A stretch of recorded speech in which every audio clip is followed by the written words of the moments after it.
Dreamscape presents Pretty Pictures by Nancy Savage. Narrated by Dara Rosenberg. 1. Ruby. Here are your keys. I wish the three of you the happiest of days in your new home. Benton Shepard's impossibly white smile beams as he passes me a keychain, then turns to high-five both my kids at once. He's a self-assured kind of guy, just this side of arrogant. Everything you'd expect from a small-town realtor. Plus, he has the extra selling power of boyish good looks. My daughter seems to have noticed this too, judging by the dopey smile on her face as he talks. Unlucky for her, he's about twice her age. Lucky for me, the legal age of consent in Wyoming is 17. 1 year older than she currently is. Why must Maury always be attracted to older guys? Don't kid yourself, Ruby. You were too at 16. Maury, how about you go take your brother upstairs? You can pick your own bedrooms, I suggest, trying to snap her out of it. She does the patented teenage groan, but picks up on the hint that I want her and Cameron gone, and turns to grab him by the collar before dragging him up the stairs behind her. Hey! Be gentle with your brother, I shout after her as he protests and wriggles under her hold. Benton laughs and puffs out a deep breath. Kids, right? You got any? I ask, always eager for tales of worse-behaved children than my own. God, no, he declares, then seems to catch himself. I mean, not yet anyway. They're great, though, those two of yours. I'm sure they'll love living here in Lone Rock. When do they start school? In 2 weeks. Maury's going to Burwell, and Cameron's starting 3rd grade at White Hill Elementary. Hey, I went to White Hill as a kid. I'll bet you anything crabby old Mrs. Cranston is still teaching there. He grimaces. Is it that bad? I ask, noting he had nothing negative to say about the town of Lone Rock when he was still in the process of trying to sell me this place. Oh, no. He flashes that salesman smile. It's a wonderful school, but you know small towns like this. We don't have a very fast turnover of teachers. And I'm pretty sure Mrs. Cranston started teaching there back in the 1800s. He laughs. I'm sure this is a joke he and his buddies would tell on the playground back at school, but it sounds juvenile coming from a man in his 30s. Nevertheless, I laugh as I'm expected to. Well, Benton, I think the kids and I are just about ready to settle in, I hint, hoping he'll leave before Maury comes back down to swoon over him again. We finalized the contract at his office yesterday, so he's already made his sale. Now I have the keys. I'm not really sure why he'd want to hang around here any longer. It's an exciting day for me, and I'm looking forward to some time alone with my kids to catch up with them and gauge their feelings about the move. My leap into single motherhood has reached a huge milestone today because after 3 years of bouncing around short-term rentals, I'm now the proud owner of number 168 Forest Grove, a sage-green 3-bedroomed home with white shutters, a large backyard, and a single-car garage. At least, that's how it was listed online. In reality, the only reason I was able to afford it was because it's in dire need of modernization. It seems to be living firmly in the 80s with its patterned carpets and sun-bleached wallpaper, while the other houses on Forest Grove that surround it have long since been renovated and updated. This matters not a jot to me, though. I finally have a house I can call my own, as well as stability for my children. I'm willing to put the hard work needed into this place to make it our home, no matter how long it takes me. Benton is yammering on about some biannual neighborhood watch meeting as he walks to the door, and I stop him when I realize I haven't asked him about a security system. Is there a house alarm here that I need a code for? Benton shakes his head. No, but you now live on one of the safest streets in the country. I actually live close by on Abbey Street, and we have a text alert system that covers the whole area. I think there's probably 400 or so of us on it. I'll add your number, but I'm telling you, the worst you'll get around here is a kid playing knock and run. He laughs. This makes me feel a little better. The first place I moved into after my divorce was a shabby third-floor apartment that overlooked a park frequented by vandals and junkies. So a quiet neighborhood with people who look out for one another is exactly what I want. Outside, I feel the late summer sun beat down on my face as I walk Benton to his red Ford Mustang parked at the curb. I shake his hand goodbye. Ruby Blake, it's been a pleasure dealing with you. Feel free to call me if you need anything at all, okay? I squint a little as the sunlight catches his gleaming teeth. Thanks so much, Benton.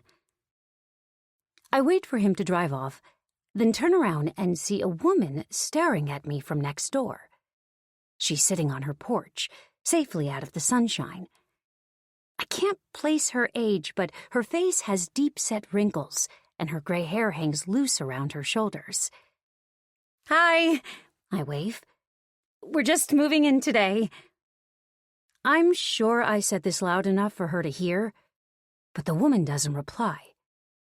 She scowls, then looks down at the magazine in front of her, ignoring me. Nice lady. Back inside, I find the kids upstairs, Maury talking on her phone while Cameron looks out the window to the backyard. Dad, Maury mouths to me, pointing to the phone against her ear. I'm surprised it took Aaron this long to call them. He dropped them off at the airport over 5 hours ago, and he usually calls right after they land to make sure they've found me okay. He has Maury keep a tracker app on her phone so he can see exactly when they arrived. He's a good father to them. I'm lucky. Yeah, it's okay, Maury is saying. It's better than the last place anyway. You want to speak to her? She's right here. I wave both my arms, mouthing, no, but she shoves the phone in my face and I'm forced to take it. Hi, Aaron. How are you? I say to my ex-husband, giving my daughter evil eyes as she laughs at my discomfort. Hey, Ruby. Maury tells me you just got the keys to your new place. Yes, I wanted to wait until the kids got back so we could all move in at the same time. They said they had a great summer with you and Caitlin, by the way. Thanks so much for having them there. You don't need to thank me for having them, Ruby. They're my kids, he says, a thinly veiled annoyance in his tone. And there's nothing we love more than having them here with us. We can't wait for Christmas. That's our custody agreement. Summers and Christmases with Aaron in Arizona. The rest of the year with me. It's not ideal, missing out on 2 of the most important times of year with my children. But it works for both of us, and it gave me time to pack up our rental and start house hunting over the summer. Maury and Cameron begged me to find a place close to our last one so they wouldn't have to change schools again. And that's exactly what I tried to do. But unfortunately, I was priced out of the market and had to set my sights further afield. That's when I found the listing for this house. When I drove out to view it, Benton quickly had me sold. He explained the owners had moved away a few years back, and it had taken a while for them to put it on the market. And even though I knew it would mean not only uprooting the kids again, but also a huge amount of work renovating the place, I didn't have much choice. It's in a great neighborhood, and, most importantly, I could afford it. With only a few weeks left until the kids were coming home from errands, I jumped on it. You know, I think it's really great that you found somewhere to settle. Somewhere the kids can call home. I think all that moving about and changing schools was rough on them, Aaron says now. I don't take this as a dig. He's only voicing what I've been worried about for the past 3 years. We may be separated, but we both still want what's best for the kids. I soon pass the phone back to Maury, who promises to call and text her father often before she passes the phone over to Cameron, who excitedly runs out of the room to talk with his dad again after only being separated from him for a few hours. I know the kid loves me, but I called every day to check on them over the summer, and all I got was a rushed hello from Cameron, too busy running off to the pool or some other activity in the sunshine. I can't say it doesn't hurt a little when he shows so much more enthusiasm about talking to his father. Alone now, I grab Maury by the shoulders. So, what do you think of the house? It's okay. Just okay?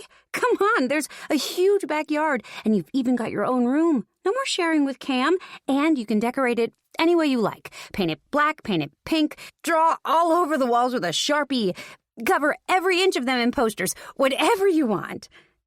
Maury's face twists. I'm good, Mom. The white is fine.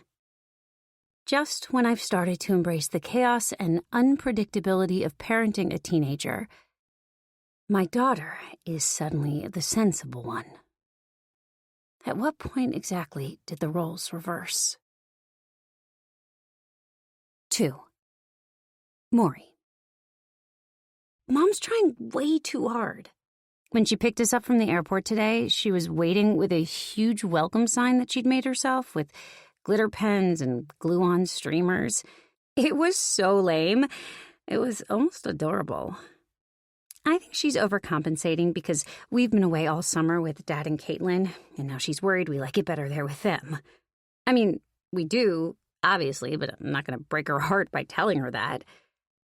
At Dad's house, we help him and Caitlin cook dinner around their large marble island every night while listening to music and joking about as a family. My dad says there's a kind of alchemy that happens around the kitchen island that you can't replicate anywhere else. And I think he's right. It's definitely not being replicated here as we eat our dinner now anyway, because what was sold to me and Cameron by our mom as a pizza party tonight is actually just takeout on the dusty living room carpet. Sorry about this, guys. The furniture and our boxes of things should be here tomorrow. The moving guy got the wrong day, Mom explains. What are we going to sleep on? Cam asks. I picked up 3 air mattresses at the store earlier, so it'll be a bit like camping, she says with an enthusiasm I don't think she really feels. Cameron groans at this revelation, and I nudge him hard with my elbow. I can see Mom's trying to make us feel better about moving here, but at 8 years old, Cameron is thinking only of himself, as per usual. Ow! Mom, Maury just hit me with her elbow! Maury, leave him alone! He's half your age, for Christ's sake! Mom yells, then squeezes her eyes closed and lets out a long breath. Sorry, guys. I didn't mean to shout. Cameron and I say nothing, and the 3 of us continue eating our pizza quietly. So, how are you guys feeling about starting a new school? Mom asks, when it feels as though an eternity has passed. Cameron shrugs, unfazed. Fine. How about you, Maury? Mom turns to me. Awful. Horrible. Like I'd rather die than beat a new girl at yet another school. Yeah, fine, I say. Good, Mom says, before we delve back into silence. This will be my 4th school in as many years. I used to complain when we'd move house. I'd shout at Mom all the time and tell her I wanted to go live with Dad. I'd tell her I hated her and that I wasn't going to go to school and she couldn't make me. But inevitably, I'd end up calming down and getting used to our new situation before we'd up and move again the following year, and the cycle would repeat. I think back then, I didn't really see what Mom was going through. All I saw was everything happening to me. Then one day, I found her sitting in her car, crying, and when I asked her what was wrong, she told me she thought she was a shitty mom and that me and Cam deserved better than what she could give us.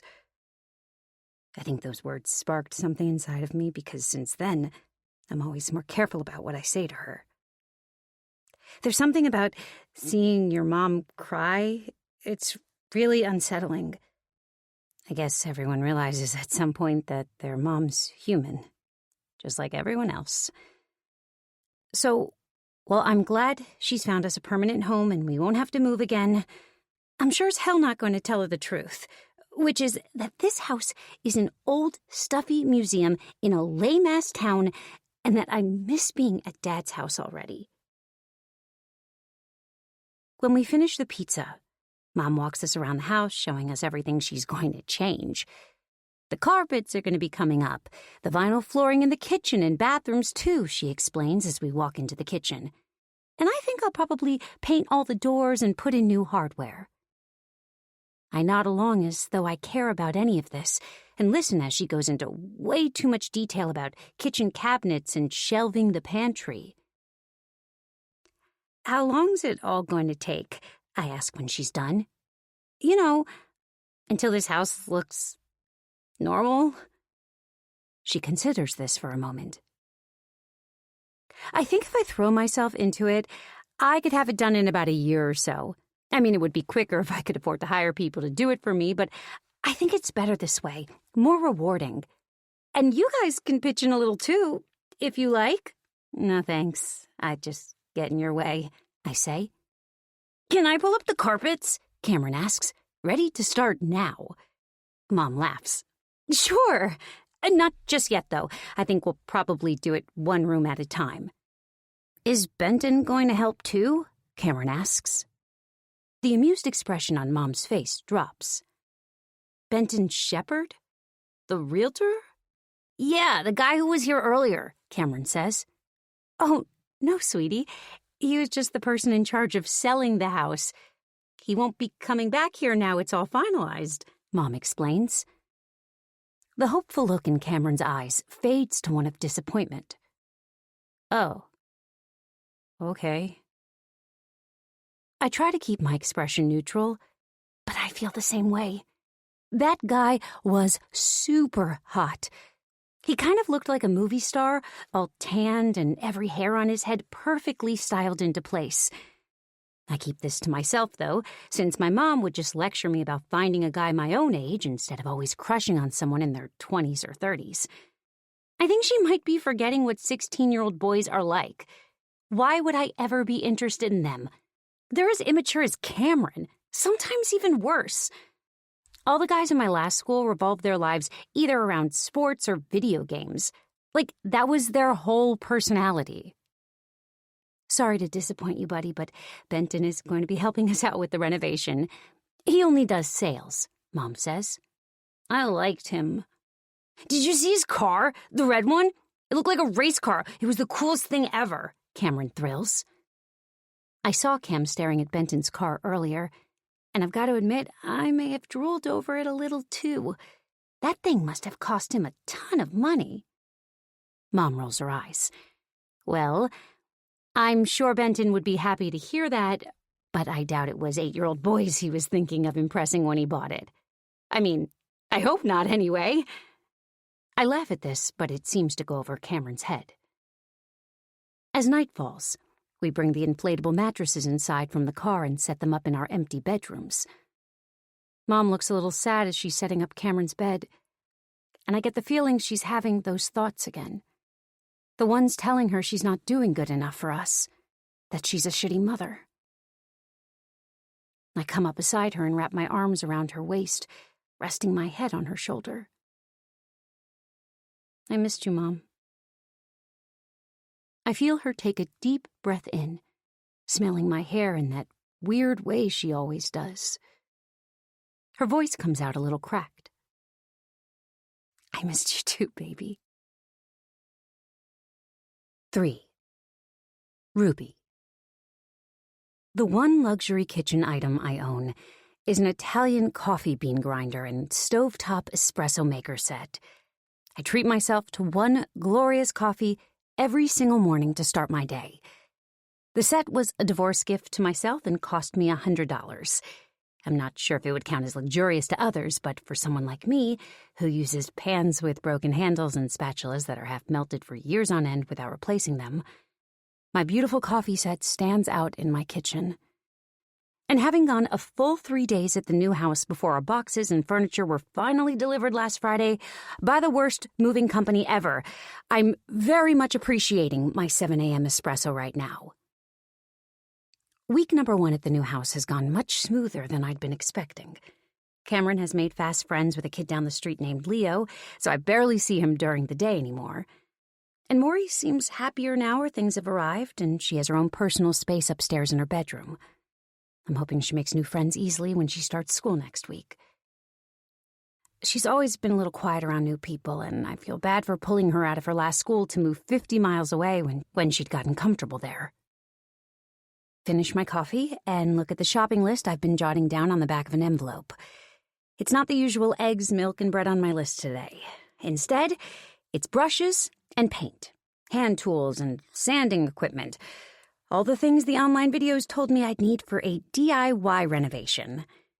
This is a brand new territory for me, and I feel as though I'm probably out of my depth, but I can't afford to hire tradesmen. And since there's a lull in my work right now, I have the motivation and time to do this all by myself. I'm going to work room by room, so the whole house won't end up a complete mess all at once. Starting with the living room. I'm eager to get it done first because the one thing my kids will do with me as a family is sit down to watch a movie once a week, and I want a comfortable space for us to do that in. Mom, can I go see if Leo can come out to play?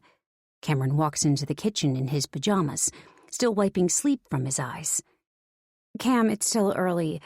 How about you have some breakfast and get dressed before you go banging his door down? He groans, then grabs a chair and hauls it over to the counter to reach the cupboard above him before pulling out a box of cereal and a bowl. Once settled at the table with his breakfast, he scoops it quickly into his mouth, letting the milk dribble down his chin, seemingly having forgotten the table manners I've worked hard to teach him. Is that how you eat cereal at your father's house? I ask. We don't eat cereal at Dad's. Caitlin cooks us breakfast every morning, he says while chewing. Of course she does. Because Caitlin is Wonder Woman. She makes her own sourdough bread, does age-based crafts with the kids, decorates gingerbread men with them, takes them on hikes, and plays board games with them. Of course, these are all things that I could be doing myself with my kids. But when Aaron and I divorced, I went through a period of depression that sucked all the enthusiasm out of, well, everything for me. I couldn't find joy in any of the things I usually could. And my career as a visual artist went into a huge downward spiral that I still haven't recovered from.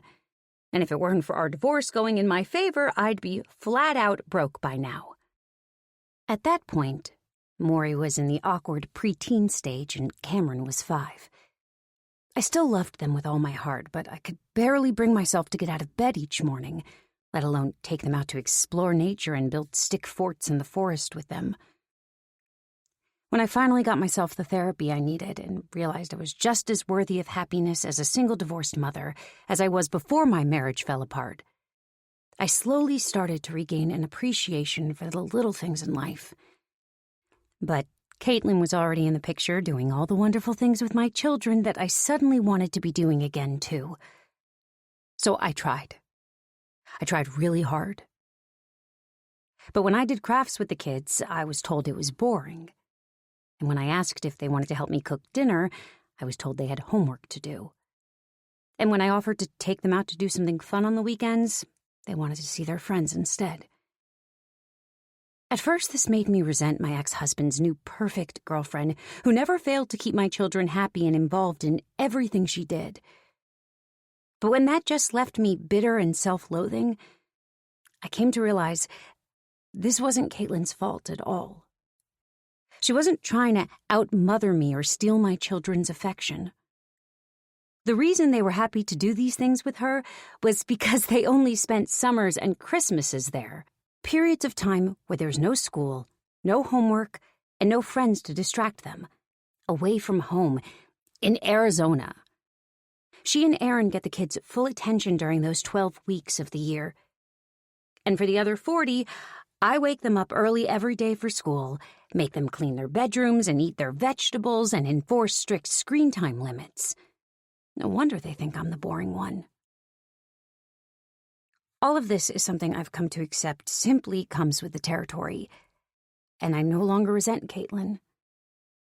I now choose to embrace the fact that my children have another reliable adult in their lives who loves them and looks out for them. At least that's what I'm going to keep telling myself if I want to maintain my sanity. Done! Cameron jumps up and hastily puts his bowl and spoon in the sink before rushing off to his bedroom.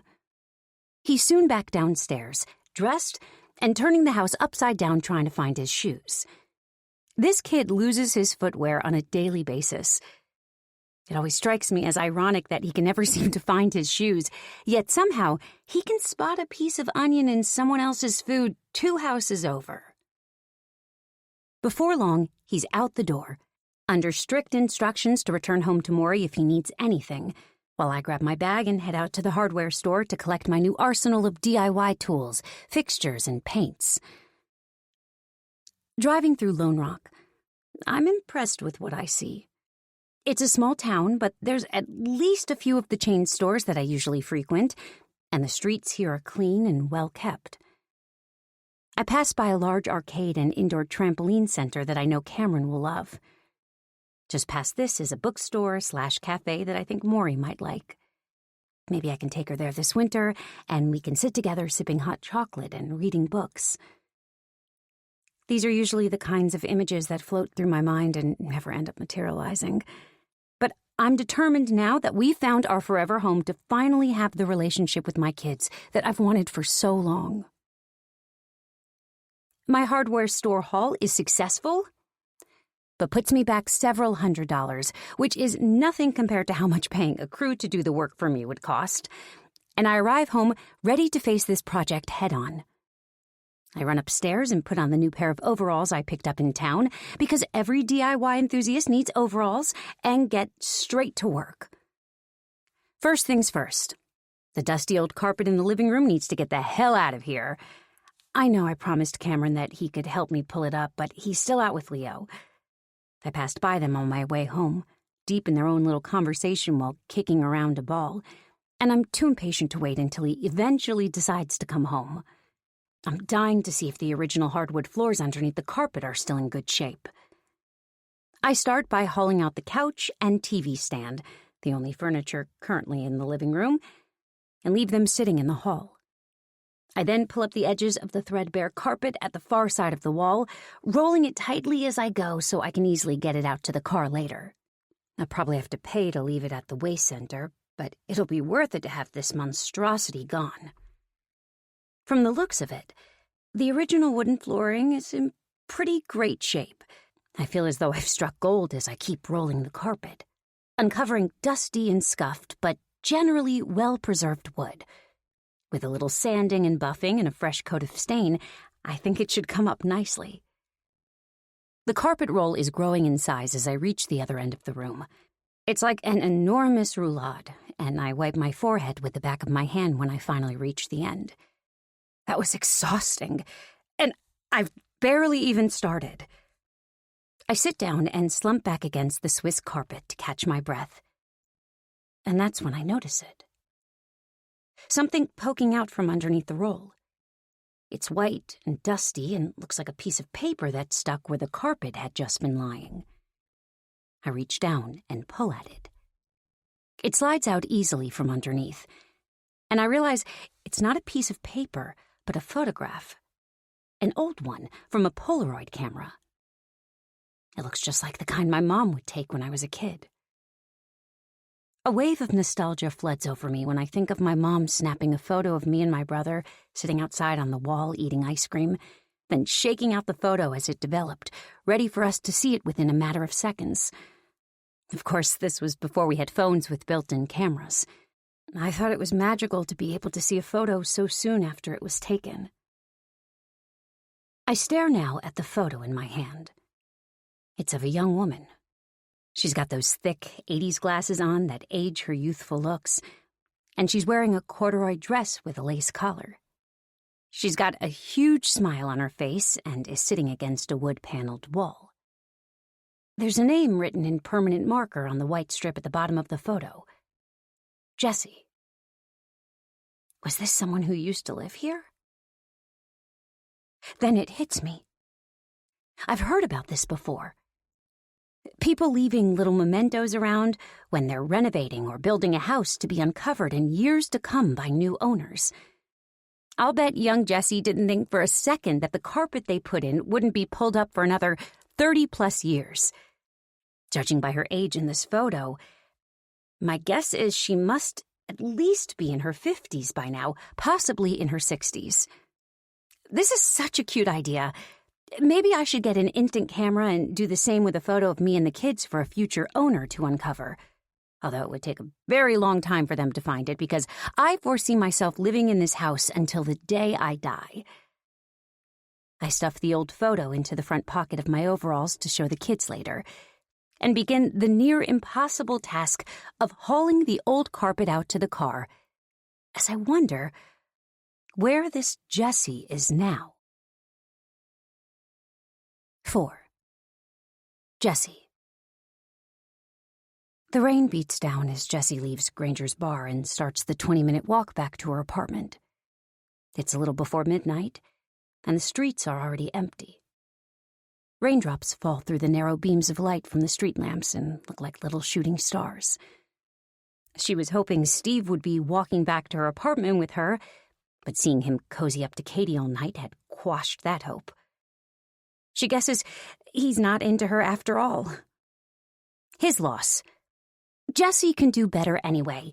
She's got her own apartment.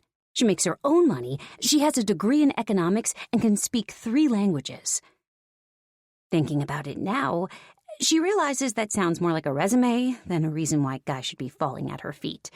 But she really can't comprehend why Steve would choose ditzy Katie, who probably can't tell a hat from Tuesday over her. The one who had been working alongside him for over 6 months, flirting wildly every day.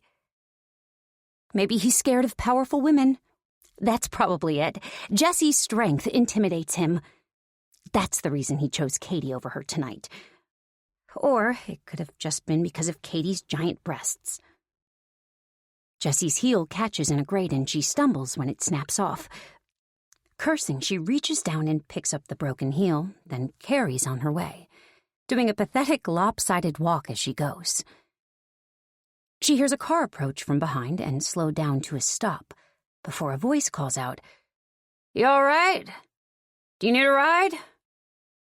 She turns and sees a man staring out the open window. He has kind eyes and a disarming smile. "I'm okay, thanks," she smiles back. "Are you sure? Because it looks like you're limping." She holds up her broken shoe, and he laughs. "Come on, hop in and I'll take you wherever you're headed." "It's okay, really. My apartment's just down the street from here." She's sure he's just a considerate kind of guy, but she's not stupid enough to get into a car with a complete stranger in the dead of night. "Okay. Well, have a nice night." He winks and begins to drive away slowly. Jessie continues on, and by the time she reaches her apartment, the rain has drenched through her clothes. She stands at the top step in front of the door, hand fumbling inside her bag trying to find her keys. Water droplets are falling against her glasses, and she can't wait to get inside, strip off these wet clothes and get into bed. She finally finds her keys and brings them up to the lock, but it's so dark she can't see to get the key into the keyhole. From behind her, she hears a noise and begins to turn around to see what it is. She doesn't even get a chance to scream before the large object comes at her head with great force, and she falls to the ground. Jessie wakes up in darkness. Where is she? What's happening? Something is moving, humming underneath her. She's in a vehicle. She's in the trunk of a car. She knows this is wrong. She knows the pain in her head is wrong and that she should probably be screaming and shouting and begging for help, but for some reason she can't seem to find a way to make herself do this. She feels heavy, like she weighs twice as much as she usually does, and her tongue is sitting weirdly in her mouth, like it's not hers. She can't tell if her eyes are open or closed because everything looks the same either way, and the vibrating underneath her has turned to bumping. She's being shaken back and forth like a rag doll.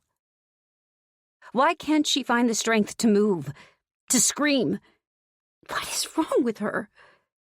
This seems to continue for a long time before the bumping turns to thuds, and the thuds to bangs as it feels like rocks or stones hit the bottom of the car. Where is she being taken? It feels like a rough dirt track. There's nothing even remotely like that nearby to where she lives, on the outskirts of the city. How long has she been stuck in here? The bumping slows down, and she feels the car come to a stop. With the engine off, she can hear the rain hit against the metal above her, and she suddenly remembers what happened. Her keys. She was looking for her keys. There was a guy. A guy stopped to ask if she wanted a lift home. She just left Granger's bar where Steve was all over Katie. She remembers it all now. A door slams, and a moment later the trunk opens, and Jessie stares up into the night sky. Raindrops fall on her face as she squints out into the low light and sees a face looking down at her. It's him. It's the guy who offered her a ride earlier. She opens her mouth, but when she tries to speak, no words come out. Just a noise that doesn't sound at all like her voice. Come on, sweetie. Let's get you inside. You're not feeling too well, are you? He says, pulling her up into his arms and walking her through the rain. She wants to struggle, but her limbs hang loose and useless. What's going on with her? There's a wooden cabin in front of them now, old and uncared for. Is he taking her in there? No. Her mind is screaming out at her to stop him, to stop this and get home. But why, oh why, will her body not respond to her mind's frantic pleas? The rusty hinges on the door creak as the man opens it up and walks inside, still holding her like a little child across his arms. Okay, darling, I'm going to put you in bed. I think your medicine has you feeling a little sleepy, he says, walking her through the dim, bare main room of the cabin and into a small bedroom. Medicine? What medicine? Has he given her something? Is that why she's feeling like this, unable to find the strength to move or fight? He lays her down on a bare, dirty mattress and covers her up with a rough woolen blanket before leaving and going back through to the main room. She can hear him in there, moving things about. The sound of water running and a gas stove clicking to turn on the flame. She tries to keep her eyes open, but they're drooping further and further to closed. The last thing she hears before she falls asleep is his soft, calm humming from the next room. It's a beautiful morning. It's a beautiful day. Jessie wakes to the sound of singing, sits upright, and straightens her glasses. There's light coming through the window across from her, and the realization of where she is comes crashing down on her. The man walks over with a tray and places it on the bed beside her. Orange juice and a bran muffin. Just for you. She grabs the blanket and pulls it closer to her, ignoring the food. Who are you? You can call me Charlie. And your name is Jessica. I read the letter from your mom inside your bag. She calls you Jessie, though. Would you rather I call you Jessie, too? She ignores this. Can I go home now, Charlie? She asks nicely. My head hurts, and I'm supposed to be at work this morning, so people will probably be out looking for me. Charlie smiles. Later. Let's just have a nice morning first.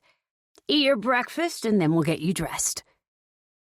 For a horrifying second, she looks down under the blanket, thinking he might have taken her clothes off, but she's still in the same clothes she wore to the bar last night. I'm not hungry, she says, knowing this man already drugged her once. And I'm already dressed, so I think I'm ready to go home now. Jessie, sweetie, don't be afraid of me. You have no reason to be scared. She wants to believe him, but he's already knocked her out, drugged her, and driven her God knows how far from home out to this dirty cabin. She looks to the window, wondering how far she could get on foot if she escaped. But he seems to read her mind. No, there's no use running. There are no neighbors around here, and it'd take you hours to reach the main road. But if you just spend the morning with me, I'll take you back home afterwards. I promise. This makes her feel a little better. His smile is genuine, not creepy, and his voice is soft but assured. Okay, well, how about we get straight to pictures? He claps his hands in excitement. Pictures? Her voice wobbles. Yes. Now, I know you probably want some privacy, so I've left your clothes in the bathroom over there so you can change alone. She looks to where he points and sees a wooden door. Well, go on, he chimes. His expectant eyes follow her as she gets up from the bed slowly, a little shaky on her feet, and walks toward the door. There's light coming from inside, and she steps in, hoping to see a window. But a bulb hangs from the ceiling with a chain string, and bare wooden walls surround the doorway. No window. She closes the door behind her and uses the toilet before washing her hands and assessing herself in the mirror. The top of her head hurts from where he hit her last night, but other than that, she doesn't seem to have any marks or bruises. This guy is crazy. She needs to just follow his orders and hope he makes good on his promise to bring her back home afterwards. She sees material folded on the shelf and picks it up. It's a dress. Just do what he says and get this over with, Jessie. She takes off her clothes and puts on the dress. The fabric is thick, and she's already sweating by the time she gets the zip on the back done up. She looks in the mirror and tries to straighten her hair. She steps out of the bathroom and finds Charlie waiting for her, leaning against the doorway to the main room. He lets out a gushing sigh and thumps his fist against his chest. Beautiful! It's perfect. Give me a twirl. Jessie spins uncomfortably in a slow circle. Okay, we're ready to do this. He claps his hands and leaves the room for a moment before coming back in with a camera. It's one of those ones that spits out the pictures itself. He directs her to sit down and shows her exactly how he wants her positioned, casually leaning back against the wall. We're just taking a picture, and then you're bringing me home, right? She asks. Yes, but Jessie, this is really important. I need you to smile for me, okay? Because if you don't give me a big, big, big smile, then I'm not going to be able to let you leave just yet. Do you understand? She nods. Okay. Are you ready? Yes. He brings the camera up to his face, and she plasters on the biggest smile she can muster, mouth wide and eyes gleaming. The camera flashes brightly, then makes a noise, and a square of film slides out the front. Oh, my heart, you're so beautiful when you smile. I'm going to keep this forever. Thanks, Charlie. So can I go home now? He pulls the picture from the camera and holds it up in the air, squinting at it as it develops. Beautiful, beautiful, beautiful, he mumbles, reaching into his back pocket. He pulls out a black permanent marker and holds the photo up against the wall. He pulls the cap off with his teeth and writes her name on the white section under the photo. I'll keep it forever, he repeats again. Charlie, can I go home now? Please. Charlie puts the cap back on the marker and puts it back in his pocket. He looks at the photo again, and then tucks that in his pocket too. Charlie, will you please take me home? He looks down at her and takes a step closer. But the kindness in his eyes has gone. They're cold, emotionless. And it's in this moment that Jessie knows she's not going home. 5. Ruby. The view from my perch at the top of the ladder is breathtaking. The early morning sunshine beaming over the housetops makes the unappealing task more enjoyable. And with the sun on my skin and my headphones in my ears, cleaning out the gutters is not as awful as I'd been expecting. Though it doesn't do much to keep my mind from the worry of how Maury and Cameron are getting on at their new schools. Cam strutted out of the house this morning as though he had no worries in the world. But Maury had seemed on edge. I gave her the standard motherly pep talk about trying to keep positive and to just be yourself, and she nodded along as though this was in some way helpful. But I know that nothing I say can soothe the anxiety she's feeling about starting at Burwell High today. Maybe I'll take the kids out for ice cream after dinner to celebrate their first day at school. I want them to know I understand how big a change this is for them and that I really do care. I'll use it as a way to get an open conversation going about feelings. Maybe we'll make it into a weekly thing, a family tradition. Or maybe this is all just wishful thinking, and when I ask how they're doing, they'll just tell me, fine, with no further details. Like usual. At least we still have movie night. We just watched our first movie together, Who Framed Roger Rabbit, one of our favorites, in our newly decorated living room last night. After 2 weeks here, it's nice to have at least one room that's finished. I was right about the floor. It came up beautifully, and after a lick of paint on the walls and putting in some new curtains, the space feels like a whole new room. One down, many more to go. My focus today is getting these gutters cleared out before fall kicks in and they get even more clogged. I doubt they've been cleaned in years, because with each scoop of my trowel I'm collecting huge amounts of decayed leaves and debris. The smell is unpleasant, to say the least. I take a break for a moment and twist around to take in the view, when I realize there's a police officer staring up at me from the driveway. I wave a gloved hand and make my way down the ladder before placing my trowel and nearly full bucket on the ground. I take off my gloves, pull my earbuds out, and give him an apologetic smile. Sorry, I was in my own little world. I didn't see you standing here.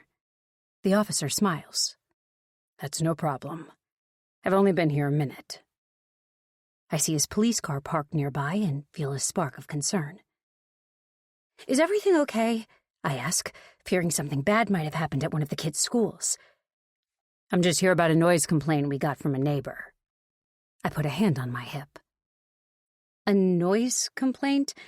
Are you sure you've got the right house? Yes, ma'am. The complaint concerns construction work being carried out on your home late last night. I laugh and point at the door to the house. Well, I did use a sanding machine on my front door yesterday, but it wasn't late at night. I stopped around 7 p.m. to watch a movie with my children. You aren't using any loud power tools after that time? No, and the sander isn't even that loud. The officer nods in understanding. Okay, well, that all sounds reasonable to me. We have to follow up on complaints, you see, but a lot of them really amount to nothing. Sure, I get it. No problem, I say. Are you able to tell me who the complaint was from?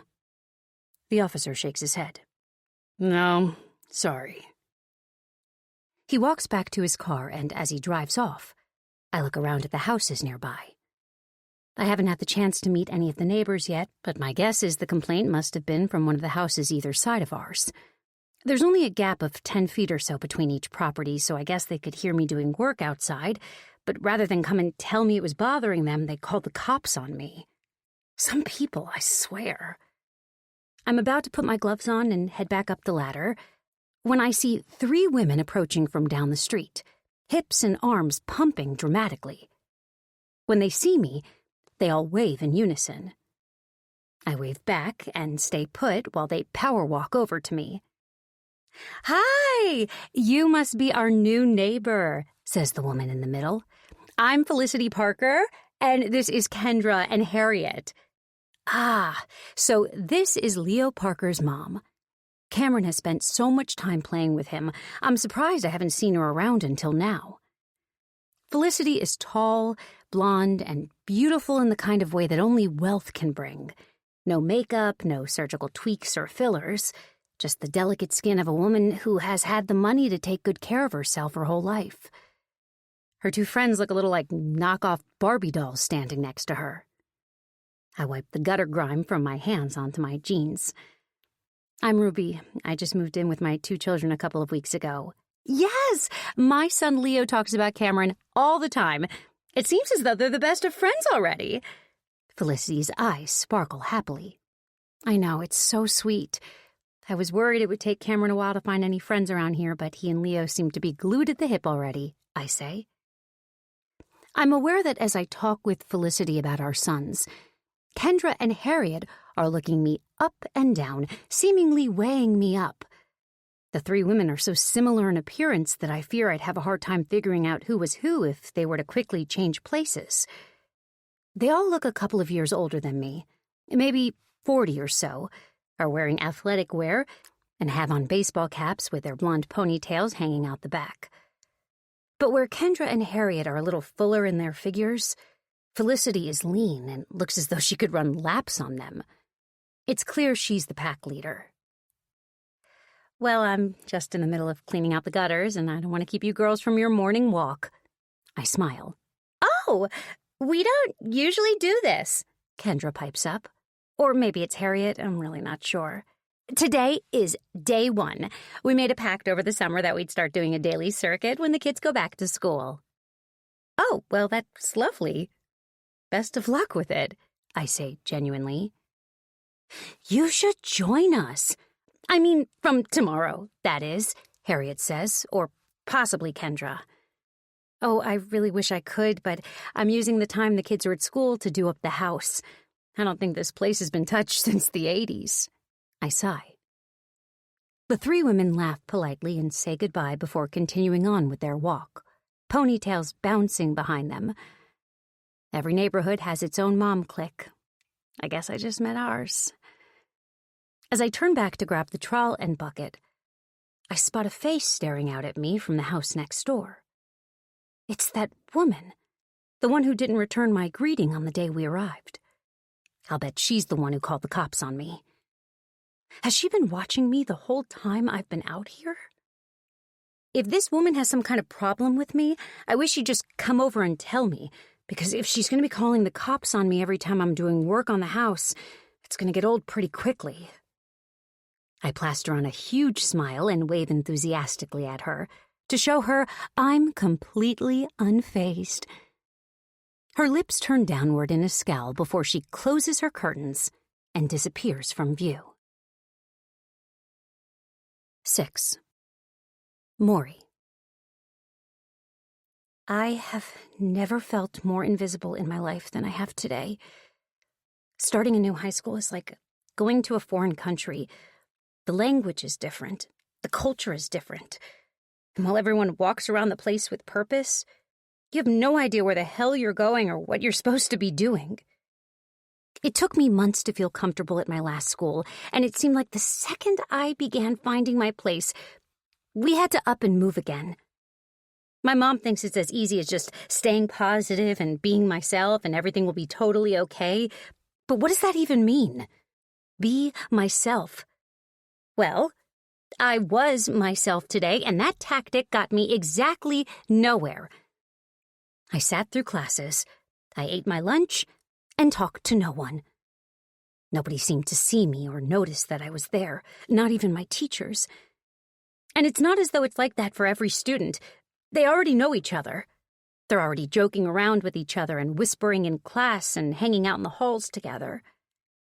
If anyone else was feeling as alone and desperately out of place as I was, they were doing a great job of hiding it. I get off the school bus and make the short walk back to the house, dragging my feet as I walk. I want to go back to Arizona. I want to go back to staying up late and waking up whenever I feel like it. I want to joke around with Caitlin, tease Dad with her, have barbecues by the pool, and compete with Cameron to see who can make the biggest splashes jumping in the water. I want to eat dinner out on the deck in the evenings and talk with Dad and Caitlin about the future, them taking an interest in the things I want out of life. It was like a dream, being there this summer. And now I'm in a nightmare. I'm stuck in a town that I don't want to be in a school I don't want to be in. I don't know anybody around here, and I'm living in a house that's so ugly inside that I wouldn't invite a friend around even if I had one. Dad's house is huge, and he and Caitlin made bedrooms just for us when they first moved in. Cameron's has a bunk bed that looks like a castle, and there's a dragon painted on the wall. Mine is coral pink and has mermaid bedding and a beautiful white desk. They decorated the rooms back when Cameron was 5 and I was 13, so it's not exactly what I'd choose now, but it's still much better than what I've got here. A bare white room with just a bed. I know it's not fair to compare them because Mom is just an artist and doesn't make much money, whereas Dad's got a job at a big-shot company where he gets sent around the world to do business deals and sell products. So I get that I can't expect the same at Mom's house as at Dad's, But a lot of the time I find myself wishing they'd never divorce so that we could all just live at Dad's house together and be happy again. At least Mom has finished doing up the living room, which actually looks kind of okay now. I mean, it's not sleek and modern like my dad's house, but at least that gross carpet has gone. Mom showed me an old photograph she found underneath it of a girl with frizzy hair and huge glasses and the ugliest 80s dress you could imagine. She thought it was really sweet that someone had left it under the carpet all those years ago for future owners to find, and she pointed out how beautiful the photo was. But when I looked into that girl's eyes, I didn't see that. I saw pain. I've had to smile through a lot of stuff in the past few years, even when I didn't feel like it. And the smile on that girl's face didn't look genuine to me. It looked forced, like she was trying to make someone else happy. As I turn the corner onto our street, I see a guy approaching me. He's got dark blonde hair that hangs down over his eyes, and as he passes by, he pushes it back from his forehead and smiles at me. I smile back and keep walking. I risk a look behind me and I see that he too is looking back to see me again. I snap my head around, embarrassed that he caught me checking him out. He's majorly hot, and I really hope he lives on our street. That might make living here a little easier. I walk through the door and barely get the bag off my back before Mom is on me, telling me she missed me and asking how my first day at school went.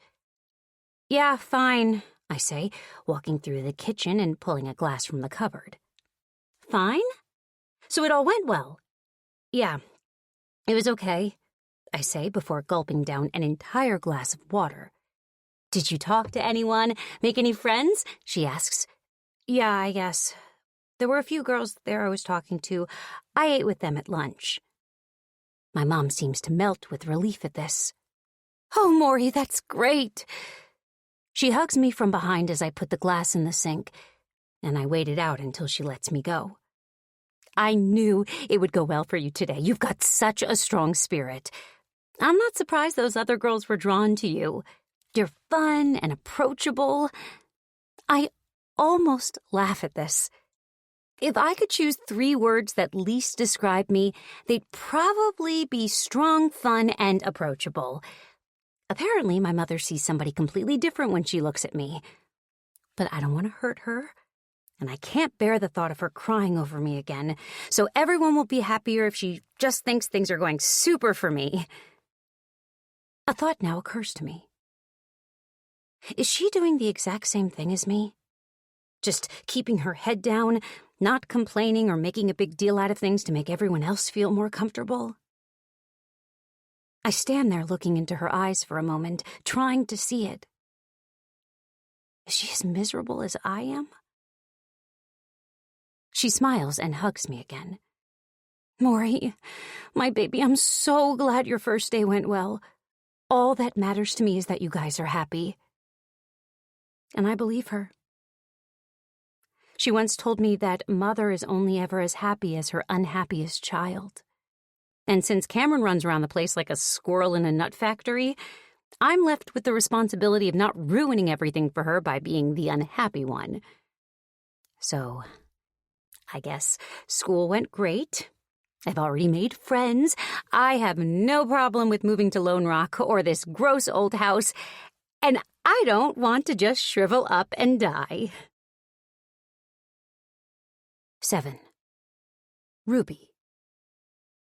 Mom, my web shooter fell off again, Cameron cries. I'm trying to adjust my Cleopatra wig in front of the new hallway mirror when he runs up to me and thrusts a piece of red plastic in my face. Can wait a second. If you want me to come trick-or-treating, then I've got to get my winged liner on first. Spider-Man stares blankly at me. What's a winged liner? Like an airplane? I laugh. No, it's just makeup. He groans impatiently and stomps back to the kitchen, probably to sneak another piece of candy from the bowl I have ready for tonight's visitors. A month ago, I would have been embarrassed opening our front door to strangers and letting them peek in at the mess of the front hall. But I spent most of September working on this space, sanding and repainting the front door, taking up another disgusting carpet, removing wallpaper, painting the walls and skirting, and laying sleek gray floor tiles. The whole thing was so much more work than I'd expected, and took nearly 4 weeks in total. But the transformation is pretty incredible. So after nearly 2 full months in this house, we have an entryway and a living room that we can be proud of. And not much else. But hey, it's a start. I'm hoping that taking Cameron out trick-or-treating tonight will give me a chance to meet a few more of our neighbors. I've been so busy decorating that I've barely had a chance to get outside. Every so often, I'll see Felicity Parker and her 2 look-alike buddies power walking by the house in the morning, and we'll wave hello and smile, but that's about it. The house to the right of ours is owned by a young couple with no children who drive off in separate cars each morning, both wearing suits. They seem too preoccupied to stop and introduce themselves properly. And the woman living to the left of us, well, I've established that she's not too friendly. Since calling the cops on me that day over the noise of my sanding machine, there have been a handful of other issues come up. There was the day Cameron left his ball on her driveway, just an inch from our own, and we came home from the store to find it deflated and nailed to our door. Then there was the time the ceramic dinnerware set I'd ordered never showed up. It was meant to replace our old mismatched and chipped plates and bowls. But despite the tracking saying it had been delivered, there was no sign of it. Then, the next garbage collection day, I saw the box sitting out by that old witch's trash, and when I went to inspect it, every one of the plates and bowls inside were broken into tiny pieces. My guess is they were delivered to her house by mistake, and instead of bringing them over to us like a normal human being, she decided to destroy them and put them out for collection where I could easily see them. The woman is insane, I'm pretty sure. She'll stand outside her house and stare at me as I unload groceries. No shame whatsoever. I'm not going to let Cameron knock on her door for candy tonight, that's for sure, or he could end up being cooked alive inside her cauldron.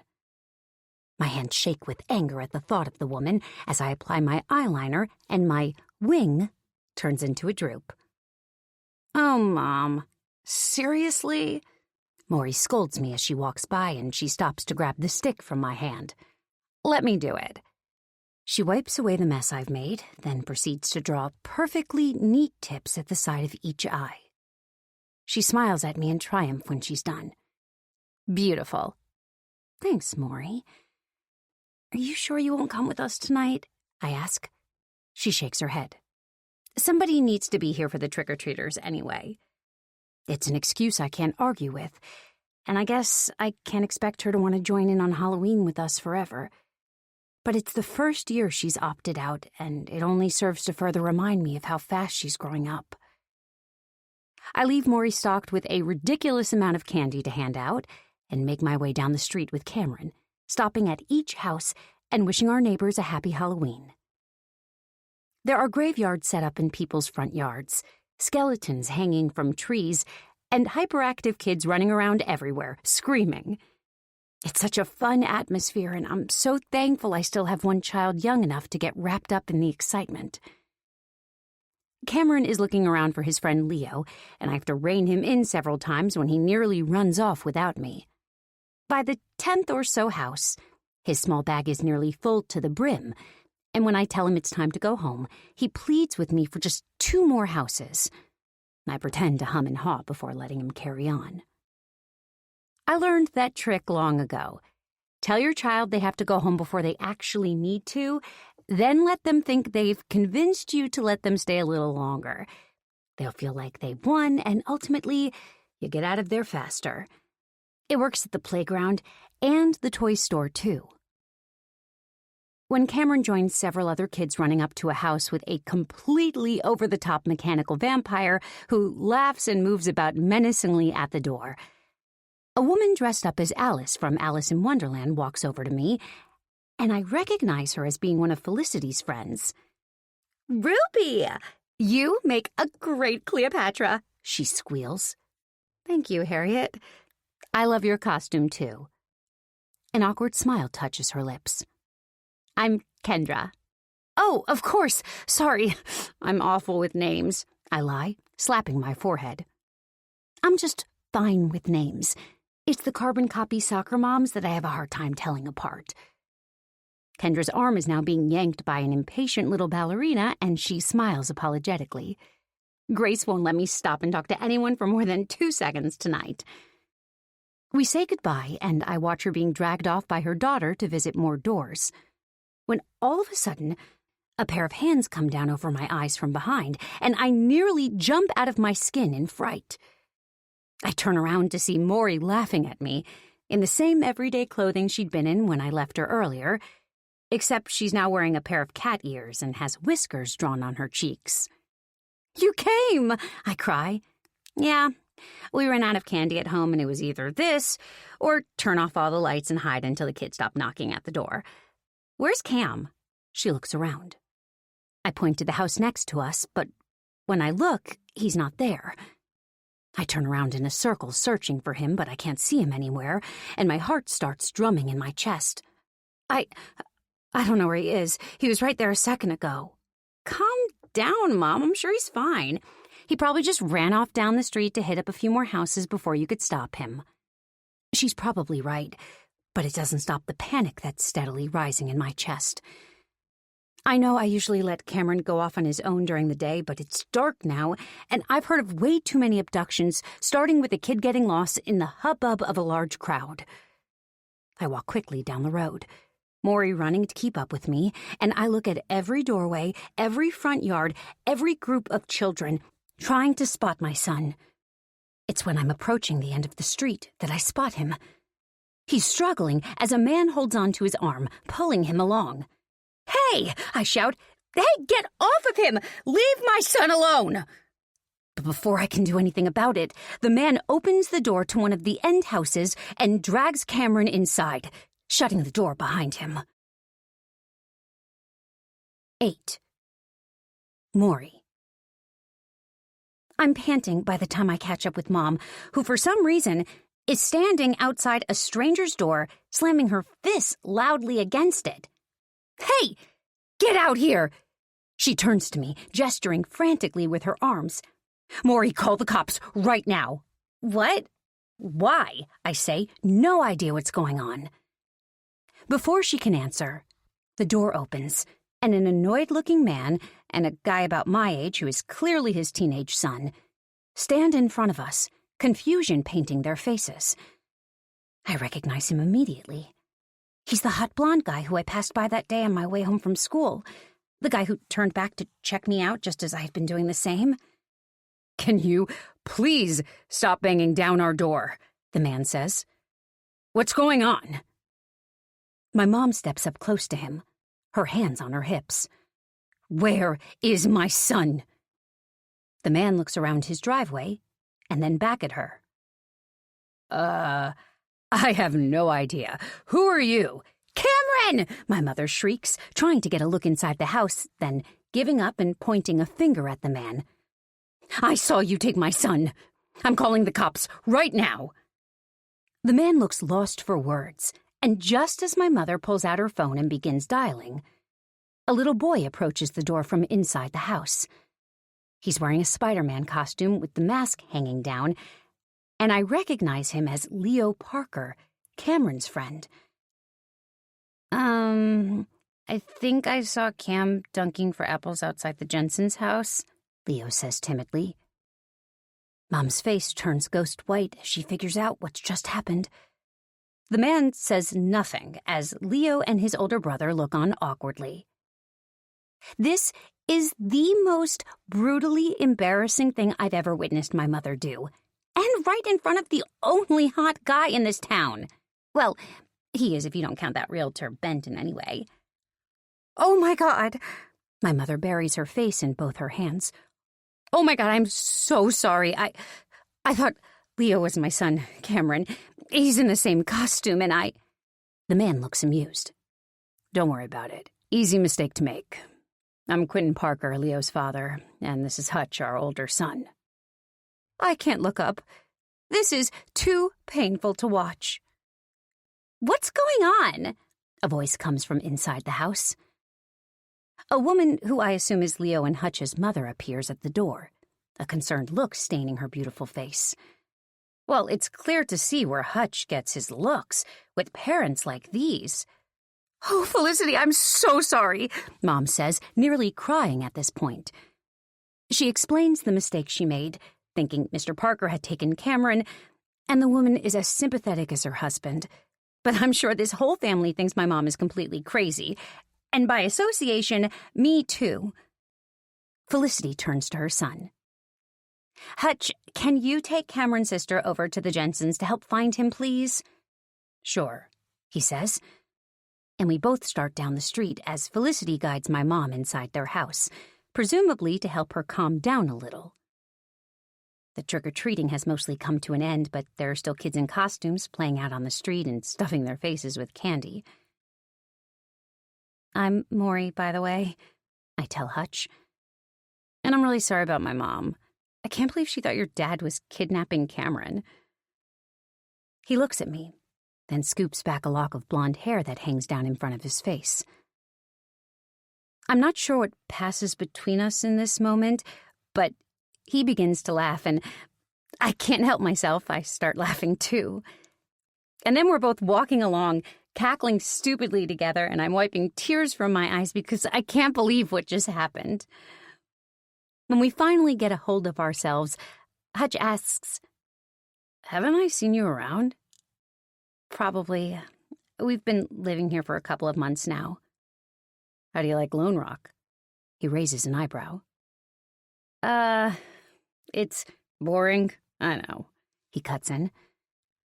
We both laugh again, and I feel instantly at ease with him. In the short time it takes to get to the Jensens' house, Hutch tells me he's turning 18 in a few days. He's a senior at Hyde Academy, a private school where I'll bet each term costs more money than my mom makes in a year, and his passion is robotics. At the last part, I perk up. "Really? Me too. I took a robotics program they ran at my last school. It was kind of basic, but it was the only class I ever looked forward to. I'm the only person I know who actually likes that kind of stuff." "Well, I guess there's two of us." His eyes sparkle in the moonlight as he talks. "My dad and I do builds together every weekend. You should come over and join us sometime." I don't want to seem too eager at this, an offer that sounds like the best thing I've ever heard. Getting to spend time with one of the hottest guys I've ever met while building robots? Is life pranking me right now? This kind of stuff doesn't ever happen to me. "Sure, I'll give you my number. Just tell me when to come over and I'll be there." I work hard to keep a big goofy grin that's trying to break through off my face. We arrive outside the Jensens, where several unattended kids are playing a game of pin the tail on the witch's cat, which I literally have to drag Cameron away from, digging my fingers into his arm to keep the brat from squirming out of my grip. When the three of us return to Hutch's house, we find Mom, Felicity, and Quentin inside the kitchen, drinking tea and talking. The Parkers' house is easily twice the size of ours, maybe bigger. It's got huge glass windows, beautiful stone floors, and there's not a speck of dust or dirt anywhere.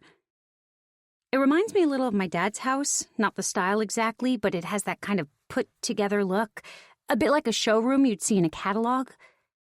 As though a lot of thought has gone into placing every item where it is. One thing's for sure, though. If this is where Hutch lives, he'd be horrified by the inside of my house, which looks as though the 80s walked up and barfed all over it. As soon as we're inside, Leo immediately grabs hold of Cameron and drags him off to go compare their candy haul. Hutch stands next to me a little awkwardly, before he turns to his father. "Hey, Dad, can Maury join in on our build this weekend?" Quentin turns to me. "You like robotics?" "I do," I grin. "Hutch told me about the builds you two do. They sound really cool."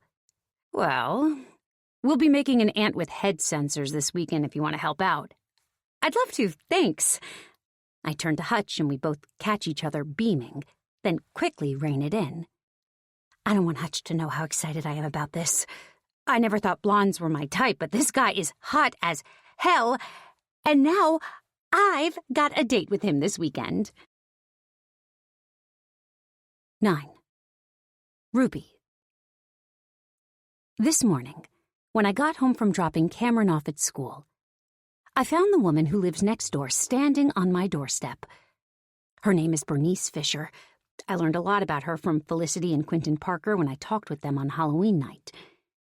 Bernice has been living on the street for over 30 years, and in that time has not made one friend. Quite the opposite, apparently.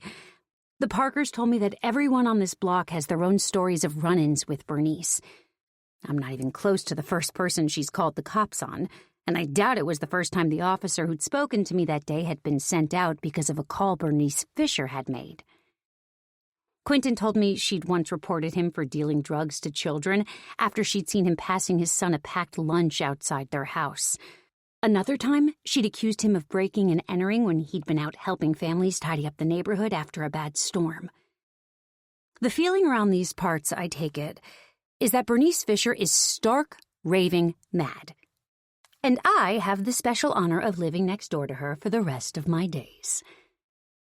Seeing her on my doorstep from inside my car this morning, arms crossed against her thin frame, eyes narrowed and waiting, I strongly contemplated reversing my car back down the driveway and ignoring her completely. When I'd finally found the courage to get out and face her, she ordered me to remove the bird feeder that's been sitting in my backyard for the past 2 weeks, the bird feeder that Cameron made at school and is so proud of. According to Bernice, the bird feeder is attracting more birds into her yard, and she plans to hire somebody to come over and power wash her back deck due to the mess they've made. She then demanded that I give her $200 to cover the cost of this. And since I don't have $200 to spare and wouldn't give it to her even if I did, I politely declined. But I did agree to take down the bird feeder. Cameron will be disappointed. He's been enjoying watching the sparrows and goldfinches fly in and out of the yard from his bedroom. But I've got so much to do already that it's easier to just avoid any more confrontation with Bernice. The top of my list of things to do is start working on the kitchen. Seeing Felicity and Quentin's house the other night left me feeling even more deflated about the state of my own home. A knot forms in my stomach when I think about Halloween night. I can't believe I accused Quentin of trying to kidnap Cameron and was about to call the cops on him. Am I any better than Bernice Fisher? Is this where she started before it all went downhill for her, accusing her neighbors of everything under the sun, terrorizing the street for the past 30 years? It really was just a simple mistake. I mean, the kid was wearing the exact same costume as Cameron, and they're pretty much identical in size. But my reaction was completely over the top, and I can't count the number of times I apologized to both Quentin and Felicity that night. They were more understanding than I would have been in their place, that's for sure. It doesn't help me feel any better that they're this perfect couple with 2 beautiful children who both attend private schools, of course, and a huge house and money to throw around. Felicity even coaches Leo's Little League team, while Quentin works on science projects with their older son Hutch on weekends. They're the family Aaron and I wanted to be. We never did manage it, though. I don't for one moment regret our divorce, which went quite amicably, but that doesn't stop the little stab of pain I get when I see families who not only make it all work, but have so much to show for it, too. I can't offer my kids a home with 2 parents, or a huge house, lots of money, or to coach them in their extracurricular activities. But I can try my damnedest to make this home one that they don't hate returning to each day or feel ashamed at the idea of bringing friends over to. I'm tackling it one room at a time, and today I'm going to show this kitchen who's boss.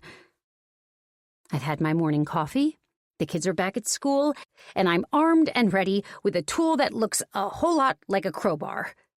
It might actually be a crowbar, I'm not sure, but I'm ready to pry the old yellowing laminate cabinet tops from the otherwise decent cupboards and drawers sitting underneath. All the cupboards need are a lick of paint, and then I can affix to them the second-hand but good-as-new countertops I scored for next to nothing online. Then I just need to replace the old grapevine pattern tiles with the plain white ceramic ones I picked up from Home Depot, and voila, a whole new kitchen for less than $400. I'd planned to wait until the weekend to start this particular task because I thought maybe we could all do this one room together as a family. But after learning that both my children will be spending this entire Saturday over at the Perfect Parker's house, Maury doing robotics with Hutch, and Cameron on a Lego playdate with Leo, I figured I may as well just get started all by myself. I'm not sure how much longer I can wait for this magical future I've been envisioning to arrive. The one where my children and I spend one full day together, bonding or playing or just hanging out. At some point, I might have to accept that my kids just don't want to spend the precious little spare time they have with their mother. I suppose I'm happy about Maury finding a friend so close by, though. Hutch seems like a good kid. Maury told me she has a group of friends at school she hangs out with, but I've noticed that she never goes out with them at weekends or over to any of their houses. I'm starting to wonder if they really exist. I know that despite Maury's genuine interest in robotics, the real reason she wants to go over to the Parkers this weekend is to get closer to Hutch. He's got a Disney Channel kind of face and the floppy blonde hair to match. I saw the look in her eyes at their house. The girl is crushing hard, and it's adorable. And since there'll be some parental supervision involved, I have no issue with her spending time with Hutch over there. Then again, if it all ends in tears, as it so often does with teenagers, she'll be stuck living on the same street as Hutch until they move away for college. But love and heartbreak are all par for the course at her age, and I won't be the one to get in the way of her path. Not that she'd let me if I tried. I start on the far side of the countertop, wedging the bar underneath and levering it upwards. I hear a little crunching noise, and the side of it lifts up a little. That was easy. This might not take as long as I'd expected it to. I move along to the middle section and do the same, but this time, when I move the counter upwards, a tile on the wall at the back of it shifts and falls over, as though it was already loose. When I go to pick it up, I see something stuck to the rear side of it with a piece of tape. It's another photo. I smile and lift it up. I'd almost forgotten about the one I found under the living room carpet. I'd shown it to Maury when she got home from school one day and suggested we should get an instant camera and do the same ourselves as we renovate the place, but she hadn't seemed interested. I take the tape from the photo and turn it around. It's just like the last photo, but this one is of a different young woman. She's wearing a red and white flowery dress with big puffed-up sleeves, the kind my aunt would always wear to church when I was a child, along with a wide-brimmed summer hat that would block the view of the people in the row behind. It's weird, though. This girl bears no resemblance to the one in the last photo. Her hair is much lighter in color and straighter. She's sitting in seemingly the same place and in the same pose, against a wood-paneled wall and smiling wide for the camera. But I can't imagine she's related to the girl from the last photo. Jessie, I remember it had read. This one had another name written below, in the same writing as the last. Sandra. I stare at the photo, and the same questions run through my mind as with the last.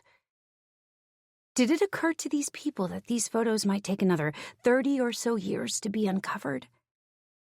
And what I'd really love to know is, what exactly was it that Jessie and Sandra were so happy about? 10. Sandra. Sandra wakes to the sound of footsteps in the next room. Her limbs are heavy and her head is spinning. For a moment, she thinks she's at home in her own bed, before she smells the musty odor of damp wood, and the terrifying reality sets in.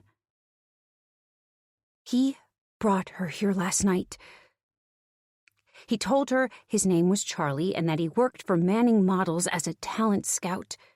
He showed her his business card and a black binder full of models signed to their agency.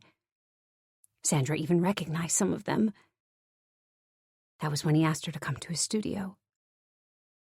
His enthusiasm was so infectious that when he promised this was the start of an amazing future for her, she believed him. Like an idiot. She knew by 20 minutes into the drive that he wasn't really a model scout. His avoidance and vague answers to all her questions tripped the alarm in her mind, and she knew she needed to get away from this man, and fast. It's not like she hadn't seen the warning signs when he first approached her, but stupidly she ignored them, so badly wanting to believe. The thing is, when a guy like Charlie picks you out from the crowd and tells you you're one of the most beautiful girls he's ever seen and that he's going to make you a household name, well, you should walk away right then and there. And maybe 50 other girls did. But Sandra didn't. She wanted to believe that this was the something she'd always felt was around the corner for her. That this smooth, handsome man was telling her the truth, and that in just a few months' time, she'd be in London or Paris, walking the catwalks in the latest big-name designer's clothing and being paid thousands for it. She can hear how phony it all sounds now. But when Charlie looked into her eyes, it felt as though he was unlocking something deep within her. A part of her which nobody else had ever accessed before. But by the time she found the courage to speak up and tell him she'd figured him out, it was too late. Because whatever was in that Diet Coke he gave her had left her limbs slack within minutes. He drugged her. It's obvious now. But for some reason that wasn't as clear to her as she sat in that car, feeling each part of her body gradually failing to respond. She'd wanted to pull her bag from the footwell below her, open the car door, and jump right out. But all she could do was blink at the headlights on the road ahead that were blinding her. Those headlights became fewer and fewer until there were no other cars around. Or houses. Just a dirt track that felt as though it wound on forever. By the time they arrived at the cabin, she could barely keep her eyes open, and when she tried to speak, her mouth just couldn't form the right shapes. The last thing she remembers before she'd fallen into a deep, dreamless sleep was a shadow kneeling down beside her and cold eyes fixed on hers. Now, in the early morning light, she tries to lift her head from the mattress and listen closely to the sounds coming from the next room. The fog that's been clouding her mind begins to clear, but with that, the gravity of the mistake she's made hits fully. She doesn't know where she is, she doesn't know who the man really is, and they're so far from civilization that there's nobody around to save her. She sees a bathroom across the room and forces herself to sit up. Her head is pounding, and her mouth is bone dry. She's never needed a drink of water so badly. She slides her feet over the edge of the bed and onto the floor. There are no shoes on her feet. He must have taken them off her. Thankfully, she's otherwise still fully dressed, a welcome consolation amidst the nightmare she's found herself in. The wood floor shifts noisily under her feet as she moves, and she only makes it halfway across the room before a figure appears in the doorway. The smile that was used to so easily convince her yesterday now drives a dagger of fear deep into her chest. "Good morning, Sleeping Beauty." He crosses his arms and leans back against the doorframe casually. Sandra freezes where she stands, not knowing what to do or say. "Go on." He extends an arm. "Go to the bathroom. I'll wait here." She keeps her eyes on his as she moves forward and reaches for the handle. The light is already on inside, and there's no lock when she closes the door, but at least there's an illusion of safety inside here that she can cling on to. She turns the rusted faucet and pulls her hair back, ducking down to drink greedily from the flowing water. She then splashes some on her face before taking a few breaths, trying to figure out what she's going to do next. She wishes she'd told somebody where she was going or who she was with, but after Charlie introduced himself to her, everything happened so fast that she didn't get a chance. There's a knock at the bathroom door, and her whole body goes rigid. "Sandra, put on the dress." His muffled voice from outside the door is quiet, but firm. She looks around and finds something folded up on the shelf, It unfolds as she pulls it down. It's a red dress with white flowers and large, puffed-out shoulders. It's made of a cheap, crinkly kind of fabric, and it's hideous. She doesn't want to put it on, but there's a voice shouting inside her head not to make this man angry. If she wants to get out of here, she needs to stay quiet and do as she's told. Then maybe he'll let her go. Each little movement takes her full concentration as she gets out of her clothes and into the dress. Her whole body is threatening to collapse, but she tries to stay strong. She just needs to play along with this and everything will be okay. She looks at herself in the small mirror above the sink. Her skin almost matches the dress. Her face is pasty white and her eyes rimmed with red. She can hear his footsteps out there, pacing. The last thing she wants to do is leave the bathroom and face the man waiting for her in the other room, but she has no other choice. She takes a deep breath and slowly opens the door. She jumps in fright when she sees he's right outside, his face so close she can smell his stale breath. "You look beautiful." His eyes come to life, and he runs a finger down the material at her shoulder. He's holding a camera in one hand and uses it to gesture to the wall across from the bed. "Sit down over there."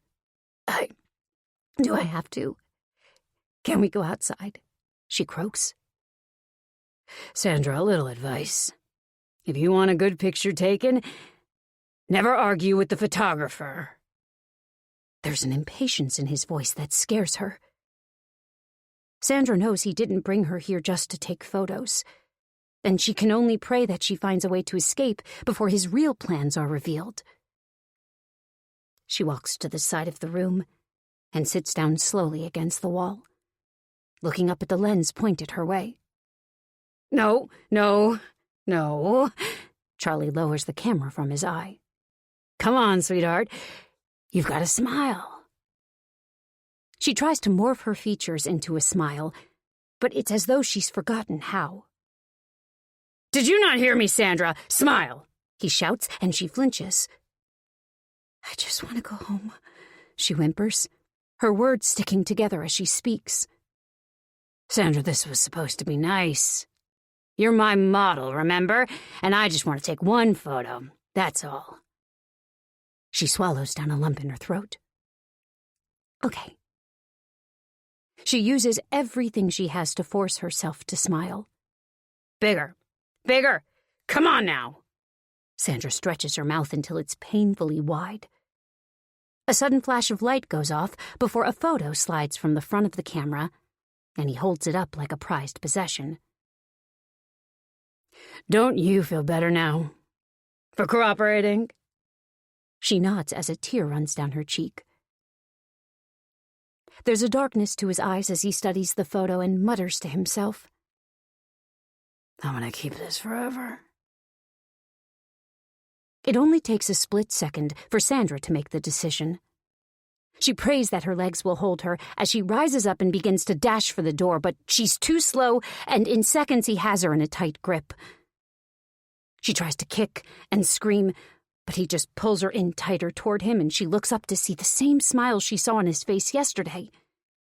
Except now the kindness in it is gone, replaced by something darker, something terrifying.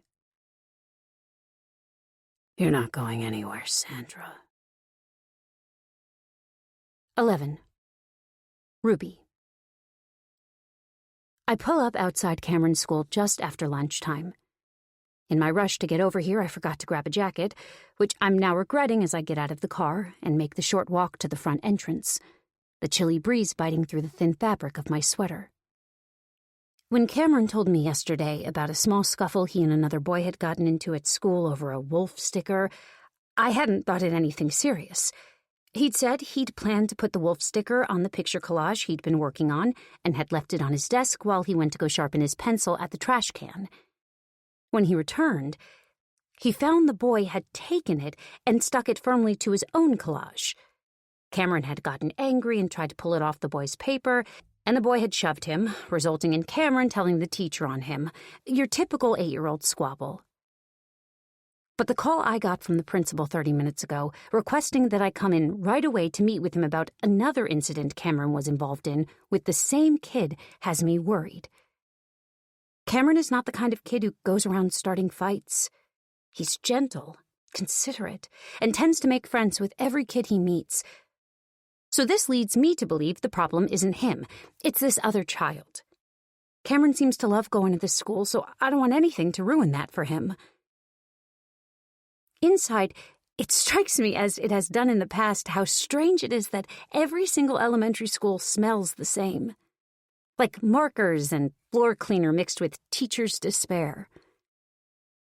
I quickly find the main office and explain why I'm here to the school secretary, and she directs me to the principal's office down the end of the hall. When I knock on the door and poke my head into the room, Principal Salisbury is sitting behind his desk, talking on the phone. He looks up and smiles at me apologetically, flashing 5 fingers my way. I close the door and sit on one of the 2 chairs outside his office. After a moment, a woman walks by and glances my way. She smiles, and when I smile back, I realize it's with an almost shameful expression. It doesn't matter how old you get, sitting outside the principal's office will transport you right back to your childhood. Mind if I sit? I'm shaken from my thoughts when I see a man with dark hair and work combats approach me and point at the seat next to mine questioningly. Go ahead. I smile. Thanks. He sits down and leans forward, clasping his hands together. In trouble with the principal? I laugh. That's how it feels. I get a hint of this man's scent and discreetly breathe in deeper. He smells great, like freshly cut pine mixed with soap. I'm Justin Thomas, by the way, Xavier's dad. He holds out his hand. I'm not sure who he's referring to for a moment before it clicks that he's here for the same reason as me, and I reach out to shake his hand with a hesitant smile. I'm Ruby Blake, Cameron's mom. I see Justin's eyes flicker almost imperceptibly down at our hands, likely noticing as I do that neither of us wears a wedding ring. So, Justin grimaces. Do you know what happened? No, I just got the call a little while ago to come in. I hope it was nothing too bad. I'm sure it's just another disagreement. Xavier told me about yesterday's incident with the wolf sticker, he says. I heard about that too. And don't worry, Cameron didn't seem too upset about Xavier pushing him.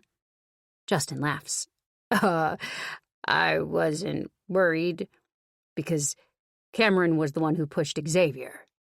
I cross my arms. That's not what I heard. Well, I guess you heard wrong then. There's a playful smile on his lips. And we should have no problem getting to the bottom of this because Principal Salisbury used to be a criminal defense lawyer. I raise a brow. Used to be. Justin nods and lowers his voice before leaning in conspiratorially. The rumor is that he was disbarred for misuse of client funds. I heard he was ordered to repay over $50,000 that he'd already blown on gambling. My mouth drops. No. Yep. And they just let him be a principal here? I whisper. Uh-huh. I mean, he's not a danger to the kids or anything, but, you know, it's hard to respect a guy who would do something like that. I want to ask more, but the door to the office opens up and Principal Salisbury calls us in. We both stand up and walk inside, and he gestures for us to sit across from him at his desk. His office is small but bright, with a window overlooking the playground. And judging by how clean and impossibly neat the room is, I take it Daniel Salisbury is an organized man. He takes his seat across from us and clasps his hands together on the desk. Mr. Thomas, Miss Blake, thanks for coming in. As I told you both on the phone, there was another incident this morning with Xavier and Cameron, the second in 2 days. Their teacher, Mrs. Jacobs, recommended I bring the parents in to try to resolve this issue at a base level. What happened exactly? Justin asks. Well, I'm told that during reading time this morning, Mrs. Jacobs found the two boys fighting over a book and some name-calling ensued, he says gravely. Justin tuts. Surely there's a rule saying teachers can't do that. This doesn't elicit so much as a smirk from the principal. It was Xavier and Cameron who were doing the name-calling, Mr. Thomas. I don't really want to say it out loud, but I mean, that's it. That's what I left my kitchen remodeled to come in and talk about. I know it's been a long time since I was at school, but my memory is that boys of that age would routinely throw names back and forth at one another, get each other in headlocks, then be back to friends by lunchtime. This doesn't feel like a call the parents in kind of situation, and I can't help but suppress a chuckle over the idea of Daniel Salisbury going from questioning witnesses on the stand to mediating a discussion where the subject is two boys calling each other poopy heads. It appears that Justin is on the same train of thought as me. Did either of the accused physically assault the other? Principal Salisbury clears his throat. This is not a versus issue, Mr. Thomas, and no, there was no physical fight. But I believe there was an incident yesterday where one of the boys shoved the other. Yes, that was Miss Blake's son Cameron. He shoved Xavier over a wolf sticker. Justin shoots me a raised brow, daring me to contest him. Not true. It was the other way round, I say. It's not important who... Principal Salisbury doesn't get to finish his sentence as Justin turns to me, ignoring him. Not only that, but I put it to you that your son is a repeat offender. Xavier told me he once saw Cameron skip line for a pudding cup in the lunch hall, he says, clearly enjoying this. I scoff and cross my arms. Oh, please, unreliable witness. Justin nods as though he's onto something. And I heard that he routinely toots and blames innocent bystanders. Oh, objection! I can't stop myself. On what grounds? Justin tips his head, daring me. Relevance! I turn back to the principal. And I'd like that remark stricken from the record. I'm not keeping any records of this conversation, Miss Blake, Principal Salisbury sighs. Actually, I'd say it's quite relevant to establishing your son's character, Justin posits. It seems as though we might be grating on Principal Salisbury's nerves because he leans back in his chair and tries to rein the conversation in. I think you're both missing the point here. I'd just like to reiterate that this is not a versus issue. We try to foster a cohesive structure in our classrooms, and what we're looking for is a way to encourage that in both of your boys. Justin nods in agreement at this and scoots his chair forward. If I may approach the desk. You're a mere 2 feet from it, Mr. Thomas, but sure. He squeezes the bridge of his nose, completely unamused. Justin nods. Thanks. I think that a cohesive structure is what we all want, but I'm sensing a lack of cooperation from the defense. He shoots a thumb back at me. If you two have just about finished this...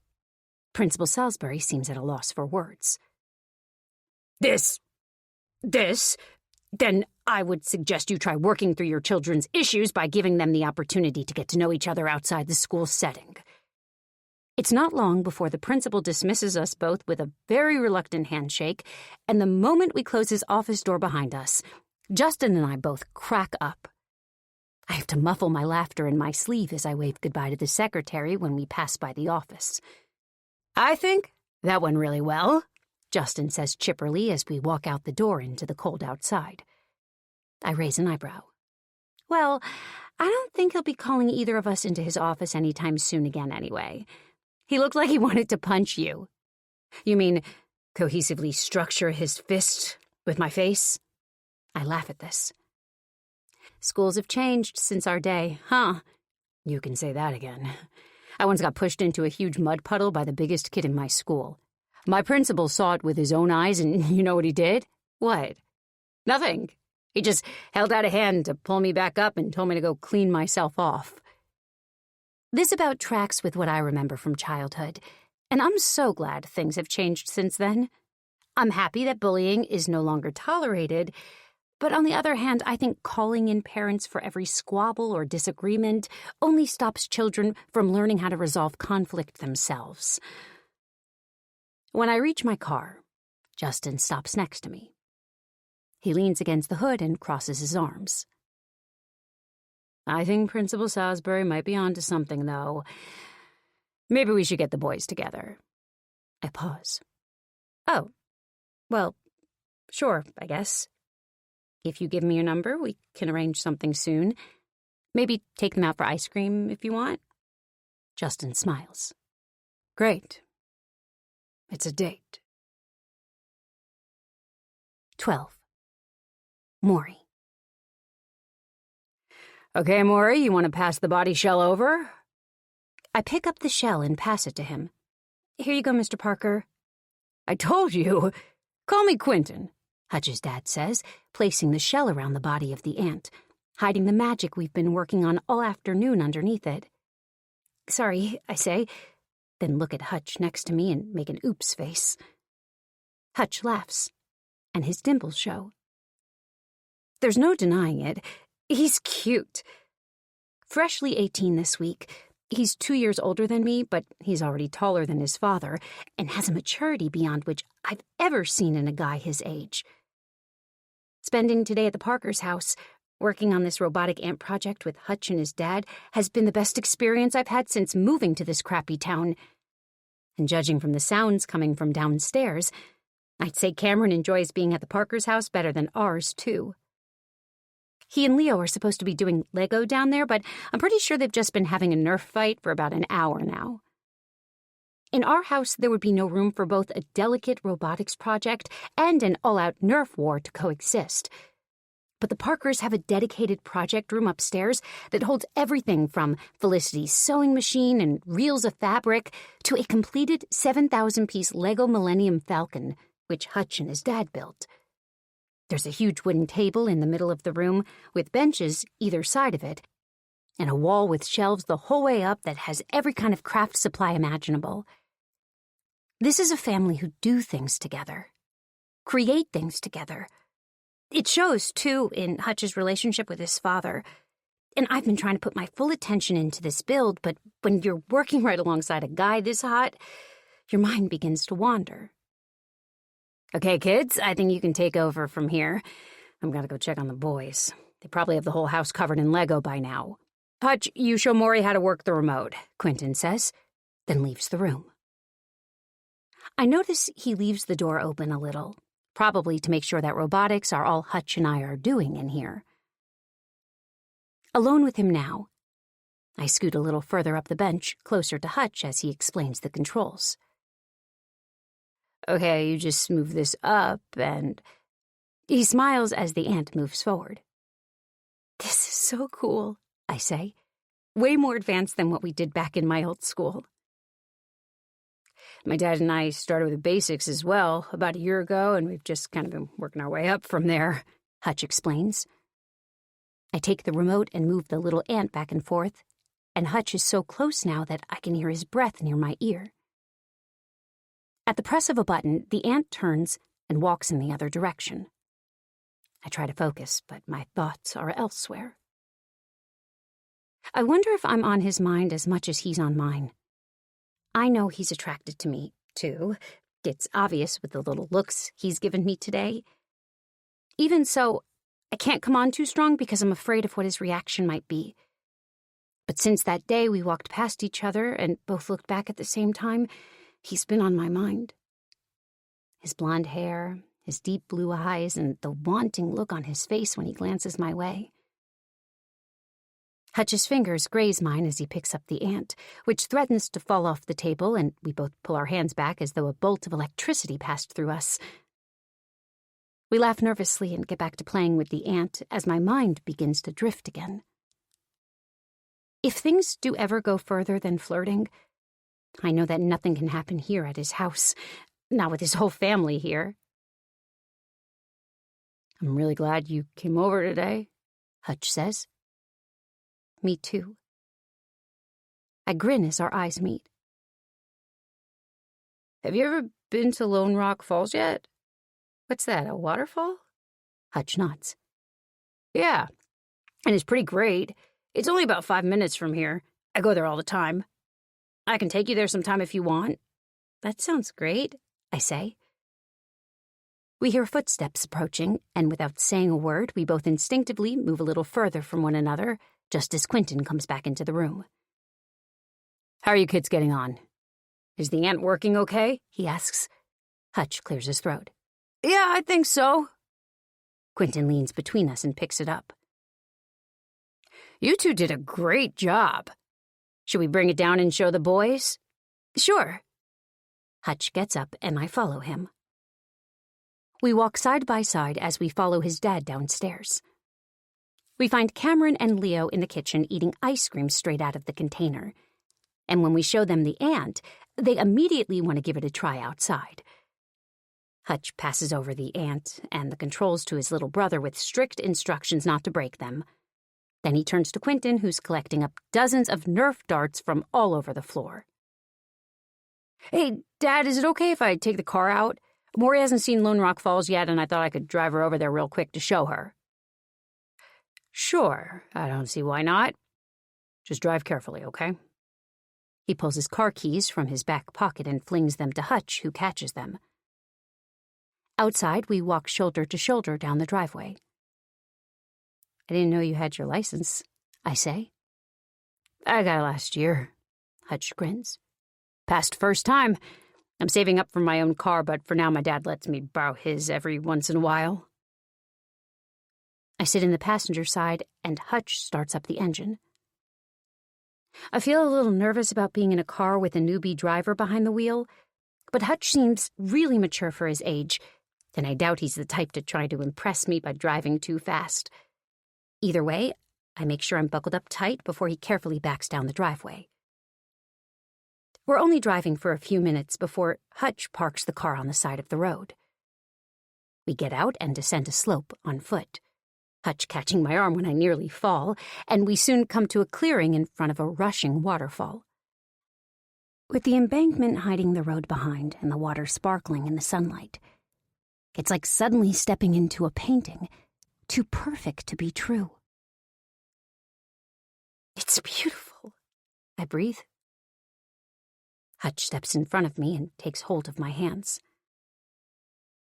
Not as beautiful as you. This is by far the sweetest thing a guy has ever said to me, with second place going to the time Jimmy Farnsley at my old school told me I was a solid 7 out of 10 with makeup on, which was rich coming from a guy who looked like he'd stop you on a bridge and make you solve a riddle in order to pass. Hutch closes in the distance between us, and just as his lips are hovering above mine, his phone starts to ring in his pocket, and we both let out a nervous laugh before he pulls it out and answers. I walk over to the waterfall and let the tiny droplets of cast-off wash over my face as he takes the call. After a moment, he walks over and tells me his dad needs the car soon to go collect dinner. With the moment between us past, we walk back to the car and make the short drive back to his parents' house. Inside, I find Cameron in the living room with Leo playing a video game, and I tell him we have to leave. As usual, he refuses to listen, and I have to drag him along by the arm. Hutch is in the kitchen with his dad, returning the car keys, and I thank them both for letting me help out with the project. Hutch insists I come over next weekend to help him and his dad with another one. On the way out the door, pushing Cameron in front of me, I look back and see he's watching me leave. I smile, and he winks at me, sending my heart soaring. And I don't think next weekend can come soon enough. Luckily, it won't have to, because the second Cameron and I arrive back at our house, I hear my phone buzz and I pull it out, surprised to see a text signed with his name reading, "Meet me back at Lone Rock Falls at midnight." 13. Ruby. Okay, you can stop laughing now, I plead. Justin tries to rein it in, but his pursed lips only stay sealed for about 3 seconds before laughter bursts out of them again and he doubles over. I'm sorry. He wipes away a tear. Oh, God, I wish I could have been there to see it.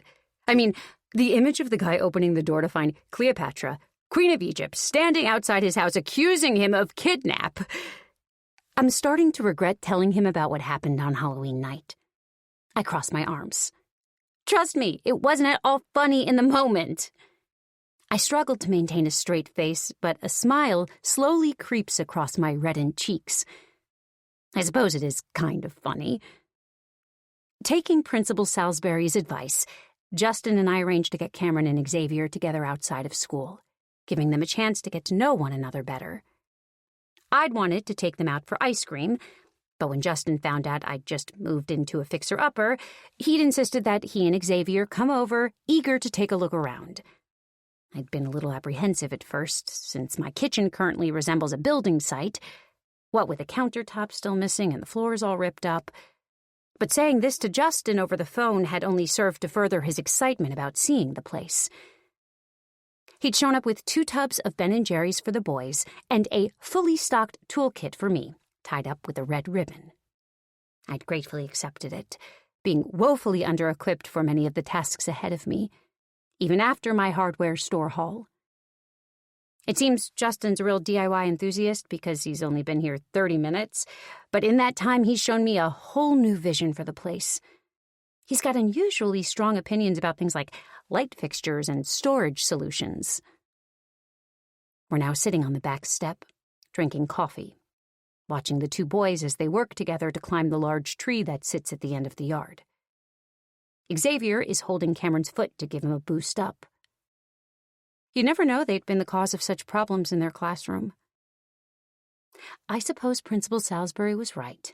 They just needed to get to know each other in a different setting. Justin pushes back his dark hair. So you've just moved here, 2 kids, doing this all by yourself. What's your story? It's becoming increasingly obvious to me that Justin is a walls-down kind of guy. It's a little intimidating, but also kind of refreshing. Divorced. My husband left me for another woman. I shrug. That old story. Ouch! He scrunches his face up. It's fine, I sigh. He really leveled up. She's the domestic goddess I never was, and honestly, both our lives are better for it. Justin looks as though he's sizing me up, trying to figure me out. I doubt he'll have any luck.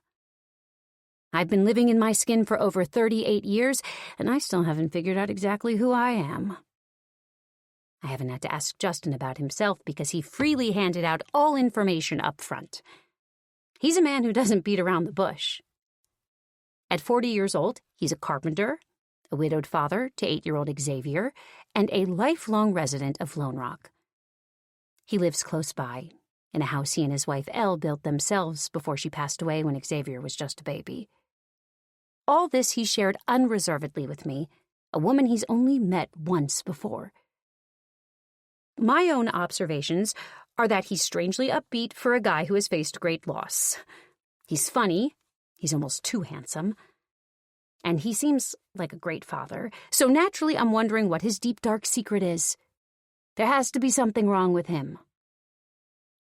So, your daughter, Maury. How is she liking Lone Rock? He asks. I sigh. I don't think she's liking it that much at all. Although she met a boy recently, so that seems to be helping. He lives down the street. He just turned 18 and apparently just got his driver's license. Justin raises an eyebrow at this, and I laugh, knowing what he's thinking. Because in truth, it terrifies me. I was a teenager once. I remember boys with cars. I remember what happens with boys in cars, although according to Maury, Hutch is as squeaky clean as they come. He's the model's son, the model's student, and she says he even drives carefully. Not the kind of guy Maury is usually interested in, but I think his influence might be having an effect on her. I've noticed she's ditched her usual grungy teenager vibe in favor of a cleaner, more preppy style. Gone are her ripped jeans and messy hair, now replaced by a more pulled-together, clean appearance. And as much as I think she looks great, I'm worried she's so enamored by Hutch that she's trying to mold herself into what she thinks he wants. I just don't want my daughter to compromise anything about herself in order to try to please a boy. Hutch may be clean-cut and well-spoken, but underneath it all, he's still an 18-year-old male, just like any other, so there's a strong potential for Maury to get hurt. I watch the boys now as they scramble their way off the tree and run around the side of the house with Cameron's skateboard. "This guy she's met is from the same family who kidnapped your son?" Justin asks. I roll my eyes his way, but answer anyway. "Yeah, the Parkers. They're so perfect it's enough to make you want to vomit." "Is this Quentin and Felicity Parker?" "Yes, you know them?" I ask, surprised. Justin nods. "There aren't many people in this town I don't know. And yeah, you know when people are that perfect, they've got something to hide." I laugh. "Funny. I was just thinking something similar about you." "Me?" Justin points to his chest in disbelief. "Yeah. I mean, you're doing this all by yourself. You're juggling work and a house and raising a kid. I mean," Justin holds out his palm to stop me. "Hold up. You're doing all that too.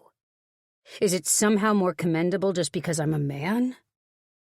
His voice is defiant, but there's an amused look on his face. "Oh, stop. That's not what I meant at all." I narrow my eyes at him. "It's just, what with losing your wife, it must be even more difficult. I mean, I get some time off when my ex-husband takes the kids. You don't get that. And you seem as though you just take everything in your stride. Don't you ever just break?" Justin shakes his head. "Nope." "No? Never?" "Ruby, the thing you're going to learn about me is that I live an unexamined life. I'm not one for introspection. Call that unhealthy if you like. I kind of just get on with things and ignore the naysayers." "How many naysayers are there exactly?" I ask. "More than you'd think," he says quietly. I want to ask more, but the boys have reappeared and are running full force toward us. "Mom! Dad!" they shout in unison. "What's up?" I ask Cameron, concerned by the look on his face. "She took my skateboard. I was showing Xavier a trick, and she just came and stole it from me," he shouts, his voice wobbling as though he's trying not to cry. "She took it inside her house and won't give it back." "What? Who are you talking about?" I ask. "The mean lady from next door," Cameron shouts. Generally, I might presume that Cameron was telling me the abridged version of how and why his skateboard was confiscated. But since he's referring to Bernice Fisher, I totally believe it. I give an apologetic look to Justin before I get up to follow Cameron. I'm starting to wish I'd been told about this woman before I bought the place.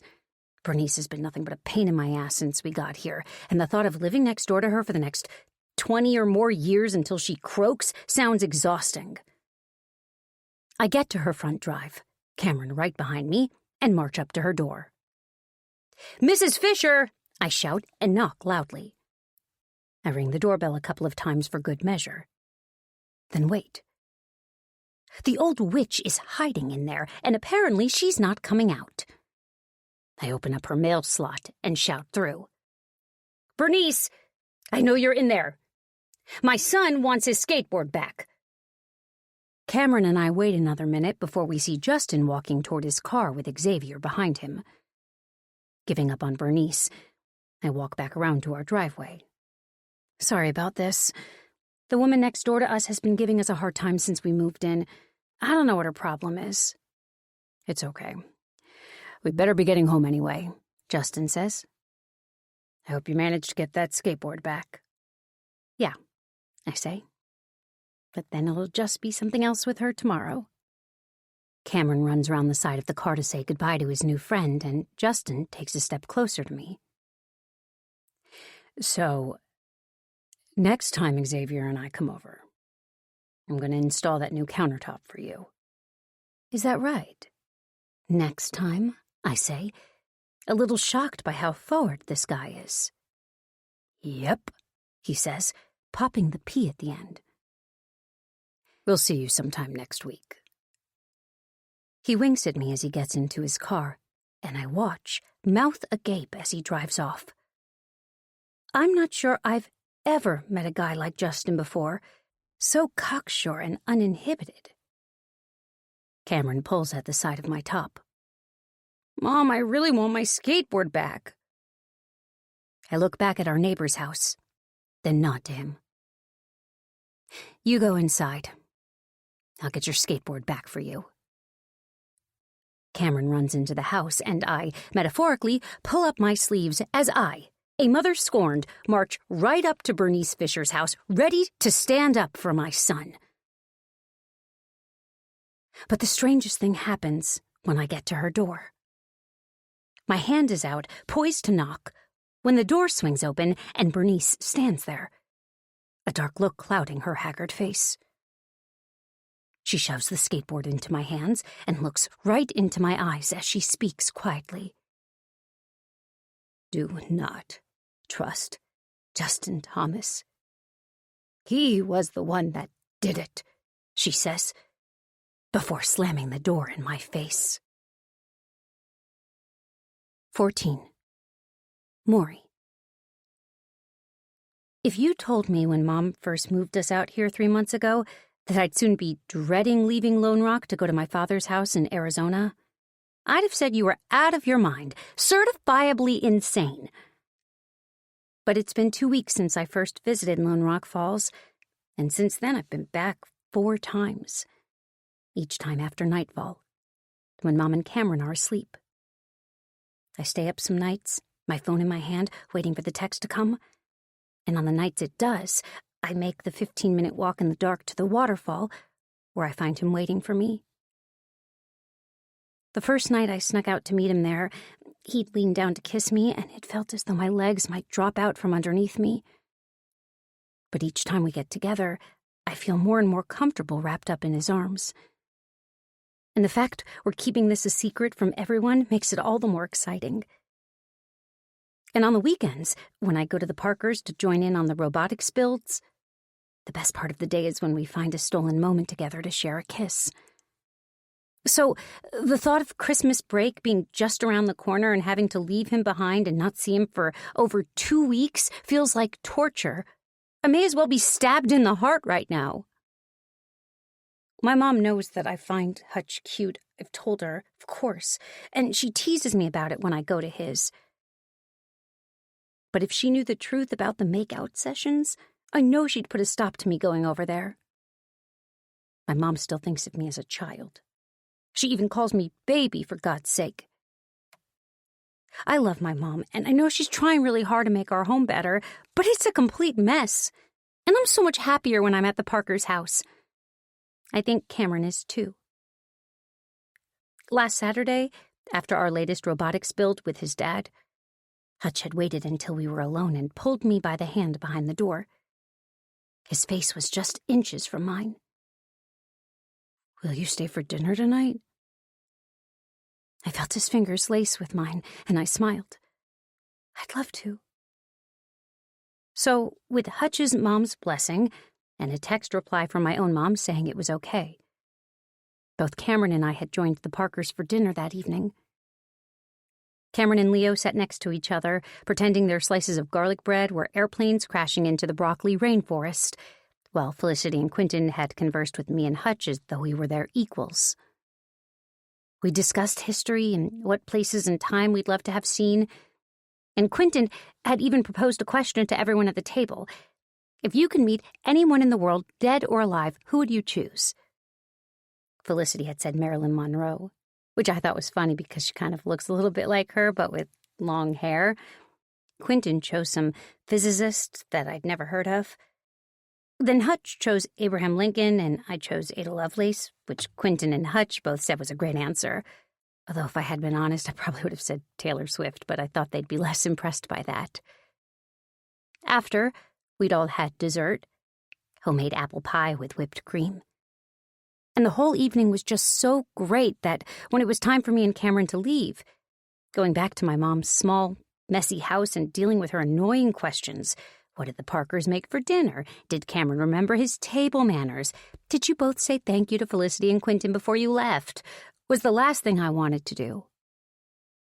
The only consolation was that before I left their house that evening, we'd quietly made a plan to meet again later, since it's the last chance we'll have before I leave for Arizona in a few days. We're going to meet at Lone Rock Falls again, our usual spot at midnight. Mom always falls asleep at about 10, and Cameron, who spends his whole day bouncing around the place like a kangaroo on a pogo stick, is dead to the world from 8 o'clock onwards every night. So I have no worries of either of them catching me sneaking out. When I step out of the house, I pull my coat firmly around myself and watch my breath steam out into the cold December air. Walking by each house, I take in the twinkling Christmas lights and lawn decorations, which make the whole street feel festive and alive.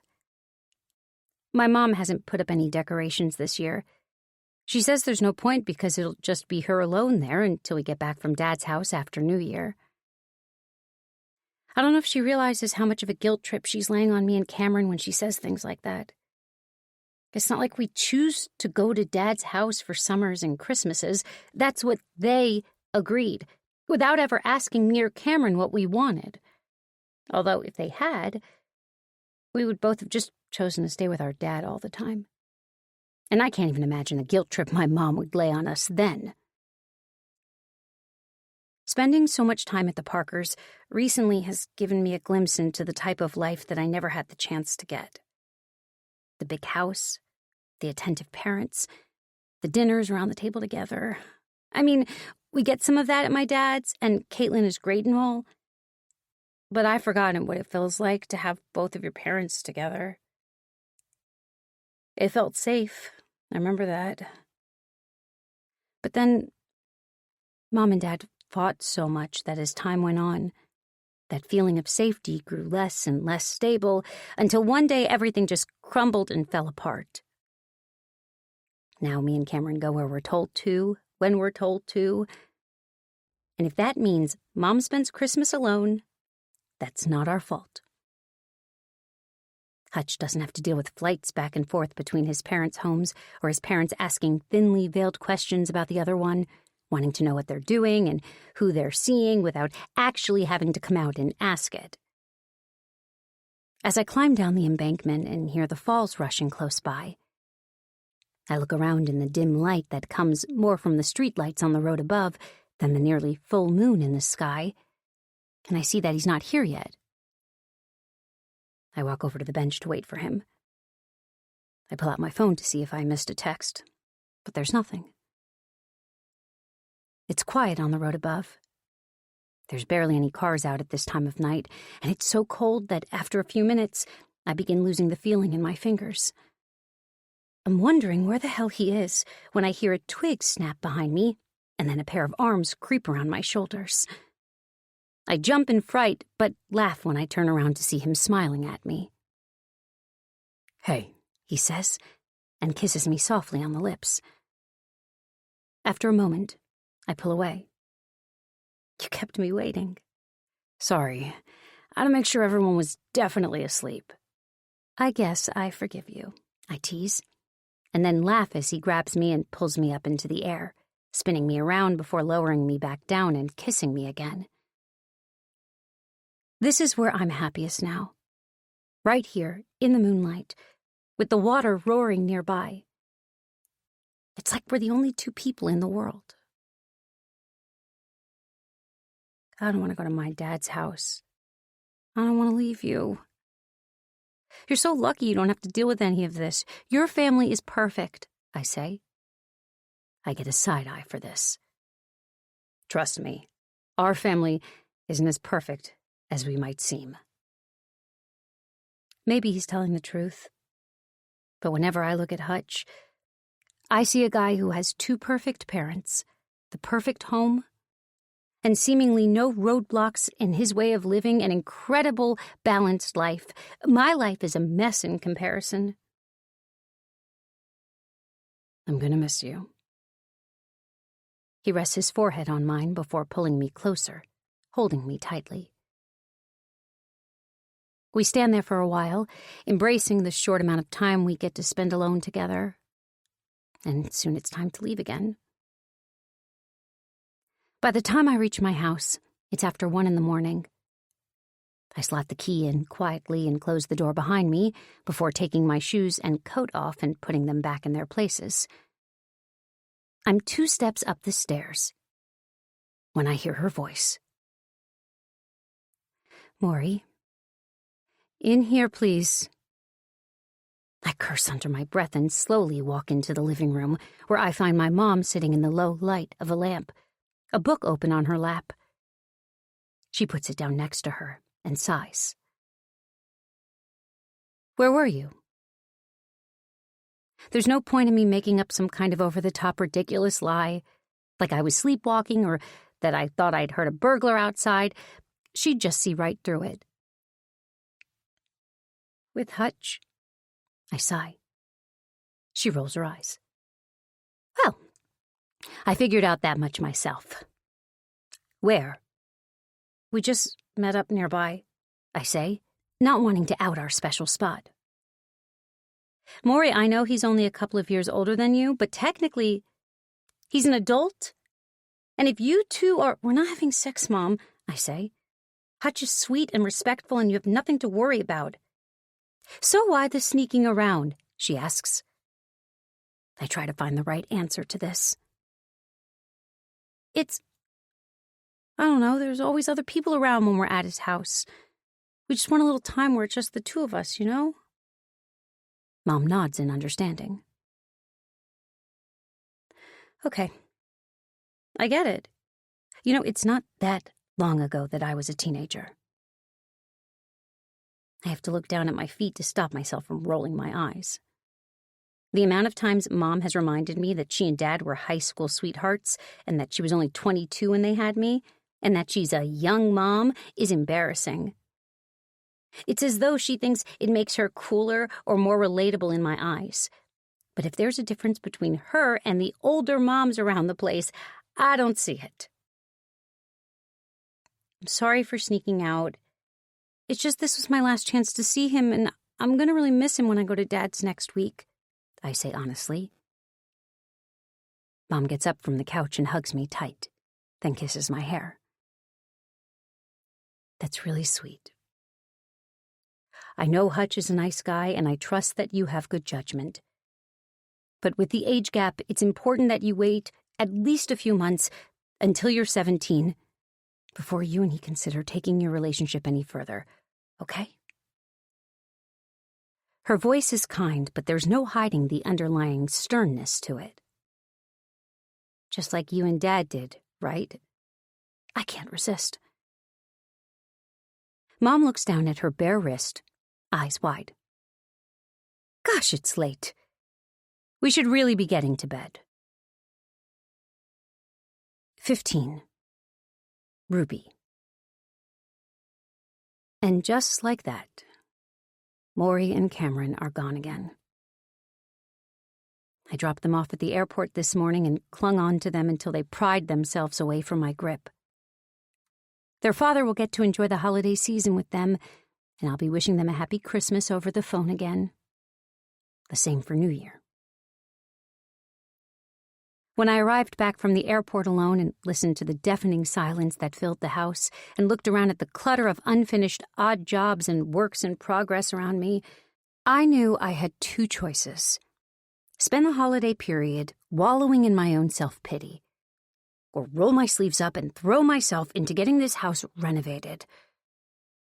I half-heartedly chose the latter, and now, as I'm hauling a box of broken old tiles outside to the trash, I glimpse Bernice Fisher at her window, watching me.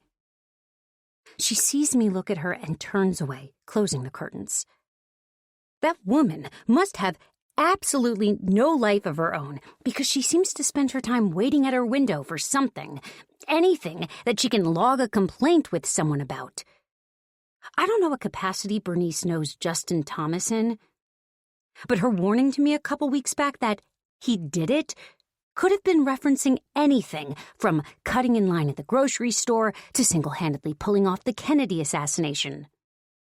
Luckily, her dislike of Justin seems to be as unfounded as her dislike of, well, everyone else.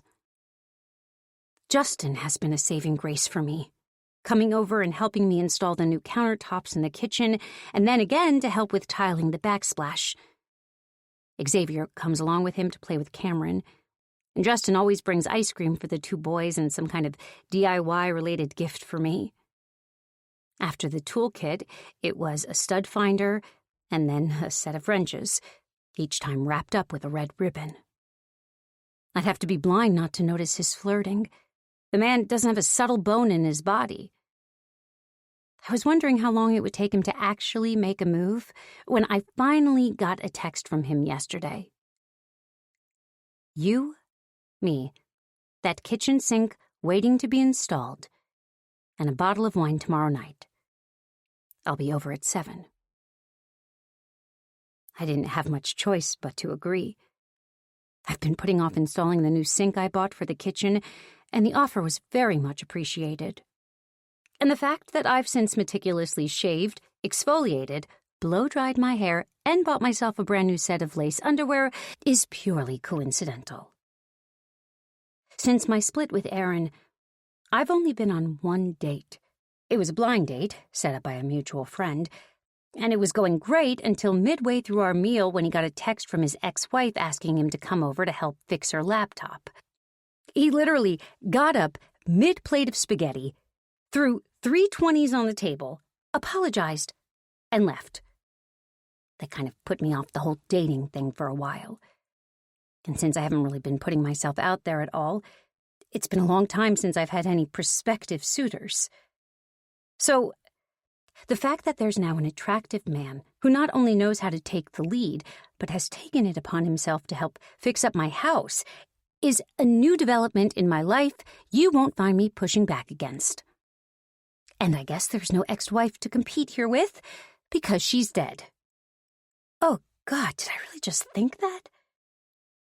As I mentally beat myself up for this, I haul sections of the old kitchen countertops into the back of my car, ready to dispose of, just in time to see Felicity and her 2 gal pals approaching out on their morning walk. It's hard not to notice they're all wearing Santa hats, and I suddenly feel a little self-conscious about my decoration-free house. The 3 women slow down as they reach me, and, as usual, Kendra and Harriet hang right by Felicity's side as she speaks. "Ruby, how are you?" "I'm good, thanks." I wipe my hands on the back of my jeans and cast my eyes back and forth between the Stepford trio. "You all look very festive today." "Just spreading a little joy," Felicity laughs, and then her face darkens. "Ruby, is it true what I heard, that you're dating Justin Thomas?" Wow, word spreads fast around these parts. I notice there's a hungry look on both Kendra and Harriet's faces, like a couple of piranhas waiting to be fed by the latest piece of gossip on the street. I decide not to feed them today. "I think you must have heard wrong, because he's just helping me fix up the house. Cameron is friends with his son, Xavier." Felicity delicately places a hand to her chest, seeming relieved. "Oh, good." I don't know why she'd have an opinion about who I choose to date, but she doesn't give me a chance to ask before she quickly changes the subject. "You know, my boys are really going to miss Maury and Cameron over the holidays, especially Hutch. I think there's a little love story brewing there." She cups her hand to the side of her mouth as though she's divulging a secret. Yes, Maury's very fond of Hutch, too. The robotics sessions with him and Quentin are all she ever talks about. "It's so nice of them to include her," I say. "And thank you for letting Cameron come over to play with Leo so often." Felicity waves this away. "No need to thank me. We just love having them both at our house. It's starting to feel like they're family and we see them so often." This comment, although I'm sure meant warmly, sends an icy dagger through my heart. I'm used to Maury and Cameron preferring their father's house over mine, but now I have a whole new set of competition closer to home. The simple fact is that my kids seem to want to spend time with anyone, anywhere, rather than be with me in our new place. The 3 women having successfully spread their joy, carry on down the street, and I spend the next hour pulling furniture and toys out of Cameron's room in order to access the floor. Like the rest of the original wooden floors in this house, they're in rough shape and will need sanding down and staining. I won't get all of that done today, but I'm determined to get a start on both the kids' rooms in the hope I can have them looking great for when they get back. The downside to this is that the upstairs hall is small enough already without more clutter added to it. And now I'm going to have to climb over a bed as well as a mountain of action figures and building sets in order to access the stairs each day until I have the rooms finished. But I know it'll all be worth it in the end. Once I have Cameron's room completely cleared out, every movement I make inside there echoes sadly around the bare walls. I try to pump myself up a little by setting up a portable speaker and putting on an upbeat 80s playlist. I figure everything else in this house is stuck in that decade. Why not just go with it? As the synth-pop sounds of a-ha's Take On Me start blasting out, I dance around the room with my dustpan and brush, sweeping up the random bits of debris I find. There are pieces of yellow card that Cameron seemed to have cut up into hundreds of tiny squares and left lying around. There's a withered apple core, which he must have thought was a good idea to fling into a corner rather than bring down to the trash, and, most annoyingly, there are various foam stickers stuck to the floor, chunks of which stick stubbornly to the wood when I try to pull them up. I'm kneeling down, working on scraping at the remnants of a monster truck sticker, when I rest a hand on the floor beside me and one of the boards creak as though it's not properly attached. I stand up and move to the speaker to turn off the music, then walk back over to the same floorboard and rest a foot on it. With the music off, the creaking sound is louder, and I'm surprised I haven't noticed it before until I realize it's sitting right where Cameron's bed usually is. I'll just have to nail it back in. I'm about to go fetch the toolbox Justin gave me when a thought creeps into my mind. And when I reach down to pull at the top of the board, lifting it up, I somehow already know what's waiting for me underneath. But this time, when I look down and see the photo lying in the dust, right where I'd somehow known it would be, it's not intrigue that I feel, as I had with the last two, because I can no longer make sense of what it is that I'm finding. It's starting to feel like these aren't just little keepsakes that were hidden away all those years ago to surprise the next owners, but some kind of dark pattern that I can't decode. Because this photo isn't of Jessie, like the first one I found, or of Sandra, like the second one I found. This one is of another girl, in another dress, smiling brightly up at the camera from the same unknown spot as the last ones, along with the same black writing below. And this girl's name is Erica. 16. Erica. Erica walks into the movie theater alone. She collects her ticket, alone.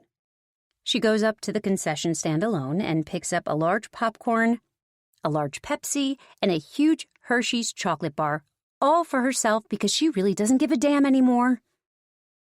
Maybe Bobby is right. Maybe she has gained some weight recently. Maybe she'll gain some more. See how he likes that. Maybe if he was a better boyfriend and didn't stand her up so often and break their plans just to go and hang out with the guys instead, then she might be inclined to watch what she eats a little more to please him. But since he can't even be bothered to come watch one freaking movie with her, she's just going to eat the whole lot and forget all about Bobby Granger.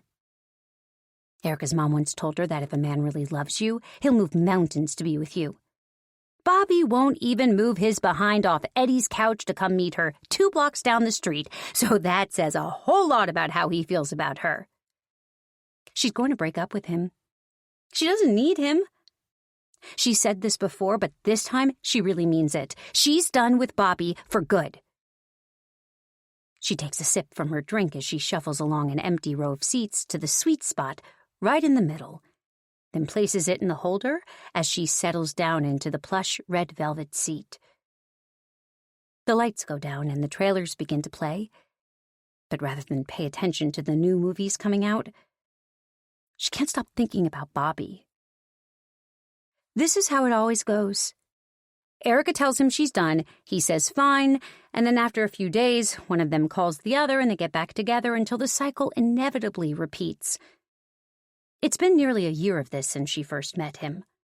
And between that and him always having something to say about how she looks or what she's wearing or what she eats, she's just sick of it all. This will be the very last time that Bobby Granger stands her up. She's so lost in her own thoughts that when she sees a guy sitting a few seats across from her in this otherwise empty row, she wonders how she didn't notice him come in. There's barely anyone else in the theater. Just a group of noisy teenagers who don't even look old enough for a slasher movie like this, and a couple down the front occasionally getting pelted with popcorn by the rowdy teens. If Erica were those two, she would get up and go thump those brats, but the couple just seemed to be trying to ignore it. As the opening credits start, the man on her row moves up into the seat right next to her. "Hi," he whispers in the darkness. "I think I might have joined the wrong room. Is this not the new Schwarzenegger movie?" "No, this is Screen 4, Clover Hill Massacre.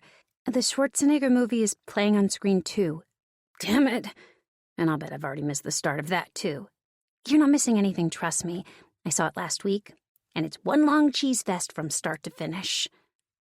The screen suddenly lights up brightly, illuminating the man's face. He's clean-cut, smoothly shaved, and has a strong jaw that offsets his boyish features. He's drop-dead gorgeous. "You know, I hear this movie is pretty good, though, if you like slashers," Erica says. "You may as well stay in here now that it's already started." He seems torn for a moment before he looks at her and smiles. "Sure, why not?" "I'm Erica, by the way. Charlie." He holds out a hand, and she shakes it. Charlie stays where he is and settles back into the seat as he puts his drink into the cup holder beside him. The movie gets into the real gory stuff right away, exactly the kind of thing Erica loves, with a group of college kids running through an abandoned warehouse, a crazed maniac in a dark mask chasing after them. One of the guys, a tough-looking jock, gets cornered and a knife flashes on screen before a river of blood begins to run. Erica laughs without meaning to. She doesn't know why, but horror flicks always have the opposite effect on her. The characters are always dimwits. The girls are just vapid shells with loser boyfriends who treat them like crap, until the killer cuts him up and we watch as the girl runs around cluelessly in the wrong direction, right smack bang into the killer. This movie is no different than the others she's seen, and she's loving every second of it. "Oh my God!" Charlie puts a hand to his mouth. He looks as though he's going to get sick. "Are you all right?" she asks, worried he'll barf all over the floor next to her. "Yeah, I'm okay." He tries to take a sip of his drink, but it gargles, the cup empty. "Crap! Here, have some of mine." She passes her cup to him, and he takes a sip, holding on to it like a lifeline. "Thanks. I'm just not used to watching these kinds of movies. It's so graphic." He grimaces. That's cute. But Erica doesn't want to make him feel stupid for having a reaction to the sight of fake blood and violence. He's obviously just a sensitive guy. You just have to think of it like a comedy. A comedy? I don't know. All the stalking and killing kind of freaks me out, if I'm honest, Erica. Sorry to sound like such a wimp, he says. You don't sound like a wimp. She smiles. I think that's sweet. He smiles back, still clutching her drink. They return their focus to the movie and watch as a girl runs up a set of stairs, screaming as a dark figure approaches slowly from behind. See, it's funny because she's basically falling right into the killer's trap, she says to Charlie. She's doing exactly what he wanted her to do. Now he has her trapped. Is that right? He asks. Yep, and she'll die off screen as we hear her screams ring out from behind a closed door. I know these movies well enough to know what's coming up, she explains. Sure enough, not 1 minute later, the girl is dead and they see blood trickle out from the room on the screen. "See?" Erica says. "You're good," he says and passes back her drink. "Thanks." She takes a long gulp, her mouth parched from the entire bucket of popcorn she's finished off. As the movie goes on, Erica explains to Charlie, who confesses he's never really watched the genre before, about the common cliches used in horror movies. He's impressed by her knowledge on the subject, and as they continue on, engrossed in conversation, she finds herself forgetting all about Bobby and his stupid friends. This is the kind of guy Erica needs. Charlie is sensitive and interested in what she has to say, although for some reason, as she's explaining about jump-scare killer resurrection scenes, she finds it hard to get her words out properly. She guesses this is what happens when she talks uninterrupted for any length of time. She wouldn't know, given that Bobby always tells her to shut up when she goes on about anything she's interested in. Charlie is leaning close to her now, and she can smell his aftershave. A soft, smoky smell with woody undertones. It's sexy. Their eyes are no longer on the movie, but locked on each other's, and when the final credits begin to play and the lights come up, his hand is resting gently on hers. They get up and walk up the steps of the movie theater, but it takes a lot of effort for her to stay coordinated. It's like she has to think about every single movement as she goes. Charlie seems to notice this as they make their way through the lobby and looks concerned. "Are you okay?" I don't know. "I think so," she answers, confused by what she's feeling. "I think I need to just get back to my car." "No problem. I'll walk with you." He smiles and his eyes glisten happily. As they walk out the main entrance of the movie theater, her legs become a little numb and she stumbles as she steps out onto the sidewalk. She holds onto Charlie's arm to catch herself, embarrassed. "Sorry, I don't know what's wrong with me. I feel a little dizzy." Charlie puts an arm around her waist and speaks softly into her ear. "That's okay, Erica. You can just lean on me." 17. Ruby. Justin arrives at 7 on the dot, bottle of wine in one hand, a laser level wrapped in a red bow in the other. I take both from him when he holds them out. "You know, you can't always bring me something every time you come over. Soon I'll have more tools than a hardware store. But thank you." "Don't ever let it be said that I don't know the way to a woman's heart," he says, walking through to my kitchen as though he owns the place. This is the first time Justin has come over without his son in tow. Having left Xavier with a sitter for the evening, Justin seems to have a different air about him now that he's not on daddy duty. It could easily be mistaken for arrogance, but the impression I get is that Justin is a guy who doesn't have the time or patience for ambiguity. If he wants something, he'll tell you. He has the confidence of 10 men, and I'm surprised by my attraction to this particular quality. I follow him into the kitchen to find him rummaging in the drawers. "What are you looking for?" "Corkscrew," he says. "In here." I budge him over with my hip and pull a drawer open. He pulls it out, and I take 2 glasses down from the shelf while he opens up the wine. "Okay, here's the plan," he says, passing me a full-to-the-brim glass. "First thing we've got to do is disconnect the old sink and remove it." He points to the old corroded fixture. "I can handle that part. Your job is cleaning out the cabinet below. Make sure there's enough space to fit in the new one." I take a large gulp of wine and salute him, before kneeling down to clear out the cabinet, removing pots and pans and setting them aside. I've never been on a date like this. So casual and productive, and I've got to say, it's a lot more relaxing than any dinner at a fancy restaurant. For one thing, I'm wearing jeans and a t-shirt, and Justin is even more casual in work combats and a hooded sweatshirt. As we work alongside each other, I have a flashback to my earlier conversation with Felicity, and when Justin heaves the old sink out and I've got space cleared for the new one, I take my chance to broach the subject with him as we take a break. Something strange happened today, I say, sitting at the table. Oh? Justin joins me, wiping his hands on a cloth as he sits. Felicity Parker asked me if you and I were seeing each other romantically. Justin's lip twitches up into a smile. That is strange, because I was going to ask you the exact same thing. I laugh. That wasn't the strange part. You see, I told her that we're just friends. She and her friends are busybodies, and I don't want to fuel that gossip train. Oh. I can't say I'm not disappointed. Justin lowers his head. Well, that's just the thing, I say. Felicity wasn't. She kind of seemed relieved when I told her that you and I weren't an item. Huh, he says, apparently unsurprised. And strangely enough, I had another neighbor, Bernice Fisher from next door, warn me off of you too. Why do you think that is? Justin's face darkens. Well, I think I can take a wild guess. I tip my head, confused. Justin doesn't say anything for a few moments, and I'm beginning to worry when he finally looks up at me. There was a rumor after my wife Elle passed that I killed her. My mouth drops open, but no words come to me.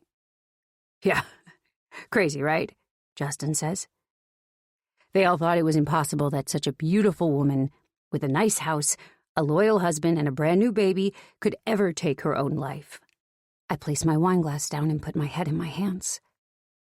I'm so sorry, Justin. I didn't know. When you said your wife had passed, I had assumed she was sick. She was sick, he says gravely. She had postpartum depression. She was battling the hardest thing she'd gone through in her life, and I was the only one who could see it. To everyone else, she was Elle Thomas, the proud new mother who always wore a smile as she showed off her baby boy. I've never seen Justin's mood resemble anything close to serious before, and I feel awful for bringing this up. I can't believe anyone could think that he would hurt his own wife. I've only known him for a short time, but he's been so selfless and giving, and he's obviously a wonderful father to Xavier. I'm so sorry that people thought that about you, Justin. To compound the pain of it all for you like that, I trail off, not knowing what to say.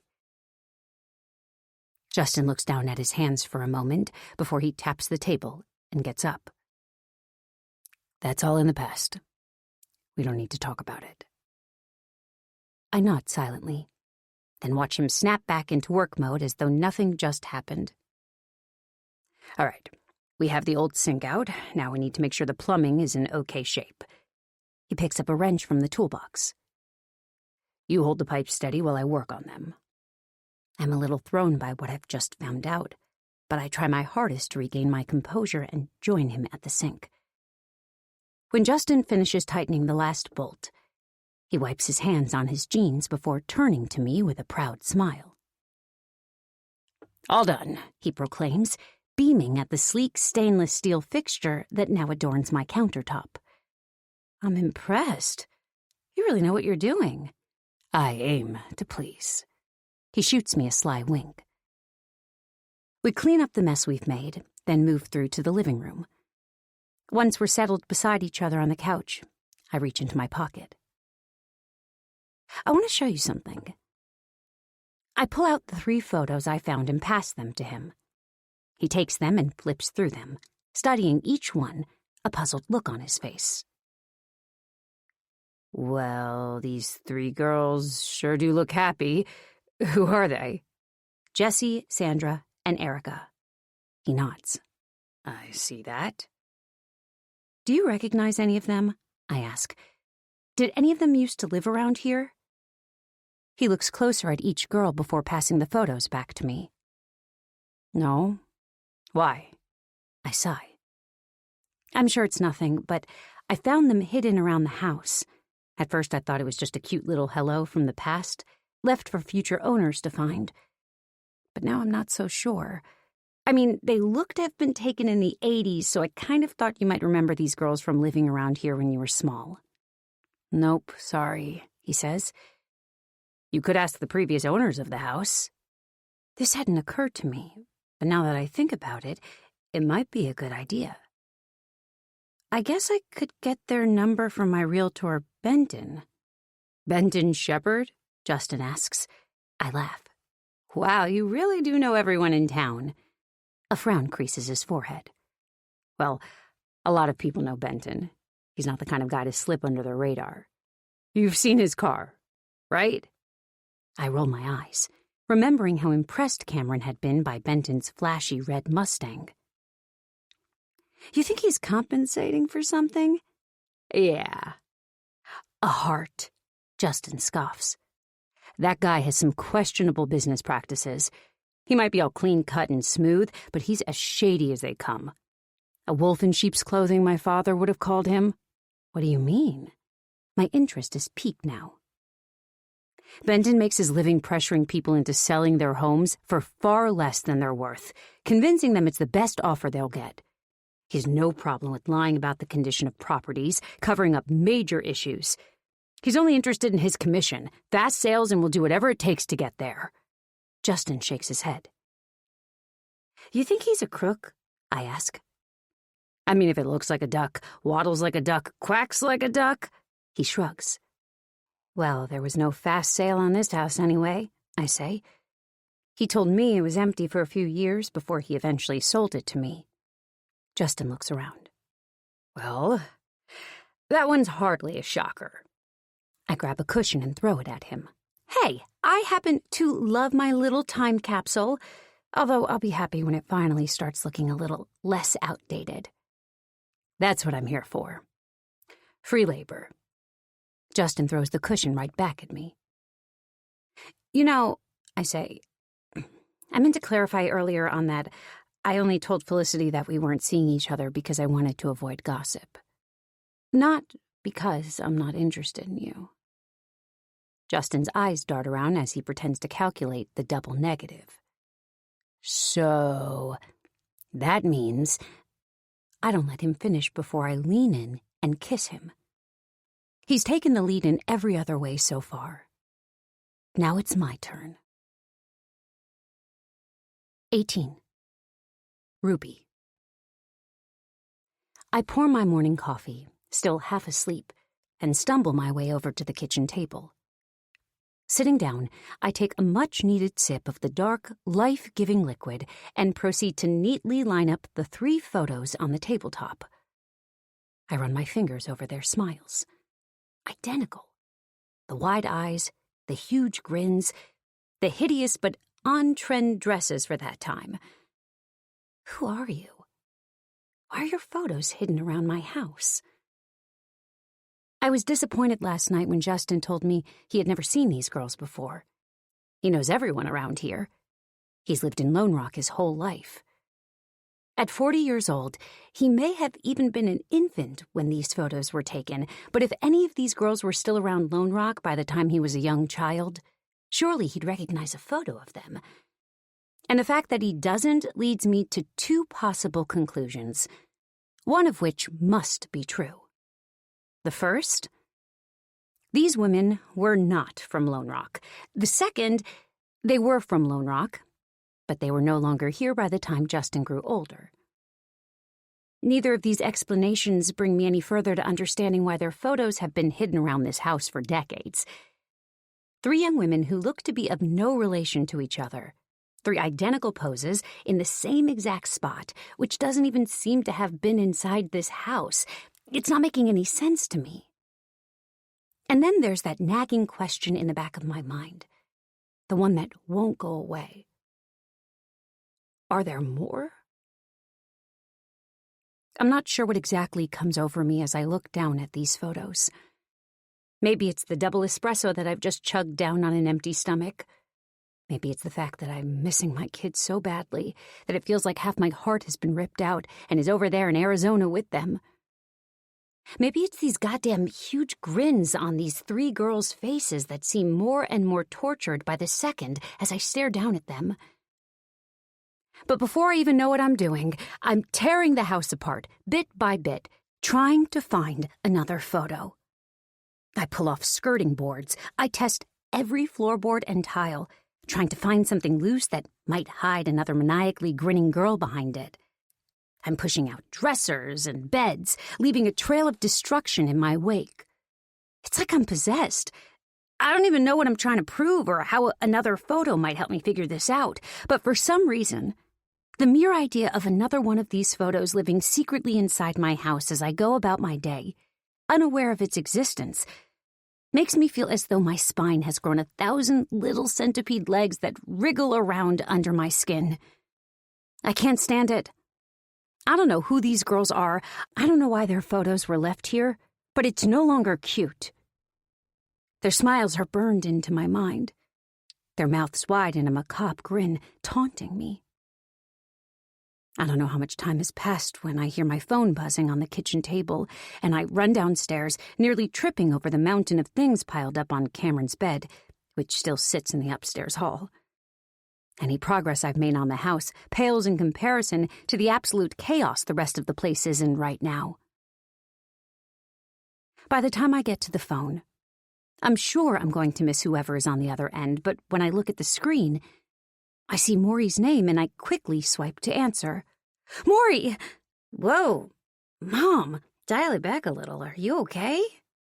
I try to calm my breathing, realizing that I must have sounded like a madwoman to my daughter. Sorry, Maury. It's just so nice to have you call. I figured you'd be busy with your father and Caitlin. Are you guys having fun? Yeah, I guess. That doesn't sound reassuring. You guess? Yeah, I mean... Maury pauses, something clearly on her mind. Well, I miss him, Mom. Miss who? I cut myself off as I realize exactly who. Oh. Hutch. There's quiet on the line. Then the sound of sniffing. Maury is crying. Oh, honey, you really miss him, huh? I say, wanting to reach into the phone and hold my baby girl close to me. Yeah, she sobs. I miss him so much. I just want to come back home, Mom. I try not to take this personally. Neither Maury nor Cameron have ever called me up from their father's house to tell me they miss me, or that they want to come home to me.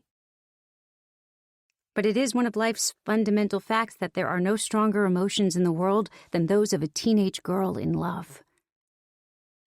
Maury, baby, I'm sorry.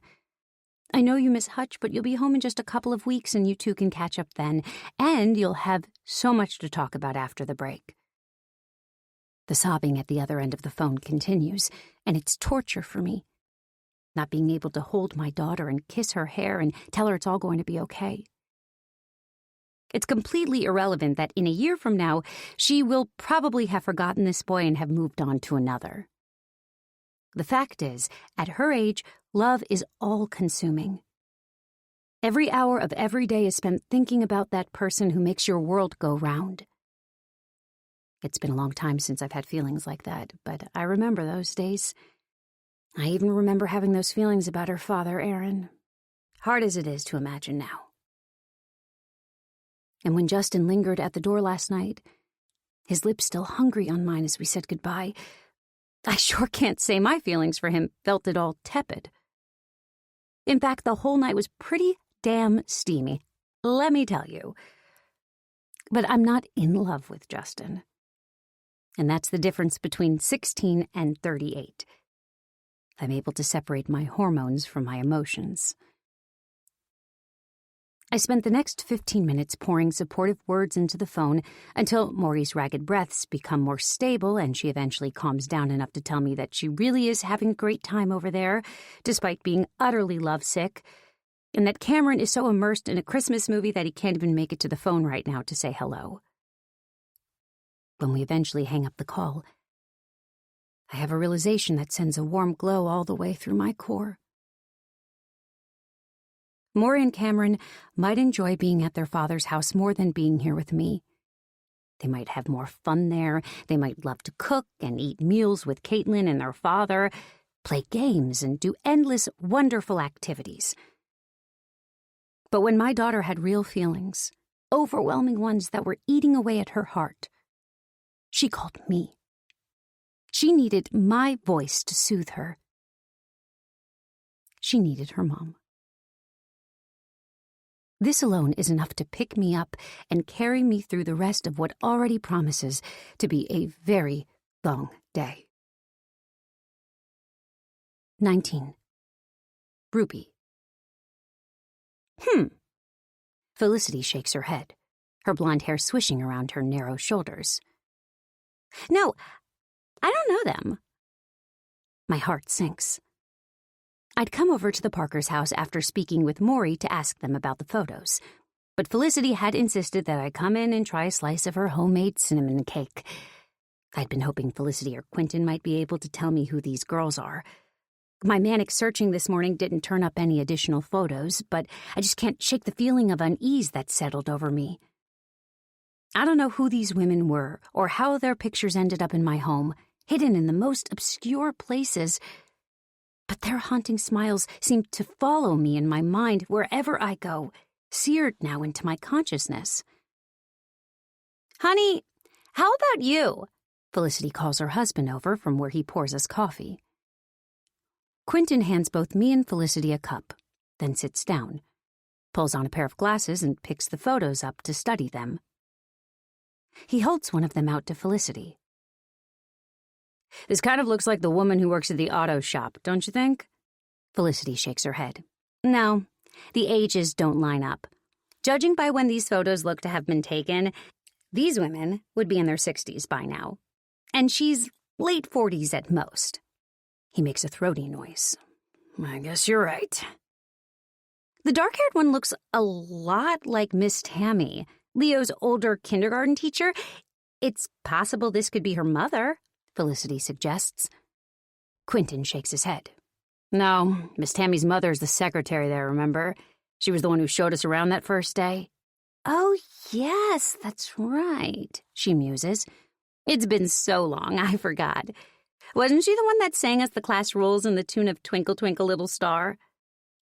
The couple both laugh at this, and I can see this is getting me absolutely nowhere. Felicity passes back the photos to me. Sorry we can't be of more help. You could always try contacting the previous owners, Stan and Anita Desmond. You know them? I ask, sliding the photos back inside my handbag. Used to, Felicity says. But they moved away a long time ago. You don't happen to have a contact number for them, do you? I ask in hope. No, sorry. I used to be in touch with Anita, but she's since changed her number, and I don't have the new one. But Benton Shepard sold you the house, right? He should have it. This brings me right back to my conversation with Justin last night. Although after hearing about Benton's somewhat shady practices, I can't say I'm all that enthusiastic about the idea of getting back in contact with the man. When our coffee cups are empty, and Felicity and Quentin walk me to the door, I can't help but share with them my conversation with Maury this morning, and her emotional reaction to missing Hutch. Oh, that's adorable! Felicity clutches her chest. Those two make such a cute couple, don't they, honey? Quentin smiles. Well, I know Maury certainly has our Hutch's heart anyway. They're texting all the time. He never stops talking about her. Felicity puts a hand on my shoulder and lowers her voice. I want you to know, I did have a talk with Hutch about the age difference, and he told me he's waiting until she turns 17 next month to officially ask her out on a date. Something a little more romantic than a robotic session with his father. That's sweet, I say. I don't have the heart to break it to them that Maury and Hutch have been secretly meeting up for weeks behind their backs. When I get home, I don't waste any time trying to find Benton's number. With 1 week until Christmas, he'll likely soon be out of the office until the new year, and I want to get to the bottom of this before the kids get back from Arizona. After emptying my handbag out onto the coffee table, I find Benton's business card among the rubble and type the number into my phone. The photos stare up at me from the coffee table as I pace the living room, my call ringing out unanswered.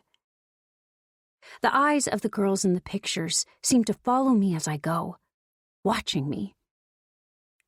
After everything Justin told me about Benton Shepard last night, he's not someone I particularly want to be calling for a favor right now, but I don't have much choice. He must have a number for the previous owners of this house, and I don't know where else to find it. I tap my fingernails impatiently against each other as I wait for him to pick up. "Shepard's Real Estate? How can I be of help today?" Benton's voice finally comes through the line, smooth and slick. "Benton, hi, it's Ruby Blake," I say, my voice steady. "Ruby! It's great to hear from you. How's everything with the new house?" "It's wonderful." I stretched the truth tight enough to snap. "But there's something I hoped you could help me with." "Fire away," Benton prompts. "I need to contact the previous owners, if that's possible. I have some questions for them." "Questions?" Benton sounds curious. "Yeah. Just about the history of the house and such," I say. "Oh, well, I can tell you all of that. The last owners moved in when it was built in the early 80s. They moved out to live closer to their grandchildren a few years back and were the only owners of the property until they sold it to you last August," he explains. "Yes, thanks. You mentioned all this when we met before. But I have some more in-depth questions I'd like to ask the last owners myself. If you could give me their number?" I hear Benton exhaling between his teeth. "No can do. Sorry. Giving out clients' personal information goes against our policy here. I'm sure you understand." I had a feeling this would be the answer. But I was hoping Benton would be the kind of guy who wouldn't care too much about bending the rules. "The thing is, Benton, I'm concerned about some items that I've found around here," I say. There's a moment of silence on the other end of the line. "What kind of items, Ruby?" I don't feel like sharing anything more with this guy. Just some personal things that I'm sure the last owners would like to have back. Benton now speaks softly. "Well, that's no problem at all. If you drop them into my office, I'd gladly pass them on." Something about this offer sets my senses on alert, and I have a strong feeling that giving these photos to Benton would not be a good idea. "You know what? It's really not that important. I'm sure they took everything they wanted from the house." I backtrack. "Are you sure, Ruby? Because I don't mind." "Yes, it's fine," I rush. "I've got to go. Happy holidays."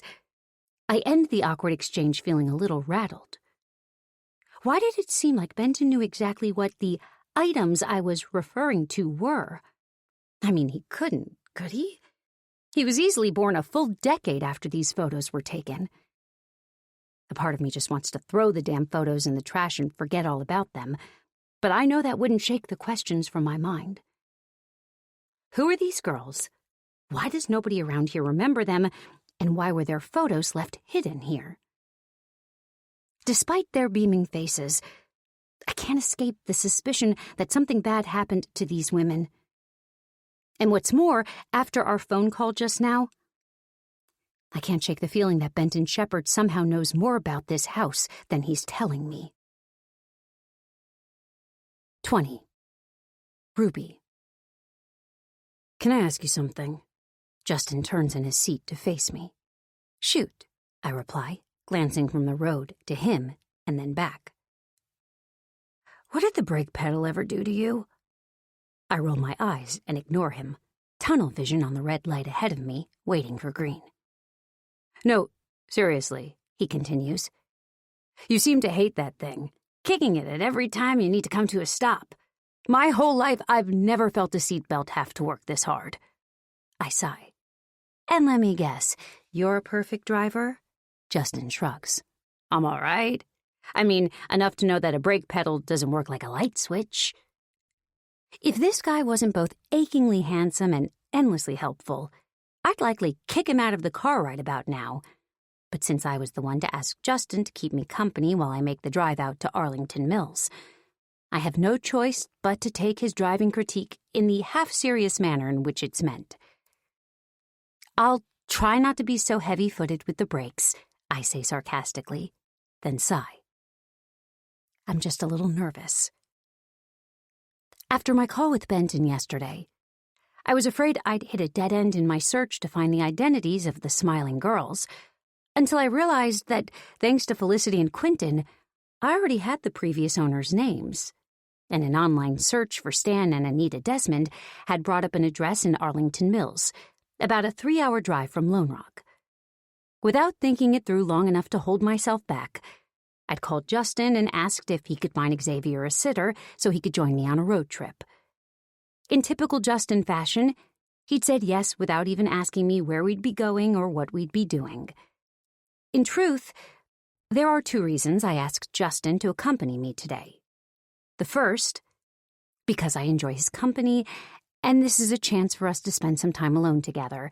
And the second, because a little voice in the back of my head is telling me that if I'm right, and that something may have happened to these girls all those years ago, then I should probably have some backup when I drop in on these people unexpectedly. The best-case scenario is that the couple are happy to be reunited with the photos and can tell me who the girls are. So you think this couple will have the answers? Justin asks. Well, if they don't, I think I need to consider bringing it to the police, I say. I mean, the Desmonds were the only ones who owned the house before me, which means if they have no explanation for the photos or how they got there, then somebody else put them there. Justin seems to think on this. Why would somebody do that? I have no good answer to that, and as the road stretches out endlessly before me, my hands grip the steering wheel tightly. With every mile that passes, my anxiety grows. What if they refuse to speak to me? What if they've never seen these photos before? There's no good evidence to suggest that anything bad happened to these girls, but my gut is telling me that something is very wrong about this whole thing. Ruby? I hear Justin's concerned voice beside me as I signal to exit the freeway, an hour now from our destination. I think you've worked yourself up about this. It's probably nothing. I mean, if you ask me, those girls look as happy as can be. I sigh, trying to calm my nerves. Yeah, I'm sure you're right. You know what else I think? Justin's voice is uncharacteristically serious. I think it's a week before Christmas. Your kids are out of town with their dad, and your mind is just finding a way to distract you from the hurt that causes you. Don't analyze me, I say, or I might have to do the same to you. I can't imagine it's all that easy for Justin at this time of year either. As a single father of an 8-year-old who doesn't even remember his own mother. It puts it in perspective for me, at least. The fact that my children still have their father and get to spend this time with them. Even if that leaves me alone for the holidays. Justin laughs. I'm not going to deny that it's a difficult time of year for me. But I'm not the one turning into Inspector Clouseau over here just to escape my feelings. He may have a point, but I'll be damned if I'll admit it. Before long, my phone tells us we're just minutes from the Desmonds' home, and as I drive through the tree-lined streets of this quiet Arlington Mills neighborhood, all I see are exquisite houses with manicured lawns and perfectly trimmed hedges. Each home is unique in its architecture and design. It's the kind of place you don't get to live in without a very healthy bank account, and it's quite a step up from my little outdated home on Forest Grove, where Stan and Anita moved from. I get the feeling that Christmas here is more of a competition than a celebration, Justin remarks, looking out at the excessive number of lights and decorations around the place.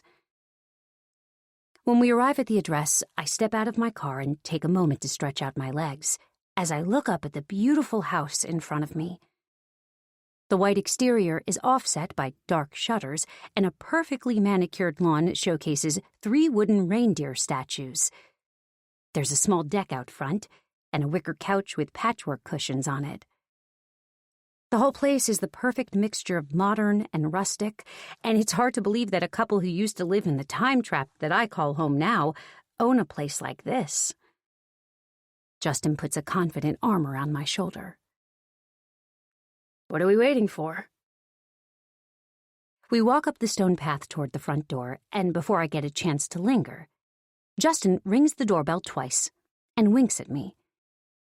We wait patiently, my stomach churning a mixture of anticipation and nerves.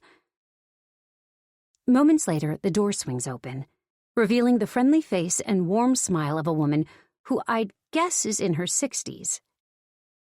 "Hello, can I help you?" she asks. I'm suddenly wishing I'd practiced what I might say when I got to the door, but it's too late for that now. "Hi, are you Anita?" "Yes." I smile. "My name is Ruby Blake, and this is my friend Justin." I indicate to him. "I'm sorry to drop by unannounced like this, but I'm the person who bought your last house in Lone Rock, and I wondered if you have a moment to talk with me?" She seems a little surprised, but her smile widens. "Well, sure. Come on in." 21. Ruby. I know that our intentions here are good, but I'm a little concerned that Anita is trusting enough that she'd welcome two strangers into her house so easily. As she ushers us in, she calls up the stairs. "Stan, we have guests." She walks us through to the kitchen, and on every inch of wall we pass are family photos hanging proudly, glass frames buffed to within an inch of their lives, and not a speck of dust on them. Anita offers us a seat and refreshments, and I feel relief at her warm greeting. Despite my initial nerves, I know I made the right decision to come here. I look to the doorway and see a man with a thick gray mustache and reading glasses hanging from his neck. "Stan, this is Ruby, the new owner of the house in Lone Rock, and this is her friend Justin," Anita says as she lays out a plate of cookies on the table. "Hi." I get up and shake his hand before Justin does the same. "How interesting." Stan moves slowly to sit down across from us, a hint of a hunch in his gait. "What brings you here?" I see no point in wasting any time, so I pull the 3 photos out of my bag and lay them down on the table. "I found some old photos that I think you might have left at the house." Stan pulls his glasses up to his eyes, and Anita comes to look over his shoulder as he picks up the photos. They both look through them, and I can see immediately that there's not a hint of recognition in their eyes. "No, not ours," Stan says. "Unless you know who these people are, Anita." Anita shakes her head.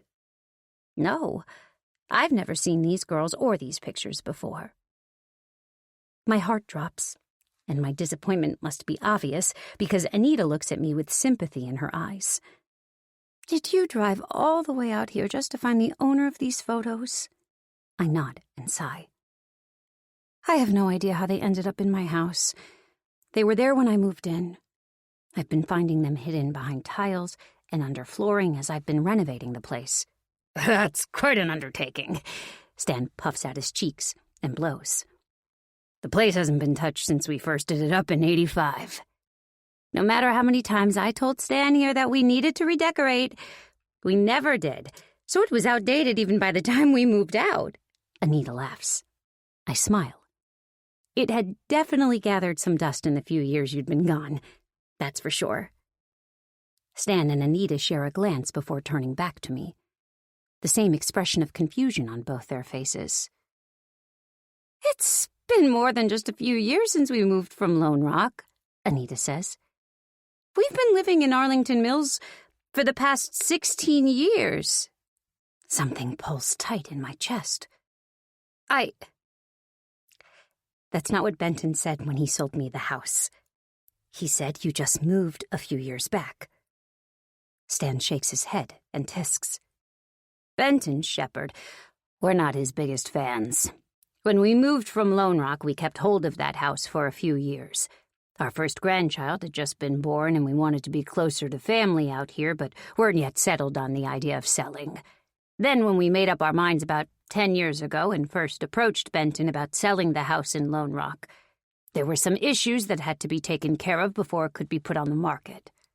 At first, he told us it would take 6 months or so, but he kept stringing us along, with various other issues arising, which always meant it had to be put off. For nearly 10 years? I ask in disbelief. I can't really say I understand how these things work. But yes, Anita confirms. First it was there were issues with the property's deeds. Then he convinced us to wait for market conditions to improve to get the best price.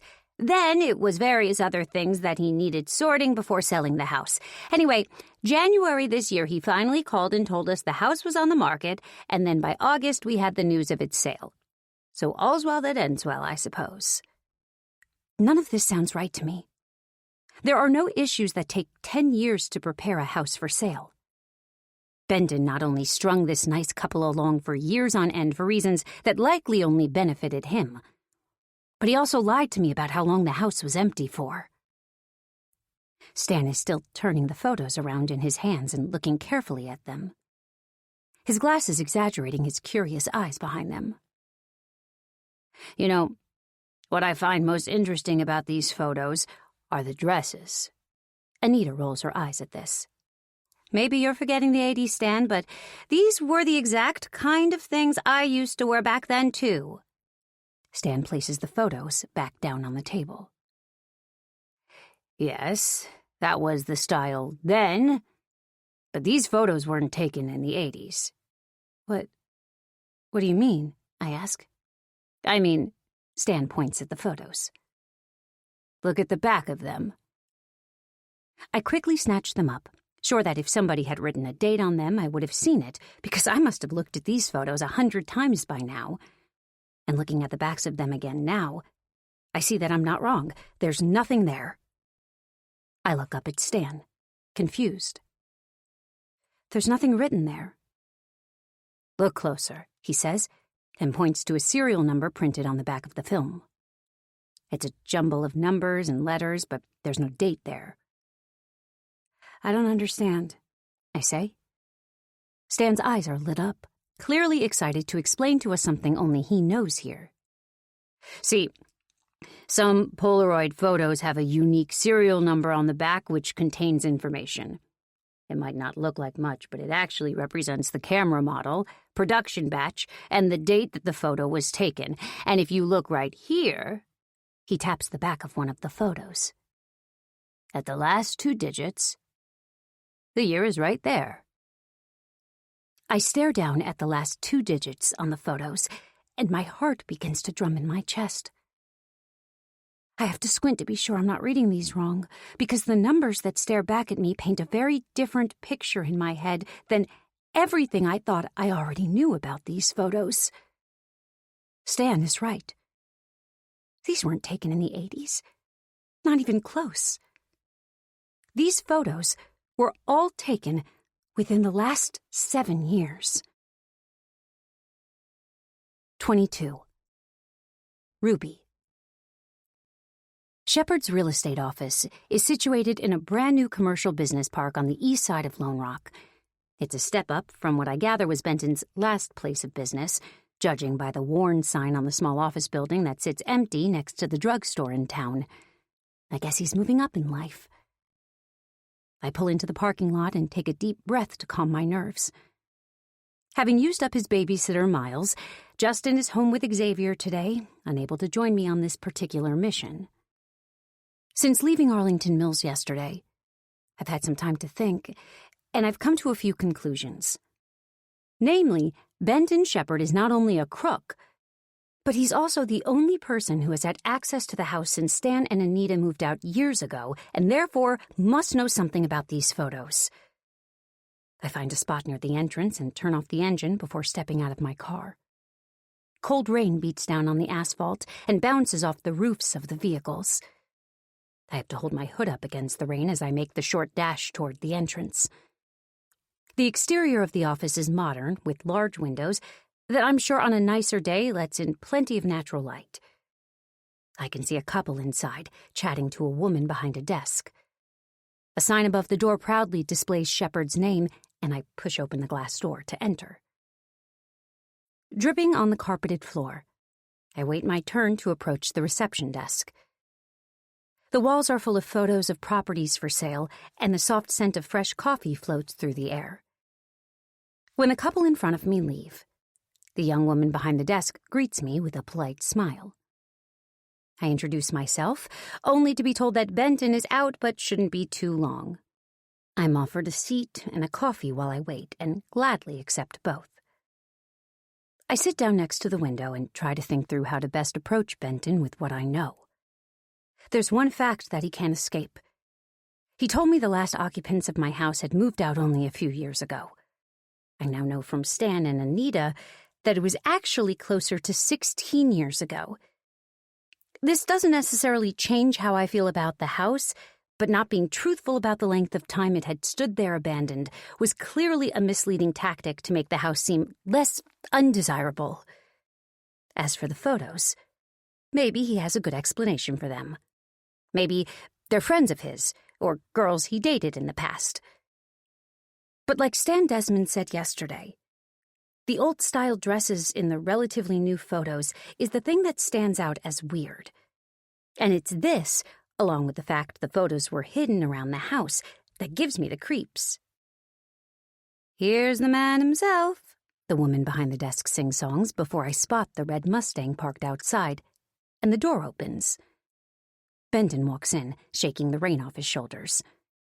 He doesn't see me at first and approaches the desk with a lowered brow. "Atkins, the asshole, pulled out of the Clayton sale at the last minute today. Didn't I tell you he was a—" The woman coughs loudly, interrupting him and gesturing my way. "Mr. Shepard, Ruby Blake is here to see you." Benton's head whips my way, and I watch the frown on his face morph seamlessly into that salesman's smile I remember. "Ruby, what a pleasant surprise! What can I do for you?" I don't return the warmth. I was hoping we could talk. Alone. "Sure thing. Jane, can you hold my calls for 5 minutes?" He doesn't wait for her reply before ushering me toward his office at the back of the room. Inside, he closes the door behind us and gestures to the chair in front of his desk. "Please, have a seat." He sits down across from me and beams, white teeth glistening. Men like Benton have spent years practicing this winning smile, effortlessly sealing the deal with clients who can't resist his charisma and good looks. But I won't be letting his charm distract me today. This man is a liar. "So," he leans back in his chair, casually. "What's up?" "Benton, I'm not going to waste either of our time." I get straight to it, pulling out the 3 photos. "Who are these girls, and why were their photos hidden around my house?" Benton's curious eyes go straight to the photos on the desk. He picks them up, and I study his face like a hawk, looking for any spark of recognition. "Isn't it obvious?" he finally says.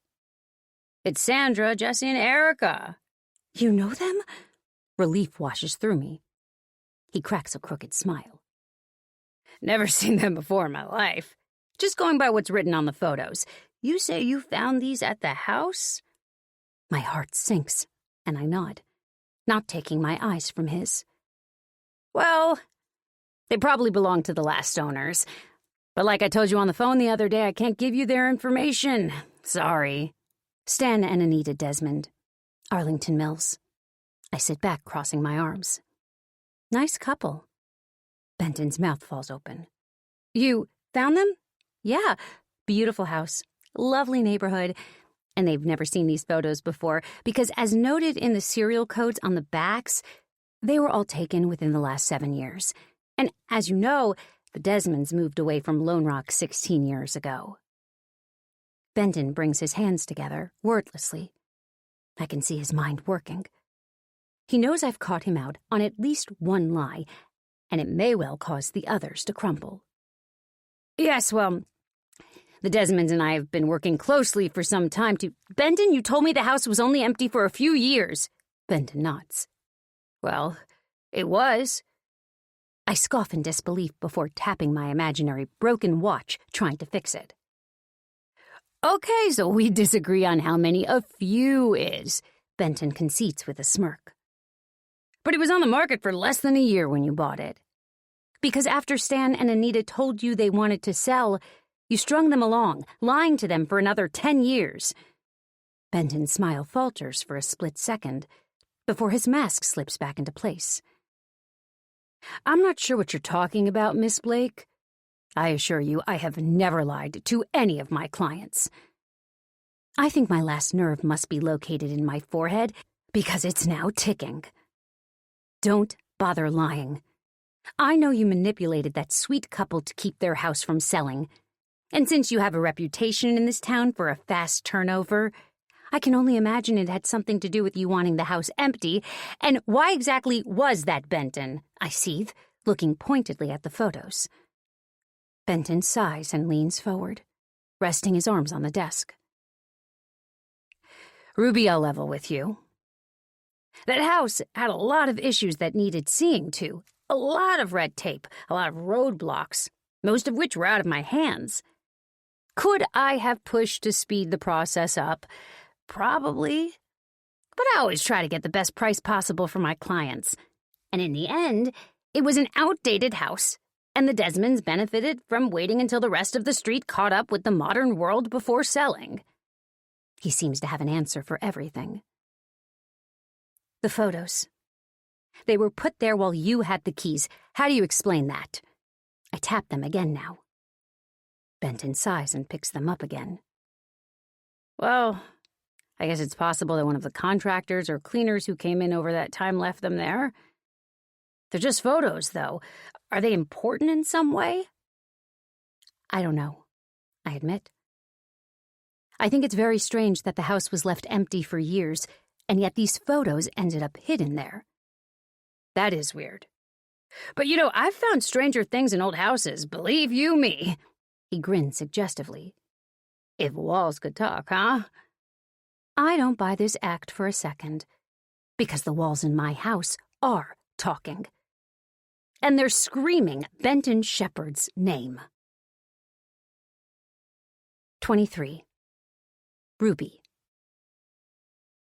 It's 3 days into the new year, and for me, Christmas came and went in a blur of sanding, staining, and painting Cameron's bedroom, all the while firmly pressing down the empty feelings that come from spending the holidays alone. Justin turned up at my door on Christmas Eve with a bottle of wine and a new light fixture for Cameron's room, telling me that his rule is to never leave my house before fixing something up or helping out in some way first.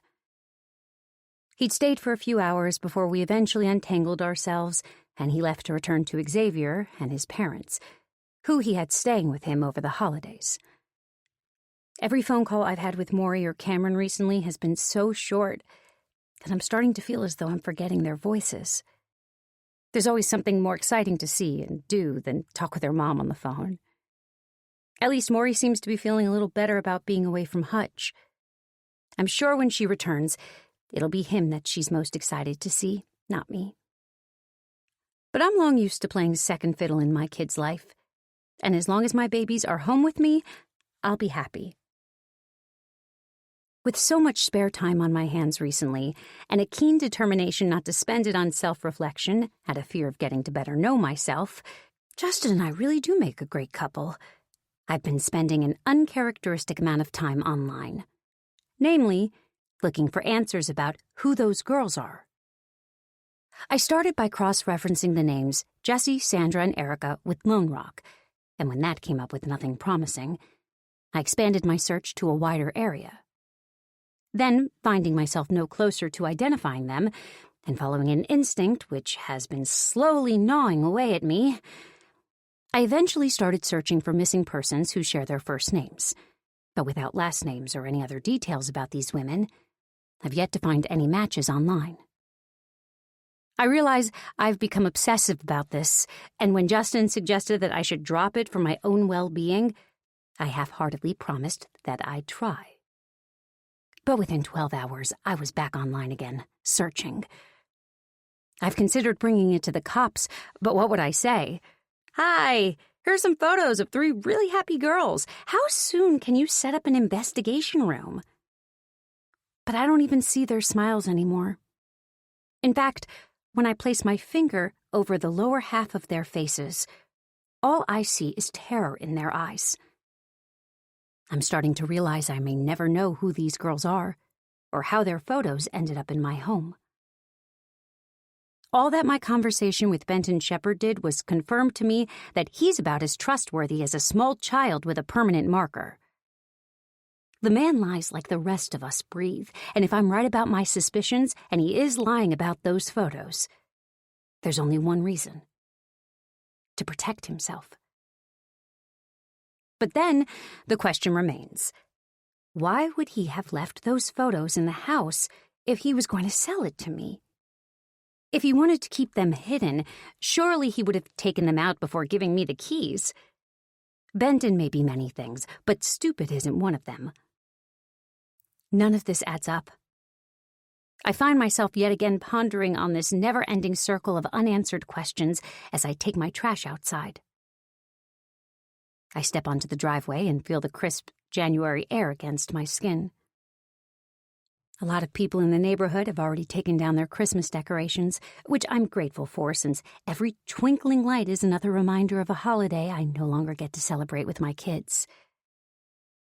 As I haul the black sack into the trash cart, I spot Bernice, my sociably challenged neighbor, making her way down her driveway toward me, and I could already sense trouble brewing. She comes to a stop, a scowl on her wrinkled face as she stares my way.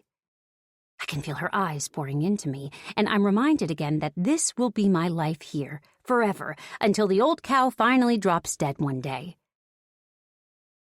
"Good morning, Bernice," I say, trying to keep my tone neutral. She ignores my greeting, her face twisting into a frown.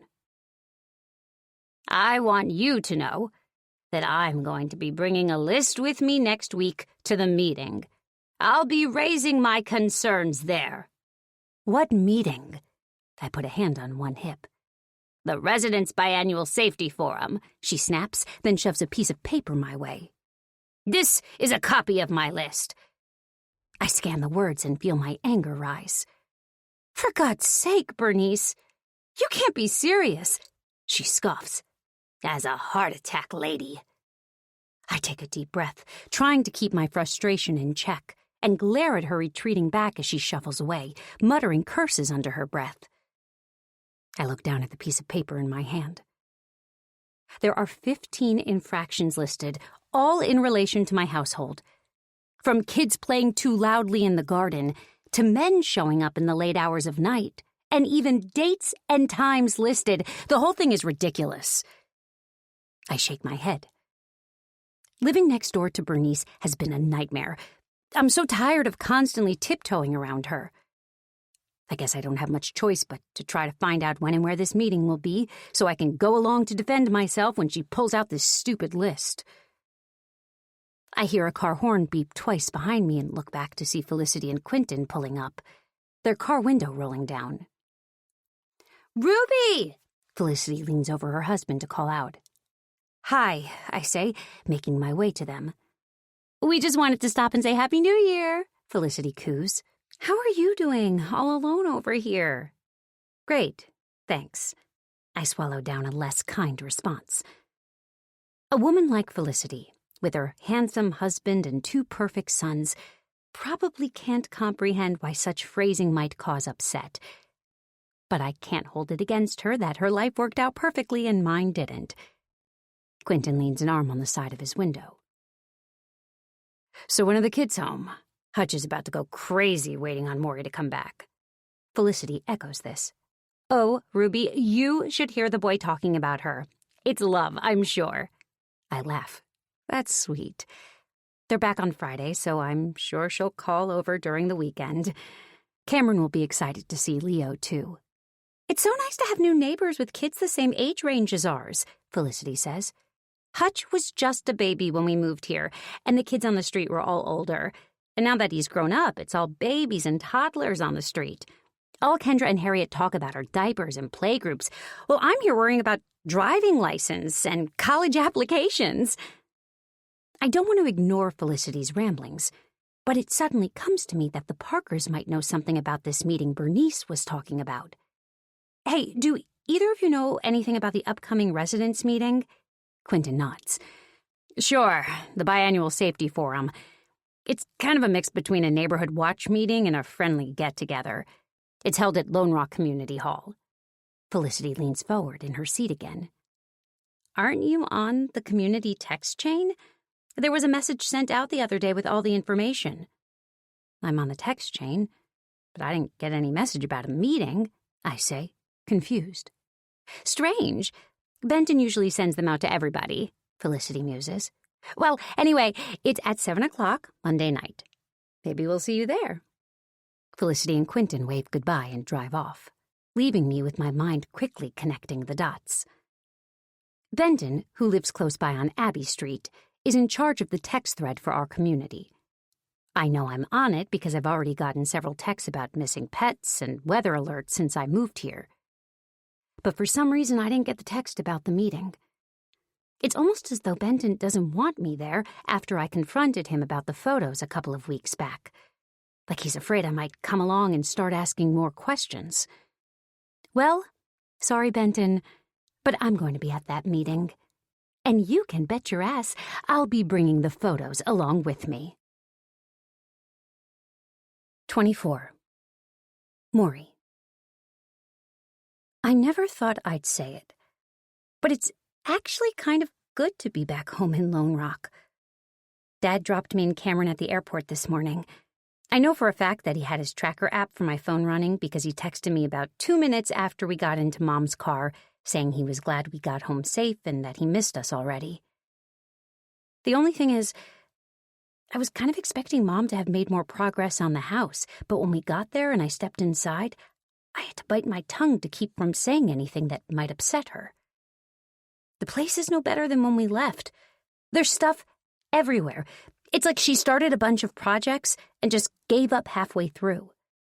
Most of the walls are still coated in the same gross, peeling wallpaper, and other than a couple of changes in the kitchen, there's not much sign of any new additions or improvements. To add to that, there's a weariness in my mom's eyes that I can't ignore. I thought you were going to make the house look good, Cameron blurts out. I shove him hard in the back. Shut up, Cam. She is. It just takes time. Mom gives me a stern look for pushing my brother. Then her eyes soften. It's okay, Maury. And yes, Cameron, I know it doesn't look very good yet, but go upstairs and look at your bedroom. Cameron's eyes light up, and he practically falls over himself in his haste to get up the stairs. 10 seconds later, we hear a shout of, "Whoa, cool," coming from his room, and Mom laughs. Before you ask, I haven't gotten around to your room yet. Sorry, she says. That's fine, I say. There are bags under Mom's eyes, and I'm starting to wonder if there's something wrong, other than having spent Christmas alone. So, tell me everything. Her enthusiasm seems forced. What did you guys get up to over the holidays? I tell her about the raffle I entered at the Christmas fair, and how I won a huge stuffed reindeer, and about Cameron's new obsession with Mario Kart, and the caroling trip that Caitlin dragged us all along on, which actually turned out to be kind of fun, and a few other funny things that happened while we were there. I intentionally leave out one very important detail of our time there because Mom really doesn't look like she needs to hear about it right this minute. If it's okay, Mom, I'm going to go see Hutch, I say, 1 foot practically out the door already. Wow, you lasted all of 10 minutes here. I'm impressed. She laughs before holding out her arm, gesturing for me to leave. 20 minutes later, I walk down the path leading away from the road, and the sound of vehicles fades away, replaced by the gentle rushing of the waterfall. The air is crisp and cold, and I pull my coat tighter around me as I emerge from the trees into a clearing. My breath catches at the beautiful sight before me. Water cascades down the rocks, glistening in the sunlight. The surrounding area is covered in a thin layer of frost, and a light mist hangs in the air, making the whole place look like it's right out of a fairy tale. He's already waiting for me, and I run up to him full force, a grin on my face. He catches me and spins me around. I bury my face into his blonde hair, and when I finally let go and he places me down, I can feel the waterfall spray on my face, the cold water droplets tingling on my skin. "I missed you," he says, kissing both of my hands in turn. "Not as much as I missed you." I laugh. We sit down together and catch each other up on everything that's happened in the 3 weeks we've been apart. The smell of damp earth and fresh water fills the air while we sit, watching each other's eyes light up as we joke and laugh and have fun just being with each other. I could spend all day here with him. But unfortunately, it soon comes to an end when we both have to leave to go home to our families. Back home, Mom is putting a huge pot of mac and cheese out on the table, which she knows is both mine and Cameron's favorite. When I sit down and begin piling my plate up, she leans closer to me. "How'd it go with Hutch?" I suppress a grin. "Fine, Mom. We just talked for a while." "Good." She smiles. "You know, I have it on good authority that you can expect to be asked out on an official date next month." "Next month?" I ask, confused. "When you turn 17. Mom nods. "Oh," I say, understanding now. I guess Hutch must have shared with his folks that he's interested in me as more than just a friend. I doubt that was a shocker, with the amount of time we spend together. But the idea of Hutch and I going out to dinner or a movie alone together seems kind of weird now. "Mom, guess what?" Cameron says, mouthful of cheesy pasta. "What?" I kick Cameron under the table and give him shut-up eyes. "Ow, Mom! Maury kicked me!" he wails. "You were talking with your mouth full." I glare at him. "And I think you should shut up." Mom stares from me to Cameron and back. "What's going on?" "She doesn't want me to tell you about Dad and Caitlin," he says. "God, Cameron, you are such a brat." I kick him again. "Maury, stop it. What are you guys talking about?" Mom demands. I put my head down and scoop another forkful of food into my mouth. I guess she's going to find out sooner or later anyway. I just didn't want anything stressing her out even more right now. "They're having a baby," Cameron says. "We're going to have a little sister." In the 3 seconds following Cameron's words, I see Mom's eyes glaze over, and her face forms an expression I don't recognize. Then just as fast, she jumps up from her seat, a painfully big smile on her face. "Congratulations, guys." She hugs Cameron tightly, and then me. "A new sibling. That's just wonderful news. I'm so happy for you both." But I don't think she is, really. I search her eyes as she sits back down. Despite the grin pinned firmly on her face as she listens to Cameron talk on and on about what he's going to do with the baby sister, all I see is pain in her eyes. It's like the photos of the women she showed me before. Her face is split into 2 parts. On the bottom, her lips turn upwards, happy. But on the top, it looks as though she's being tortured. 25. Ruby. I pull into the parking lot of Lone Rock Community Hall, my hands gripping the steering wheel tightly as I search for a spot among the throng of cars already here. The sun has set, and in the orange glow of the parking lot lights, I can see people milling about, their voices carrying through the air. I finally find a spot and turn off the engine, then sit back, rigid in my seat. "You want to talk about it?" Justin asks. "What is there to talk about? My kids are getting another sibling, and that's a great thing." "And? And what?" I turn my head to glare at him. I'm starting to regret asking Justin to come along with me to the meeting. He doesn't even live in the catchment area, but I thought it was a good idea to have someone in my corner just in case things go south tonight. And Maury agreed to minding the boys for us this evening, so here we are. Now he's psychoanalyzing me when I'm already on the brink of a meltdown and I don't have much patience for it. "You know, It's okay to have some feelings about your ex-husband having another baby, he says. Is it? I turn to him, eyes wide. Is it okay for me to want to scream? Is it okay for me to despise the thought of my kids getting a new baby sister? Is it okay for me to hate Aaron and Caitlin and seethe with jealousy over them adding a precious new baby to their family, while somehow simultaneously being completely content with not having any more of my own? Jason mulls this over for a second. Yes, I think that's okay.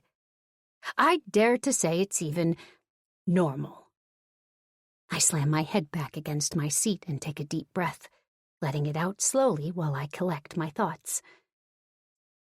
Parenting is the most beautiful and cruel experience there is in life, I say, my voice breaking a little.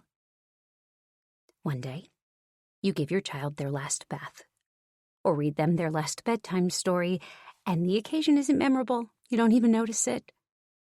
But then at some point, you realize that period of your life just slipped by and now lives in the past, gone forever. And in that moment, right there, you finally realize that all those small things that seemed so mundane and even frustrating at times, well, they were actually the most valuable moments of your entire life. There's silence in the car for too long, until I finally look over to Justin. He's just staring out of the window into the dark. After a moment, he turns to me, his eyes glassy.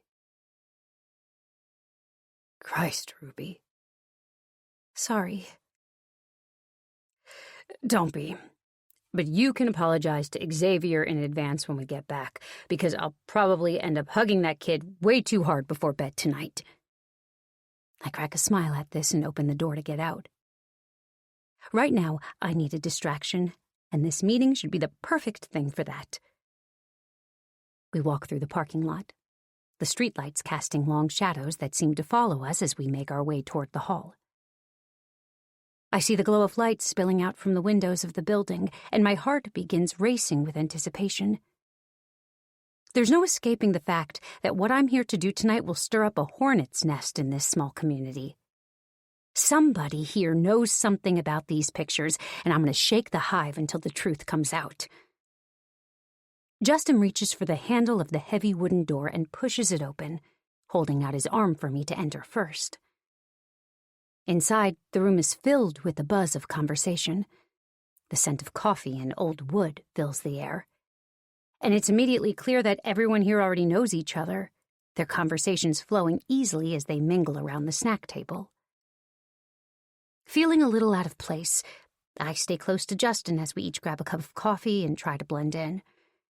I notice that every once in a while, someone will look from Justin to me and back again, frowning, before quickly turning away. I grab his arm as he's about to stuff a glazed donut into his mouth. We should probably try to mingle. No talk, he grumbles. Free food. I leave the caveman to it and try to seek out any familiar faces. I've been living here for 5 months now, and I'm wondering how long it will be until I won't feel like such an outsider. Finally, I spot someone I recognize as a blonde woman shuffles through the crowd toward me. Ruby, hi! This must be your first time coming to one of these meetings. I smile. Hi, Kendra. Yes, it is. She laughs and taps my arm. Harriet, actually. Oh, of course, I knew that. Sorry. My cheeks redden. Harriet and Kendra are so blandly indistinguishable, they really should wear name tags. As Harriet and I make chit-chat, I can't help but notice her eyes flicker to Justin every now and then. It's starting to really bug me now. Either Justin is so good-looking that nobody, including the local pastor, can keep their eyes off of him, or these are the judging eyes that he told me about before. I can't even begin to wrap my head around how anyone could think that he murdered his own wife. He's one of the most kind and gentle men I know. When everyone is ushered to the seating area, I catch him by the arm and speak quietly. Have you noticed the looks? He laughs as he licks his sticky fingers. Only every damn time I've left my house for the past 8 years. Don't you feel like telling them all to go to hell? How do you deal with this? I ask. He looks into my eyes. I know the truth. That's all that matters. We weave our way through the crowd, past rows of chairs set up facing a stage with a podium at the front, and pick seats close to it. After a minute, Felicity and Quentin sit down next to us. A flicker of judgment passes across Felicity's eyes when she sees me with Justin, but she says nothing and proceeds to make small talk with me as usual. The room is filled with chatter and laughter, the air buzzing with energy, but it quickly dies down when Benton Shepard walks onto the stage, commanding everyone's attention with his dazzling smile. Hello, and good evening, everybody. He waves, eyes scanning the room. It's great to see so many familiar faces here tonight. I appreciate all of you taking the time to join us for this meeting. As he begins speaking passionately about the community he's known as his home for many years and a new development project for a children's playground that he's excited to get behind, I feel a cold sensation prickle down the back of my neck, and I turn around to see a pair of dark eyes right on mine. Bernice Fisher's scowl could peel paint off a wall as she glares at me from the end of the next row back, her eyes brimming with pure, unadulterated hate. I roll my eyes and turn back to face the front of the room again, listening as Benton reads out some stats given to him by the local police chief about the impressively low crime rate in our area. Benton is all but patting himself on the back for single-handedly making sure his neighborhood stays safe. This guy thinks he's Batman. I'm sure of it. When he's done making sure everyone knows this night is mostly about him, it's time for some others to take the floor, and with each person that faces the room, a better picture of the community builds in my mind. There's Tom and Andrew, who are setting up a men's shed and encourage the guys in the room to stop by. There's Angela, who needs more volunteers to help tend the flower beds at the entrance to Forest Grove, which I, along with several others, gladly raise my hand to. And there's Elijah, who very kindly reminds everyone how nice it is when they make the effort to pick up after their dogs.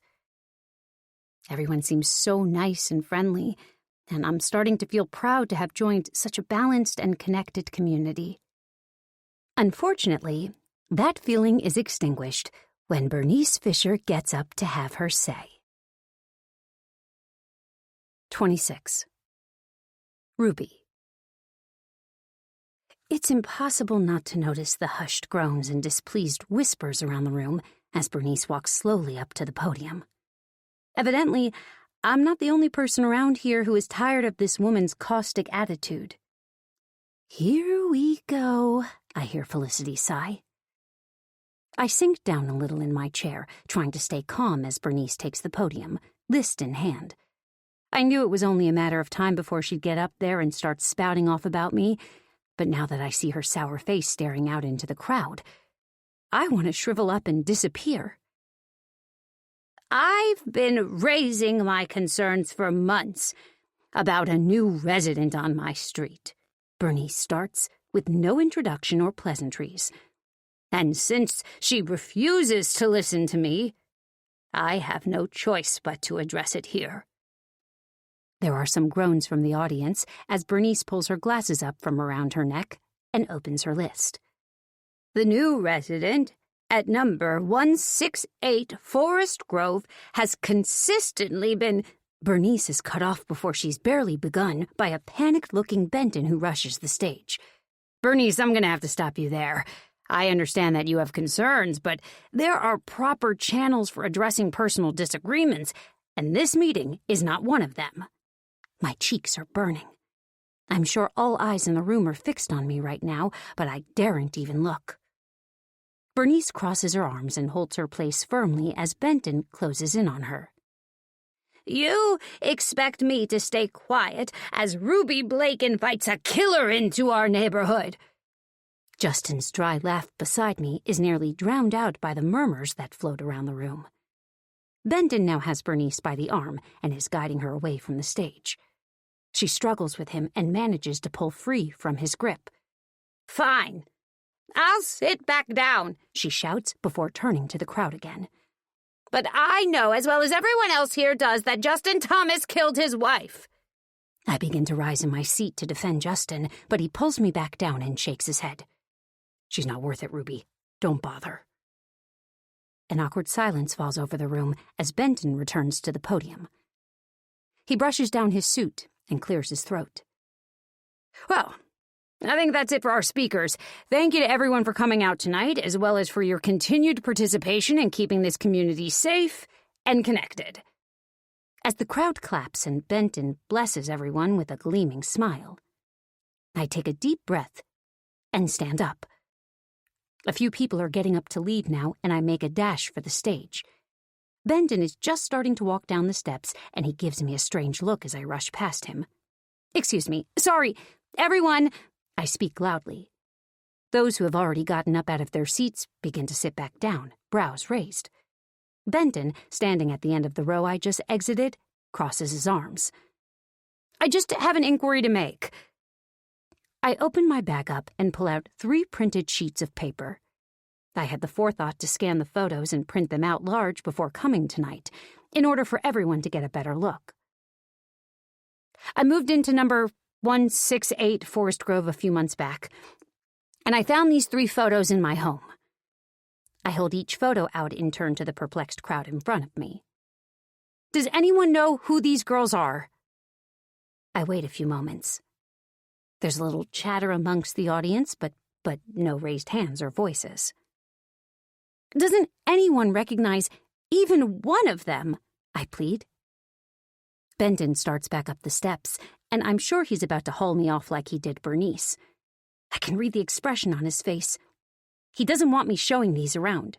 Wait! I hold my palm out to him and turn back to the crowd, desperate now. I think something bad happened to these girls and somebody is trying to cover it up.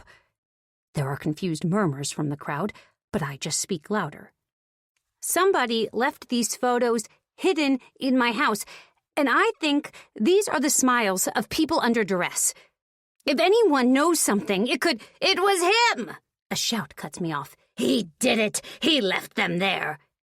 Everyone turns to look at Bernice, where she stands screeching. She's pointing Justin's way again. I've seen him come and go from the house for years. I've tried to warn you all, but nobody ever listens to me.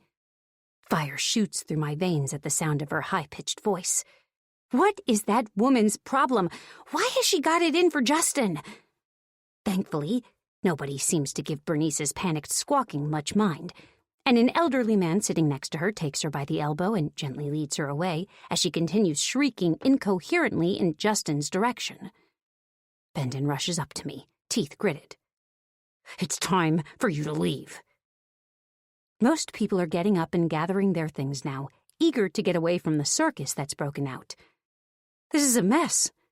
I haven't accomplished anything here, and now my neighbors think I'm a match for Bernice in the crazy department. I look down at Justin, who remains seated, seemingly unfazed by the repeated accusations against him. I shove the photos back into my bag and push past Benton, ignoring him. I don't believe for a second that nobody here knows a thing about these girls, especially Benton Shepard. I walk down the steps as Felicity and Quentin are getting up from their seats, and I see Felicity look up at me, sympathy in her eyes. Sorry you didn't get your answers, she says, then leans in close and whispers in my ear. But you might want to listen to Bernice, just this one time. I pull away from Felicity, my eyes narrowed as she walks away. I expect this kind of crap from Bernice, but Felicity? This whole town seems to have found Justin guilty of a crime that wasn't even committed. The poor man lost his wife, the mother of his child, to suicide, and this is how they treat him? Let's go. Justin slips a hand in mine. Stepping back out into the parking lot, the bitter cold nips at my face. It's quiet outside, a welcome contrast to the heated atmosphere that had filled the meeting room just moments ago. The whole thing has left a weird feeling in the pit of my stomach. Somebody there knew something about those girls, I know it, and there's a reason they won't speak up. Well, I don't know about you, Justin says, but I think that went great. I let out a strangled laugh. Yeah, except now everyone thinks that I'm crazy and you're a murderer. We make a good pair. He stops me where I am and pulls me in, kissing me on the lips. What was that for? I ask when he finally releases me. He sighs. It's for you being the only other sane person in this entire town. I pull him in by his collar and kiss him again before we walk hand in hand back to the car. But when I start the engine, Felicity's warning begins to play over and over again in my mind, and I can't help but begin to wonder if there's something that I'm missing. If Justin's wife was depressed and took her own life, and no criminal charges were ever brought against him, then why does everyone seem so damn sure that he killed her? 27. Ruby. I'm cutting carrots for soup when I hear a low, urgent wail in the distance. The unmistakable pitch rises and falls, growing closer, setting the hairs on the back of my neck on high alert.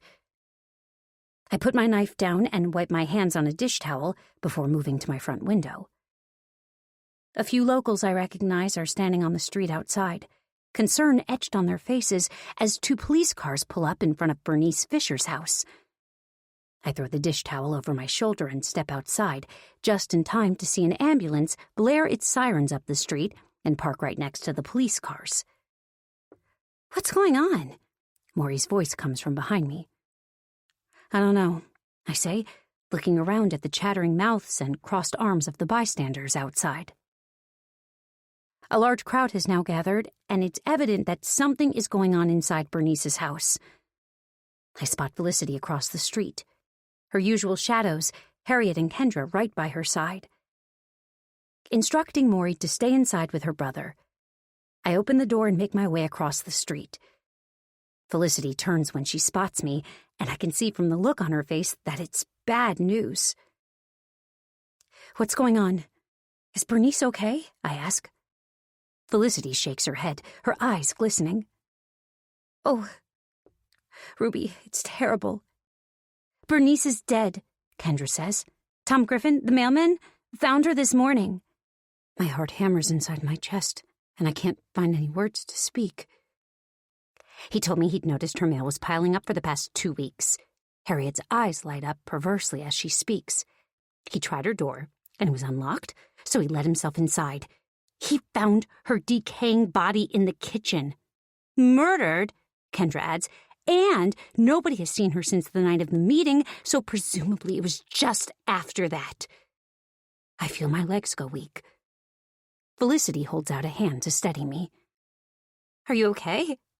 I can't believe it, I stammer. What happened to her? Tom said it looked like she'd been strangled, Felicity says. But I guess we'll have to wait for the official word from the coroner. The 3 women continue talking amongst themselves, their words muffled in my ears as everything around me seems to go gray.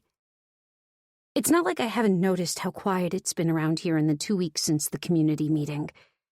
But thinking of Bernice lying there dead, undiscovered for so long, turns my stomach. It's no secret that I didn't get along with the woman. But this isn't what I wanted. She didn't deserve this. The police are now cordoning off Bernice's house and asking the crowd to move back to make space. It could be a break-in gone wrong, Felicity suggests. Oh, come on, Felicity. You don't believe that any more than I do. Kendra shakes her head. What do you mean? I find my voice. They glance silently from one to the other before I realize what's going unsaid. You all think Justin did this, I mutter in disbelief. Nobody speaks. I can't believe you all, my voice rises. Why would Justin do something like this? He barely even knew the woman. Ruby, Felicity starts. No, you know what? Justin is the kindest, most selfless man I've ever known. He didn't kill his wife, and he definitely didn't kill Bernice Fisher. I storm off in the direction of my house, shaken by the ignorance of women who are old enough to know better than to jump to conclusions. Inside, I shut the door behind me, my head spinning. "Mom!" Maury is running down the stairs, panicked. "Mrs. Fisher is dead." I know. I grab her and hug her tightly, then pull away to look at her. "But who told you?" "Hutch," she says, holding up her phone. "He said that she was killed." "We don't know that for sure yet." I try to calm her down. "Let's just wait for the police to do their job before we start adding to the rumors." Maury lowers her voice. "Hutch says his mom thinks Justin killed her, and that he killed his wife years ago, too." I sigh. "Sweetie, there's no truth to that. Trust me, Justin is a great guy. I wouldn't let him into our lives if I thought for a second that any of that was true." "I know," Maury says without conviction. "Can I go over to Hutch's house?" I can see she's seeking comfort, and since she doesn't seem to be getting it from me, I agree to her request and try to busy myself by returning to preparing vegetables as I had been before this whole adventure went haywire. But as I stand at the counter peeling potatoes, I can't get the image out my head of Bernice lying dead in her kitchen for the past 2 weeks, while we've all just been living our lives as normal. That woman was spiteful and mean, but that doesn't take away from how horrible it is for her death to have gone undetected for so long. That nobody cared enough for her to notice her absence and check in on her. I wonder who the police will be looking at as a suspect in her death. I cast my mind back to the meeting 2 weeks ago, the last night she was seen. She ruffled a lot of feathers that night, mine included. But one face pops into my head now. Benton. Might he have had motive to kill Bernice? There's a lot I don't trust about that man, but could he really be capable of murder? I already suspect that he knows more about the girls in the photos than he let on to me, so if my instincts are right, and he did something to those girls, I suppose it's plausible that he could have killed Bernice, too. But unfortunately, Benton is not the one who people will point the finger at for Bernice's death. Justin will be. Bernice was vocal at the meeting about her belief that Justin was guilty of killing his wife, and even pointed him out as being responsible for leaving the photos of the girls hidden in my house, claiming to have seen him coming and going over the years. But that can't be true. Justin didn't recognize those photos when I showed him them. And he told me that his wife, Elle, had taken her own life after a short but devastating battle with postpartum depression. I haven't broached the subject with him since he first told me because it's obviously a very painful part of his life that he'd rather not speak about. But I do remember wondering, right after the meeting, why it seemed that everyone, and not just crazy old Bernice, had been wary of Justin. The looks, the whispers. I might have asked him more about it had I not been so distracted over the last 2 weeks. The news of my children's impending new sibling, the house renovations, and Maury's upcoming 17th birthday have all been keeping my mind busy. I've not even had time to dwell on the photos of the girls. It seems like that chapter closed for me the night I left the meeting, my questions unanswered. But now that the neighborhood gossip train has taken off yet again, this time accusing Justin of murdering Bernice, I'm starting to wonder if it's possible there's some piece of information about the death of Justin's wife that I'm missing. I mean, sad as it is, hundreds of people take their own lives every single day. And unless there's great evidence to the contrary, their loved ones don't just get accused of having been the one to kill them. My mind's suddenly in overdrive. I slide my phone out of my pocket before I can stop myself. I pull up Google and type L. Thomas, Lone Rock, into the search bar. If there was anything more to her death than what Justin told me, surely there must be something about it online. I take a deep breath and press the search button. Then watch in horror as headline after headline pops up on my screen. 28. Maury. Hutch and I sit next to each other at his kitchen island, my head resting against his shoulder. I can't believe Bernice is dead, I mutter. It's so crazy. I mean, who do you think would want to kill her? Hutch shrugs. Everyone? I lift my head and narrow my eyes at him. That's not funny, Hutch. It wasn't meant to be. And I'm not trying to be mean, but everyone hated that woman. I don't think anyone will care that she's gone. This strikes me as just about the saddest thing I've ever heard. But I met Bernice a couple of times, and Hutch's statement tracks. And even though I know my mom would never admit it, I bet she's just a little relieved to never have to deal with Bernice's complaints about her again. It's the first time Hutch and I have been alone at his house. His dad is at work and his mom has gone out for the afternoon with Leo, so he invited me to come over and keep him company. So, do you think it'll be weird for you, getting a new baby sister? Hutch asks me. I think about this. It's hard to wrap my head around the fact my dad is starting a whole new family without me and Cameron. I mean, of course we're part of that family, but Dad and Caitlin will be spending all their time with the baby, and only summers and Christmas with us. Up until now, from the second me and Cameron arrive at his house to the second we leave, it's all about us. But I don't think that will be possible anymore once the baby arrives. Caitlin will be busy looking after the baby, and my dad probably won't have as much energy as usual. I guess there wasn't much chance it was going to stay the same forever. I don't know, I say. It's kind of cool. But I'll be 17 when the baby is born, and when she's my age, I'll be, like, really old. I guess, Hutch says. Hey, speaking of you turning 17, I was wondering if you wanted to go out on your birthday. I can borrow my dad's car and we could catch dinner somewhere, maybe see a movie. Your mom made you wait to ask me out, didn't she? Yep. I think it's sweet that Hutch still follows his mom's rules at 18. He's a really great guy. We've been hanging out at his house for so long now that it would feel kind of weird to go on an actual date. But I think it's important to him that I say yes. I think that would be fun. Thanks. I smile. He's looking at me with that warm gaze that makes me remember how cute he is. He's always been so respectful of the fact I'm only 16 and he's 18. Most guys wouldn't care. I mean, I don't even care. What difference does it make if I'm 16 years and 11 months old or 17?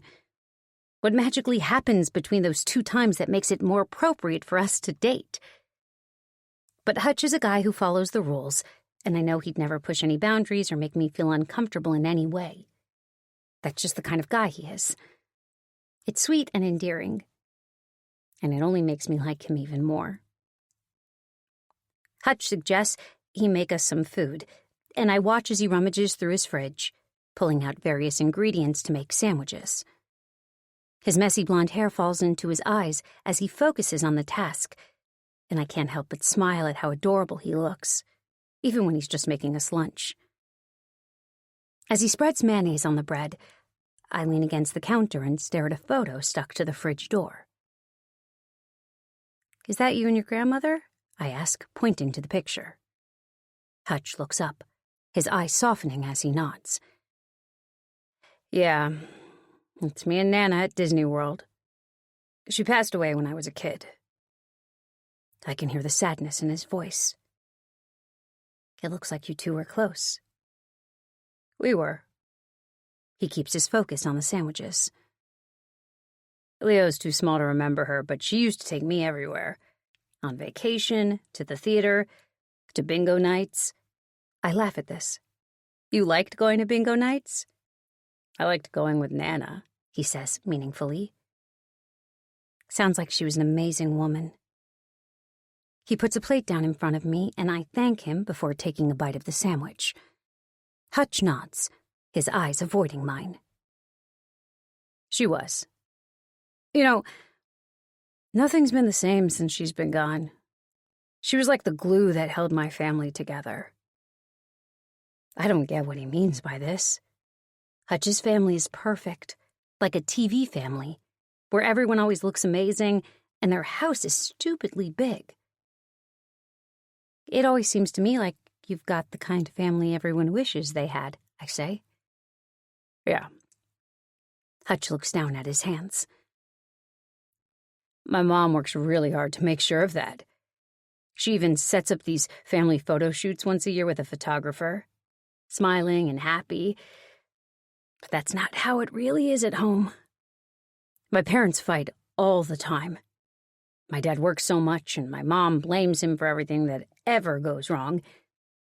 She tries to make things seem perfect on the outside, but it's not. At least your parents are still together, I point out. Is that such a great thing? He asks.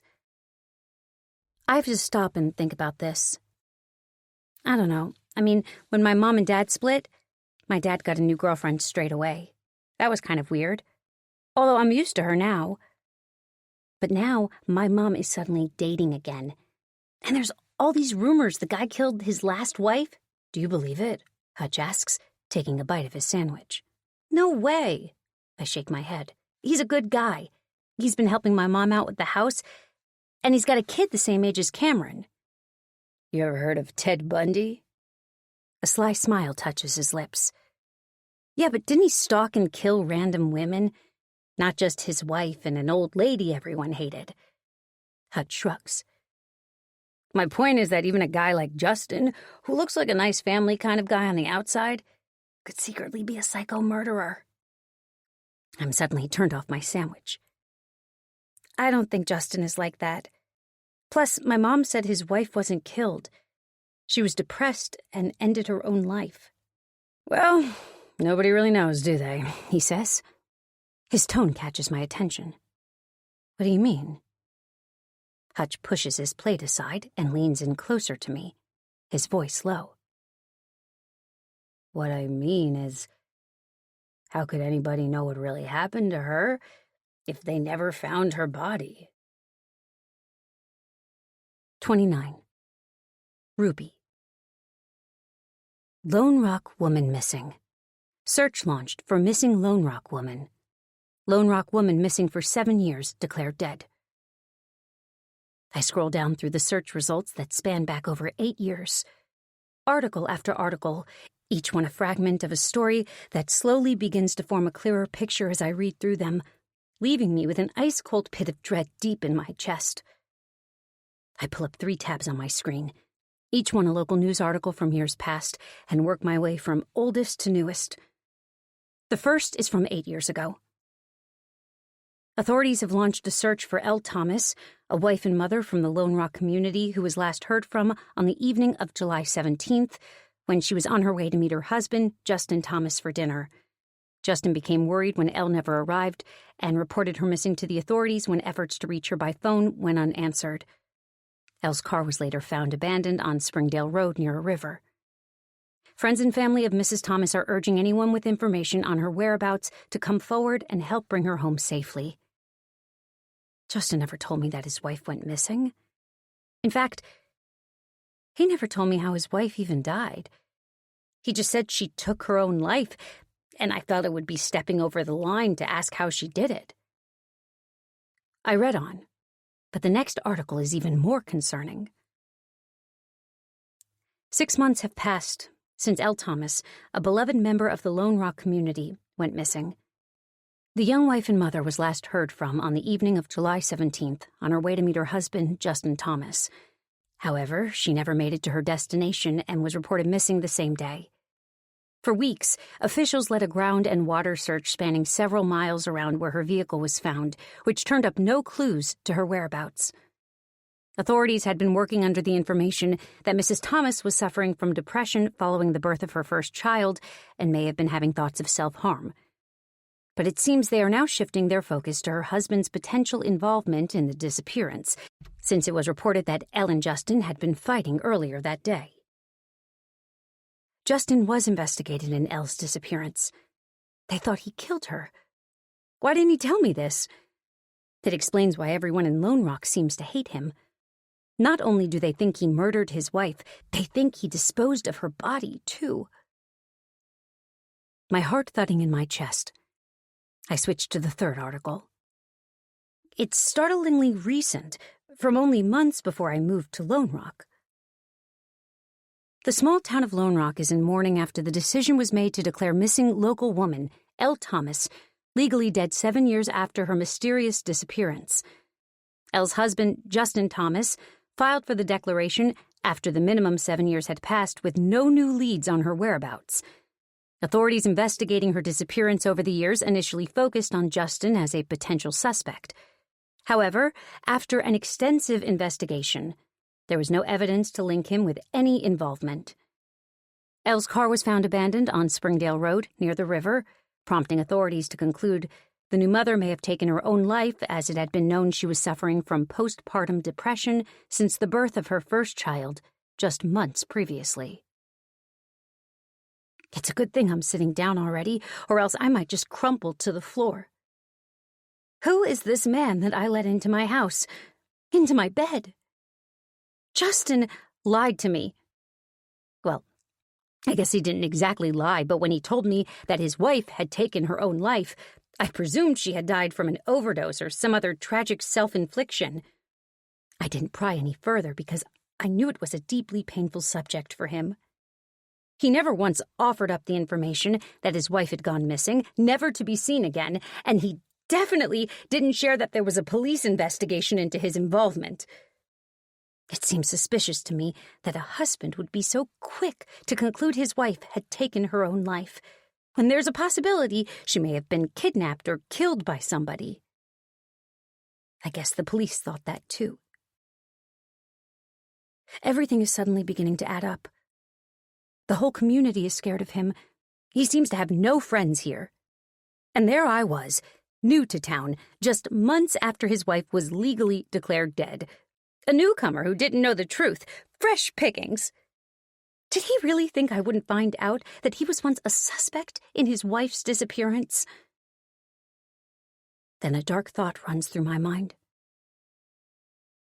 If Justin had something to do with Elle vanishing, it really is possible he had something to do with the photos I found.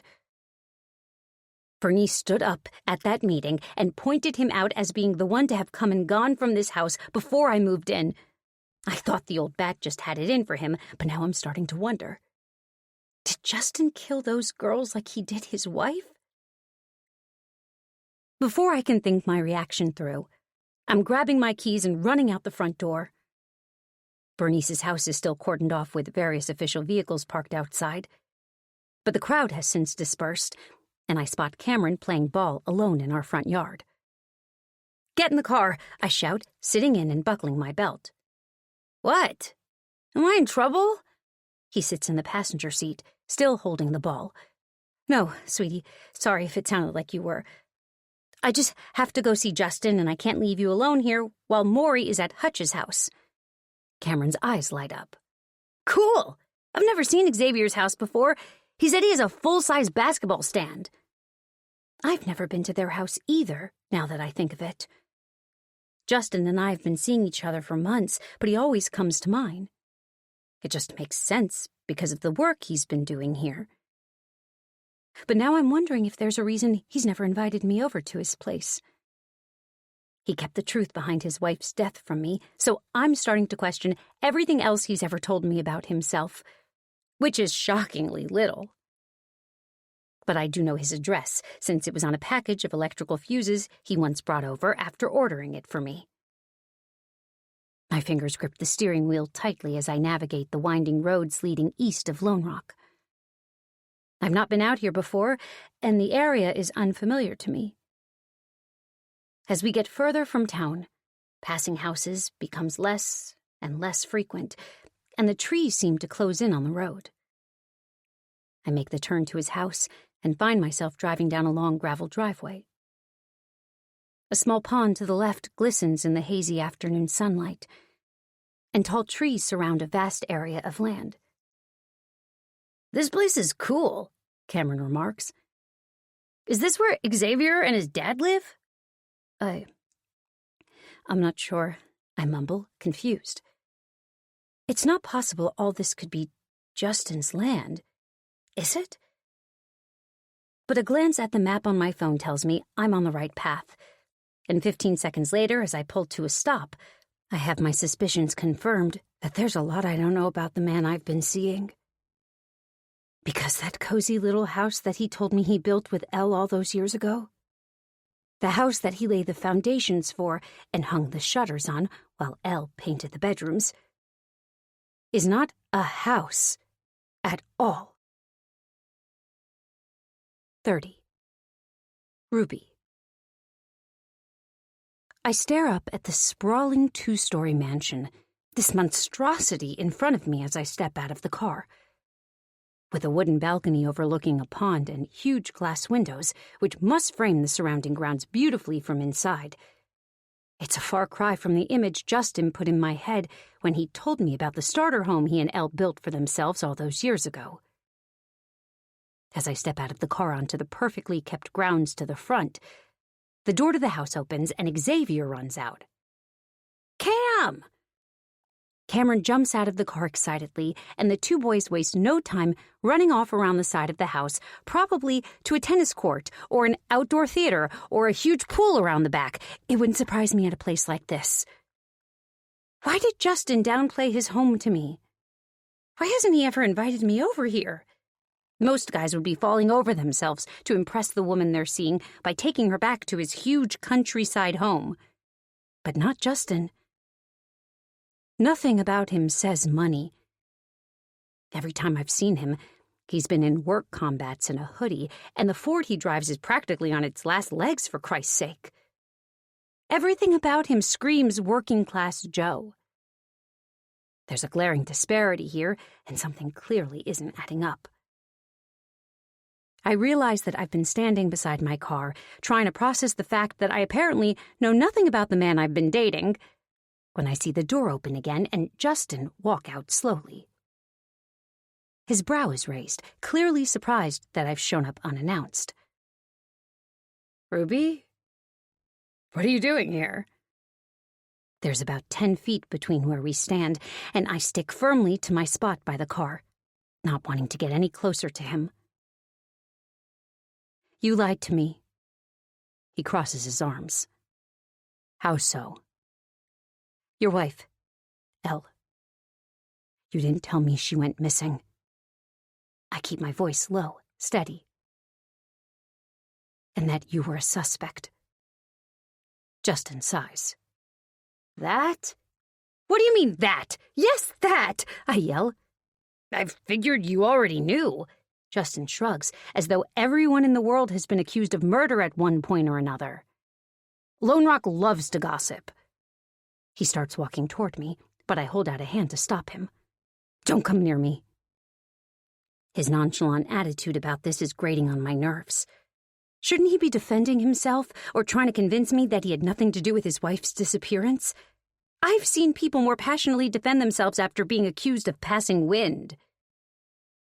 "Nobody told me anything, Justin," I say.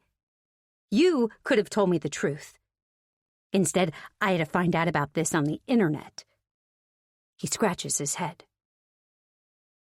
"It's a time of my life I don't like to talk about. My wife went missing. As her husband, the blame was pointed at me. What can I say? It was hardly surprising." He stops and sits on the bottom step of his porch. It's made of solid oak with intricate carvings along the railing, and I expect he probably built it himself, being a carpenter. The whole house is just picture perfect in every way. Every detail looks like it was thoughtfully planned out, and I'll bet the view from that balcony upstairs is something else. How much of this was Elle's labor of love?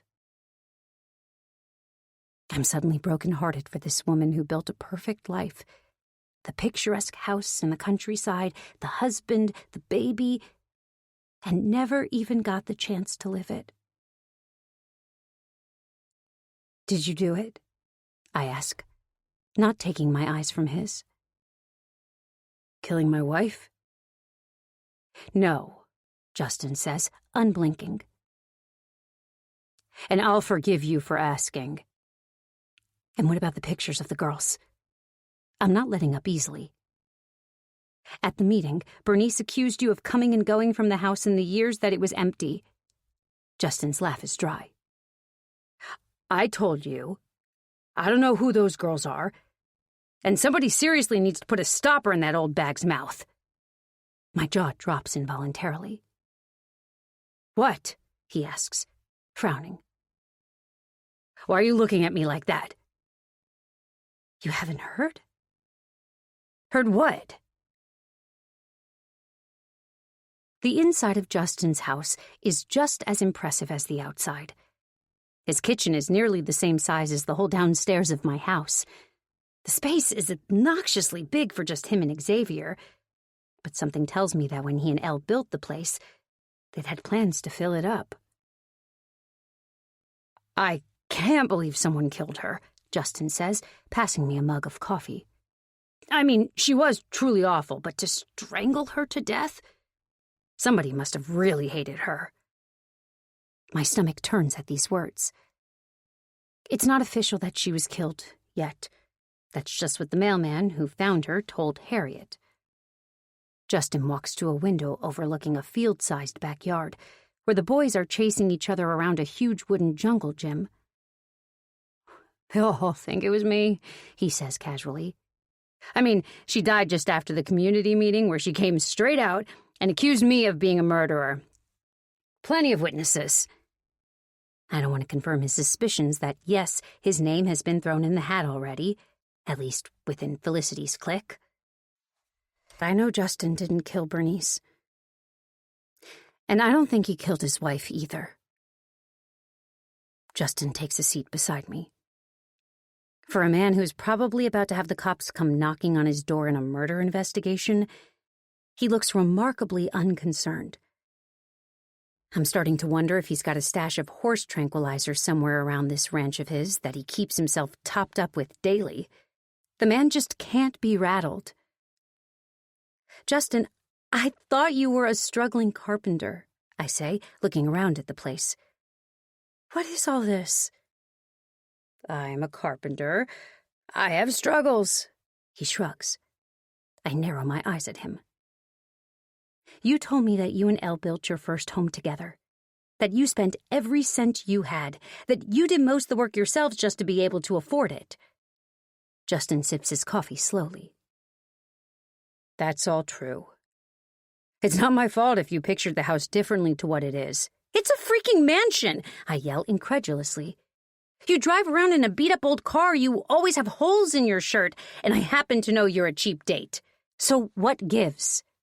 Justin leans forward. Sure. I'll tell you. If you want to listen. I've got all day. I cross my arms. 31. Ruby. And he does. He tells me about the day he and Elle finally moved into this house. It had taken them years of saving and another 4 long years of building, a lot of which was a combination of their own hard work mixed with cashing in every favor they had around town. It was Elle's dream home. She'd always wanted a big family, and Justin was eager to provide. He tells me about the positive pregnancy test that she wrapped up in gift paper and surprised him with on his birthday, and of how they brought Xavier home from the hospital to this house, where family and friends had left balloons and gifts and even casseroles to tide them over in the first few days of adjusting to parenthood. But this was the point in his story where his face dropped. Because in the weeks after Xavier's birth, he'd watched as Elle had sunk deeper and deeper into a depression she'd never experienced before. She struggled to care for the baby, to nurse him, to bathe him. She'd cry, and Justin would try to do what he could to help, but he was away from home working during the day, and there wasn't much he could do. The doctor said she had postpartum depression and that it was normal and would pass. She told Justin she didn't know why she couldn't be happy. She had everything she'd ever wanted, but nothing about it felt right. It killed him to leave her each morning, seeing how much she was suffering. But keeping a house this size running isn't cheap, and he couldn't afford to take any time off work. When Xavier was 12 weeks old, Elle also had to return to her job as a nurse. The thing was, Elle was great at putting on a show. To everyone else, she was a woman who had it all together. But at home, her depression was putting a strain on her and Justin's relationship, and they began fighting. Then, one morning, before he left for work, it all came to a head. Elle picked up and left for her mother's house. I must have called her 10 times that morning. Just trying to get through to her to tell her I was sorry, that I loved her, and I didn't want to fight. Eventually, she picked up, and I talked her into leaving Xavier with her mom so we could meet for dinner to talk. Justin's coffee is sitting cold in the cup, his finger now tracing a circle around the rim. The plan was that she would drive home to pick up some expressed milk she had in the freezer for Xavier and drop it back to her mother before meeting me for dinner. I was working that day, so I drove straight to the restaurant to meet her after I'd finished. And I'm sure you already read about the rest from there onwards. It's evident from the tortured look in Justin's eyes that this is difficult for him to talk about. But if our relationship has any future, I need to hear this. All of it. Why did the police suspect you? I ask. Justin raises an eyebrow at this. Why wouldn't they? I was her husband. She just ran away to her mother's house because we were fighting. It all added up. I guess that's true. The husband is always the first suspect in cases like this. But I knew how upset she was that day. And she'd already shared with me in the weeks leading up to it that she'd considered ending her life. I tried to get her to go to therapy, but she didn't want to. When I heard her car was found by a river, I just knew. Did you tell the police all this? I ask. Of course I did. And I was there every day alongside them, searching for her.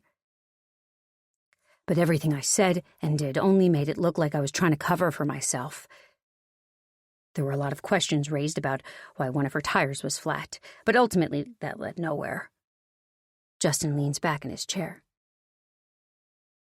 They were thorough with their investigation, but there was no obvious signs of an abduction, no signs of a body, and as much as they tried, there was no evidence to pin it on me. Except it's clear that in the court of public opinion, the blame has been placed firmly on Justin for Elle's disappearance. Why did you choose to have her declared legally dead? I ask. There were a lot of reasons. Emotional, financial. But ultimately it came down to Xavier's future. I didn't want him growing up always wondering if his mom would ever show up again. Justin looks uncomfortable. And like I said, running a house like this isn't easy. I struggled for years on just one income after Elle was gone. I needed her life insurance payout just to keep a roof over Xavier's head. Believe you me, getting the insurance company to pay out was damn near impossible, but we won in the end. I can see how that must have looked in a small town like this. But I can also see that Justin was only doing what he needed to do for his son's future. And my guess is that if it weren't for how special this house is to him, he'd have long since moved away from the judging eyes of Lone Rock. Is that her? I point to a photo on the wall. A woman of about 30, with flowing blonde hair and gleaming white teeth, smiles out from the frame while holding an infant to her shoulder. Justin nods. She looked happy, right? He's right. At first glance. But I've become wary recently of the smiles captured in fleeting moments on film. And similar to the girls in the photos I found, Elle's smile has a darkness behind it. When I look closer, there are dark circles under her eyes. And rather than a loving hold on her young baby, she seems uncomfortable in that way people tend to look when they hold someone else's baby for the first time. but a nagging question clenches my gut as I look at Elle's face. How could a beautiful woman like that, who seemed to have everything most others could only ever dream of having, the loving husband, the healthy baby, the huge house, and a stable career on top of it all, have ended up so desperately unhappy that she pulled over on the side of the road, walked to the river below, and took her own life without so much as leaving a note. 32. Maury. I'm officially 17. Today is my birthday, and also the day Hutch and I go on our first date.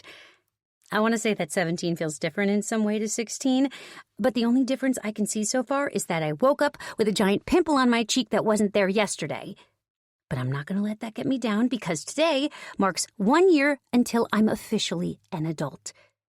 I have no idea what exactly my plans are for adulthood, but I do know they will not involve living in Lone Rock. And yes, I know the love of my life lives here, but even he hates this town. Sometimes I fantasize about us running away together and getting our own place so we can spend every hour of the day with each other. But while we're still in the soul-sucking pit that is Lone Rock, that's not going to happen, especially while I'm still only 17. I already hated this town enough, but since Mrs. Fisher next door was killed, I can't even relax. I lie in bed at night and wonder who that woman pissed off so much they wanted to kill her. And the thought of her body lying there for 2 weeks, right next to our house while we walked around thinking everything was totally normal, really freaks me out. The mailman's son goes to my school, and he's been telling everyone that her body was so badly decayed when his dad found her that there were maggots crawling on her. He'd suspected she'd been strangled because he saw marks around her neck. It turns out he was right, and apparently the cops have now launched a murder investigation. They've been to every house in the neighborhood, asking people if they saw anything suspicious. As far as I know, they haven't got any leads yet. Of course, everyone suspects my mom's boyfriend, but my mom is totally sure it wasn't him. And I'm pretty sure she's right. I mean, he could have easily done it. He's definitely strong enough to have strangled Bernice to death. She looked kind of skinny and frail, and I'm pretty sure even Cameron would have been able to overpower her. But still, I don't think it was Justin. I think my mom took Bernice's death hard, though. Not only because people are pointing the finger at Justin, but also because she'd been arguing with her ever since we got here, and she regrets the mean things she'd said about her. But I don't really understand why everyone is suddenly pretending to feel so sorry for the woman now that she's dead, when they all hated her right up until then. My mom dragged us along to the funeral because she was worried nobody would turn up. But there were a couple of dozen people there, mostly neighbors, because I think all her family are already dead. And the people who stood up to talk seemed as though they had to stretch their minds to come up with anything at all positive to say. They all said things like, Bernice always watched over her community, and she took a passionate interest in the lives of others. Kind of like a bunch of gazelles at a lion's funeral saying, he was a die-hard athlete, or he pursued his passion with an unstoppable hunger. It's all just so phony. And although she would never say it out loud, I think Mom is secretly happy that Bernice is gone. Because now she doesn't have to worry about her complaining over every little thing she does. At the very least, the murder has given everyone in Lone Rock something to talk about, other than another store in town closing down or the weather. You look amazing. My mom's eyes go wide as I walk into the kitchen. I've put in effort for my date tonight, straightening my hair and picking out a dress, but I'm never really happy with what I see in the mirror. Meh, I reply. I'm no model, that's for sure. I've told you before, Maury, don't ever compare yourself to pictures you see in adverts and online. It's all airbrushed, filtered, and fake. I put my hand to my cheek. Hold on. Are you trying to tell me that television and media portray images that aren't exactly real? You're willing to go on record with that? She rolls her eyes. Well, I think you look great anyway. Wish I could say the same, Mom. I grimace. She's wearing a decades-old Rolling Stones t-shirt. Her hair has fallen half out of the lopsided bun on her head, and she's on her hands and knees scrubbing the floor. "Well, you try looking like a beauty queen while cleaning the house." "No, thanks." I sidestep her and check my phone as it chimes with a message. "Happy birthday. Can't stop thinking about you." I smile and send back a kissy face. "I'll take it by the grin on your face that's Hutch," Mom teases. "What time is he picking you up?" 5. "And what time is he dropping you home?" "Dunno," I say. "And I'm not a child anymore, Mom. I have my own house key, and you don't have to wait up for me." She frowns. "I know that, Maury, and I'm not babying you. I think Hutch is a responsible young man, and I trust him to keep you safe." "Good." I cross my arms. "And..." She just can't seem to help herself. "Another form of safety you might be thinking about is..." "Mom, it's just dinner," I interrupt her. "Maybe a movie. That's it. I appreciate the thought, but I really don't need the talk." Okay. Mom holds up her pink-gloved hands in defeat. "Just trying to do my job." I'm sure she thinks I'm just attempting to avoid an awkward conversation, but she really doesn't need to worry. Hutch and I aren't like that with each other, even if my promiscuous mother and father were at our age. A small amount of bile suddenly rises up my throat. Ugh, what a disgusting thought. Hutch arrives at 2 minutes to 5, and my mom waves us off, but not before insisting on getting a picture of us together. Hutch looks about as adorable as they come in a smart shirt tucked into his jeans. He even opens the passenger door for me to get in. When we pull up outside Caruso's Trattoria, he walks me inside and pulls the chair out for me and treats me like a queen.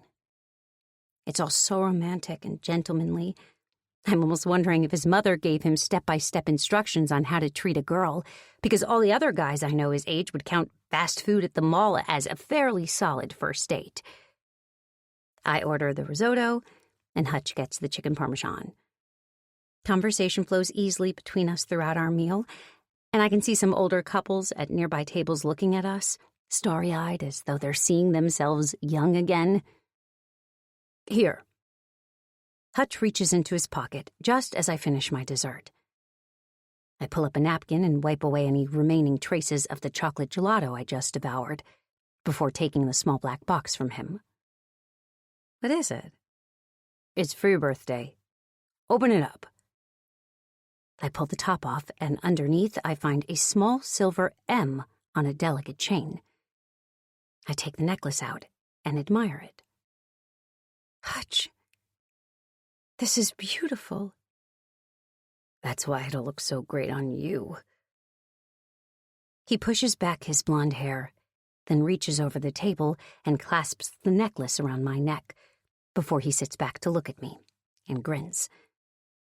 I smile and force down the tears that try to spring into my eyes. Hours later, as I lay in bed and picture that grin on his face, I get a strange sensation in my chest. A heaviness that sits on me, uncomfortable, almost smothering. Hutch is one of the best people I've ever met. He's not only kind and sweet and gorgeous, but he also has a puppy dog innocence about him. And it weighs on my heart like an anvil that I will be the one to shatter that innocence to pieces. 33. Ruby. The house is quiet. Too quiet. It's the second day of March. Maury and Cameron are at school, and I'm avoiding the sound of my own footsteps echoing inside the empty house by putting my focus into the backyard. A few short weeks ago, I was hesitant to so much as mow the lawn in fear of Bernice running out to tell me it was too loud, or that she could smell the grass clippings, or that I was breathing too heavily. But today I can work undisturbed on my own property, and the task at hand is to finally tackle the flower beds that run along the back fence. I soak in the warmth of the sunshine on my face as I pull on some gardening gloves and start tugging out the weeds that have taken over. The earthy smell of the soil reminds me of digging up worms as a kid, and I smile to myself as I push my hands into the dirt. Despite the distraction, my thoughts keep getting pulled back to Bernice. Seeing her casket was a jarring experience. In one way, it made me feel sad for her, that her life was cut short in such a violent way. But the darker part of my mind says, this is the most peaceful that woman has ever been, and as horrible as it sounds, I have to wonder if she was done a favor by being killed. Her life seemed to revolve around her own outrage at everyone and everything, always looking for someone to blame for her own misery. What kind of life is that? I shake my head, trying to clear all thoughts of Bernice Fisher from my mind. She's gone now, and there's nothing I can do about it, so I may as well move on with my life. And while that might be easy enough for me, it's a little more complicated for Justin, since he's found himself firmly at the center of yet another police investigation. It's no surprise that they've questioned him about the murder. After all, they had about 100 witnesses telling them she'd given him motive that night at the meeting, and they already think he had something to do with his wife's disappearance. But after sitting down with him at his monstrously large house and hearing the story in his own words, I feel confident that he didn't kill his wife. And as much as he had cause to want her to shut up, he didn't kill Bernice either. That investigation is now in the police's hands, and time will only tell where that leads them. But since the police were here asking questions anyway, I took my chance and tried to garner their interest in the photos of the girls when they came to my door. As I'd anticipated, the officers couldn't have been less interested in some old photos I found around the house.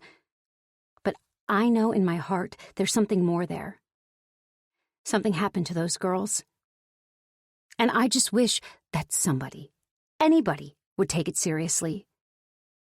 Justin, my neighbors, Benton, and now even the cops have all shrugged it off as being nothing. They can't seem to see past the wide smiles and seemingly relaxed poses in these photos to what lies underneath, but I can see it. I can see the fear lurking below the surface. I yank at the weeds that have knotted their way through the flower beds, having long since strangled the life from the flowers that were once here, much like the life was strangled out of Bernice. Why can I not shake that woman from my mind? The one good thing going on right now, if I ignore the creepy photos, the murdered neighbor, and the fact that everyone in town thinks my boyfriend is a killer, is that Maury finally seems to be more settled here. I have no doubt that the moment she hits 18, she'll be out of Lone Rock like a rocket, likely to live with her father, Caitlin, and the new baby.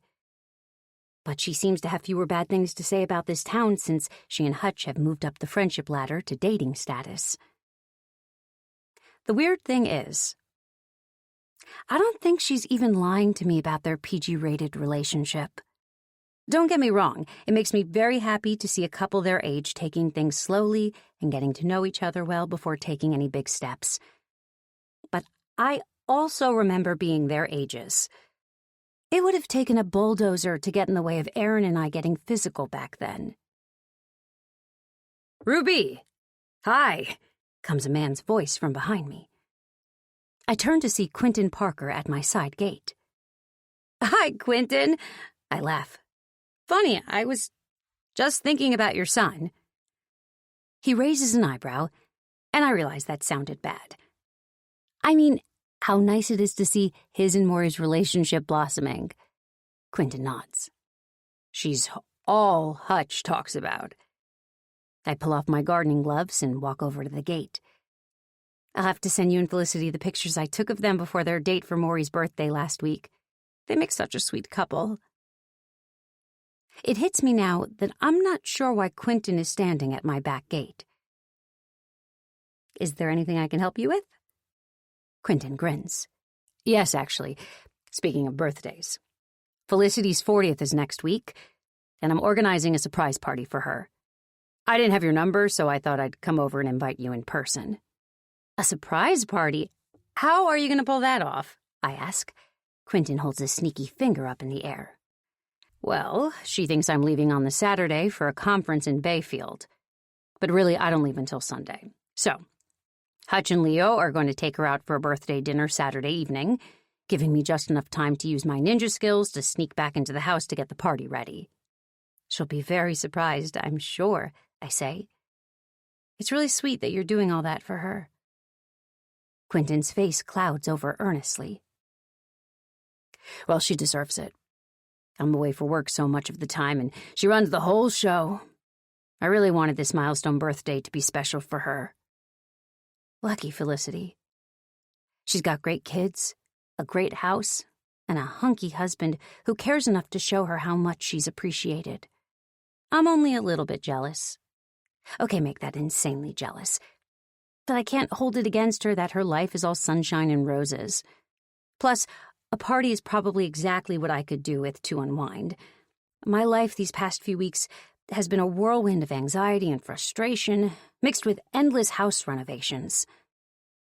"So, can I count on you to be there Saturday? 7 o'clock? Quentin asks. "That sounds great. Is there anything I can do to help?" "That's okay. I've got it all under control. Just bring yourself and those 2 great kids of yours." He winks. I notice he doesn't mention Justin, whose presence would likely put everyone on edge given the neighborhood have already decided he's Bernice's killer. "We'll be there," I confirm. "Great." He smiles, then taps the side of his nose. "Now, don't let the secret out." 34. Ruby. "Is that a new dress?" Maury points to the mid-length floral number that cinches right at my waist and flares out around my knees as we make the walk to the Parkers' house.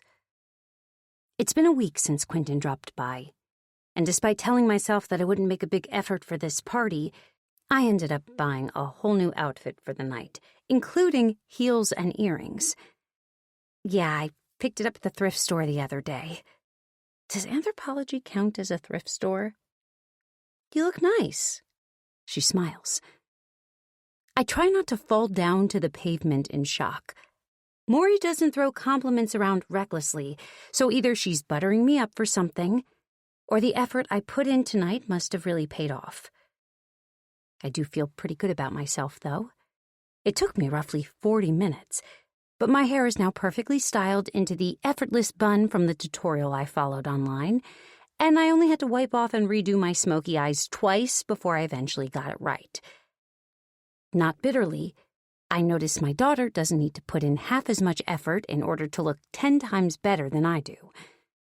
At her age, she can run a brush through her hair, throw on any old combination from her wardrobe, and come out looking as fresh as a daisy. We were all young once. She's just having her turn now. "Is Justin coming?" Cameron asks as he teeters along the edge of the curb, balancing like a tightrope walker. "Not tonight," I say. "Is that because they think he killed the old lady?" he says unfiltered.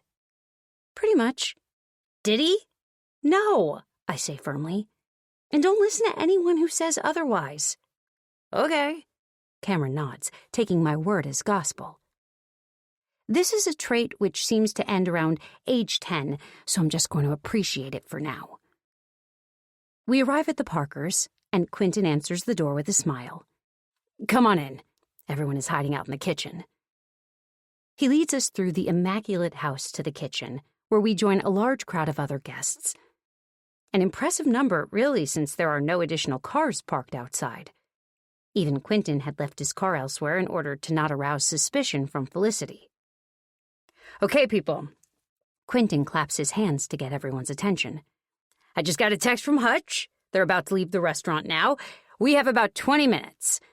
There's a cheer of excitement before everyone goes back to mingling amongst themselves. Cameron spots a table of various chips and dips and goes running.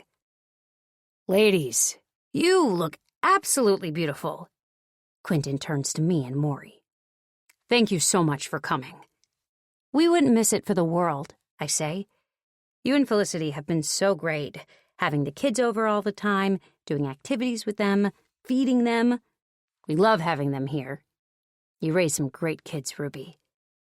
Quentin turns to a blushing Maury. Speaking of activities, Maury, you should see the robotics kit me and Hutch just ordered online. While Quentin pulls his phone out to show Maury something I'm sure would mean absolutely nothing to me, I excuse myself and head for the bar that's set up on the marble island. Scanning the bottles lined up on top, I spot the bourbon. I grab the bottle and pour a generous amount into a glass before adding sweet vermouth and a little bitter. "A Manhattan," comes a smooth voice. I turn to see Benton Shepherd standing beside me, glass of white wine in his hand. "Yeah," I confirm. "Good eye." "I wasn't always a realtor." He leans closer. "I worked the bar at a hotel to make ends meet during my time studying." I nod politely. If I were being honest, I'd say I was more surprised about the fact he's here right now than about him knowing a reasonably common cocktail. I didn't even know he was friends with the Parkers, but apparently they know him well enough for Quentin to invite him here for his wife's birthday party. I'm still a little wary of this man. He's good-looking, smooth-talking, drives a flashy car, and was the only person to have access to my home in the years before I moved in. I have a very hard time believing he isn't responsible for the photos I found. I can just imagine him being the type of guy that draws young women in with his gleaming smile and flirtatious manner, then, I don't know, forces them to let him take their photos, kills them. I haven't quite figured out that part yet, but what I do know is that this guy gives me the creeps in a major way. So, how are the renovations coming along? Benton's eyes avoid mine as he begins pouring himself another glass of wine. You know, I've always really liked that house. It just has a charm about it.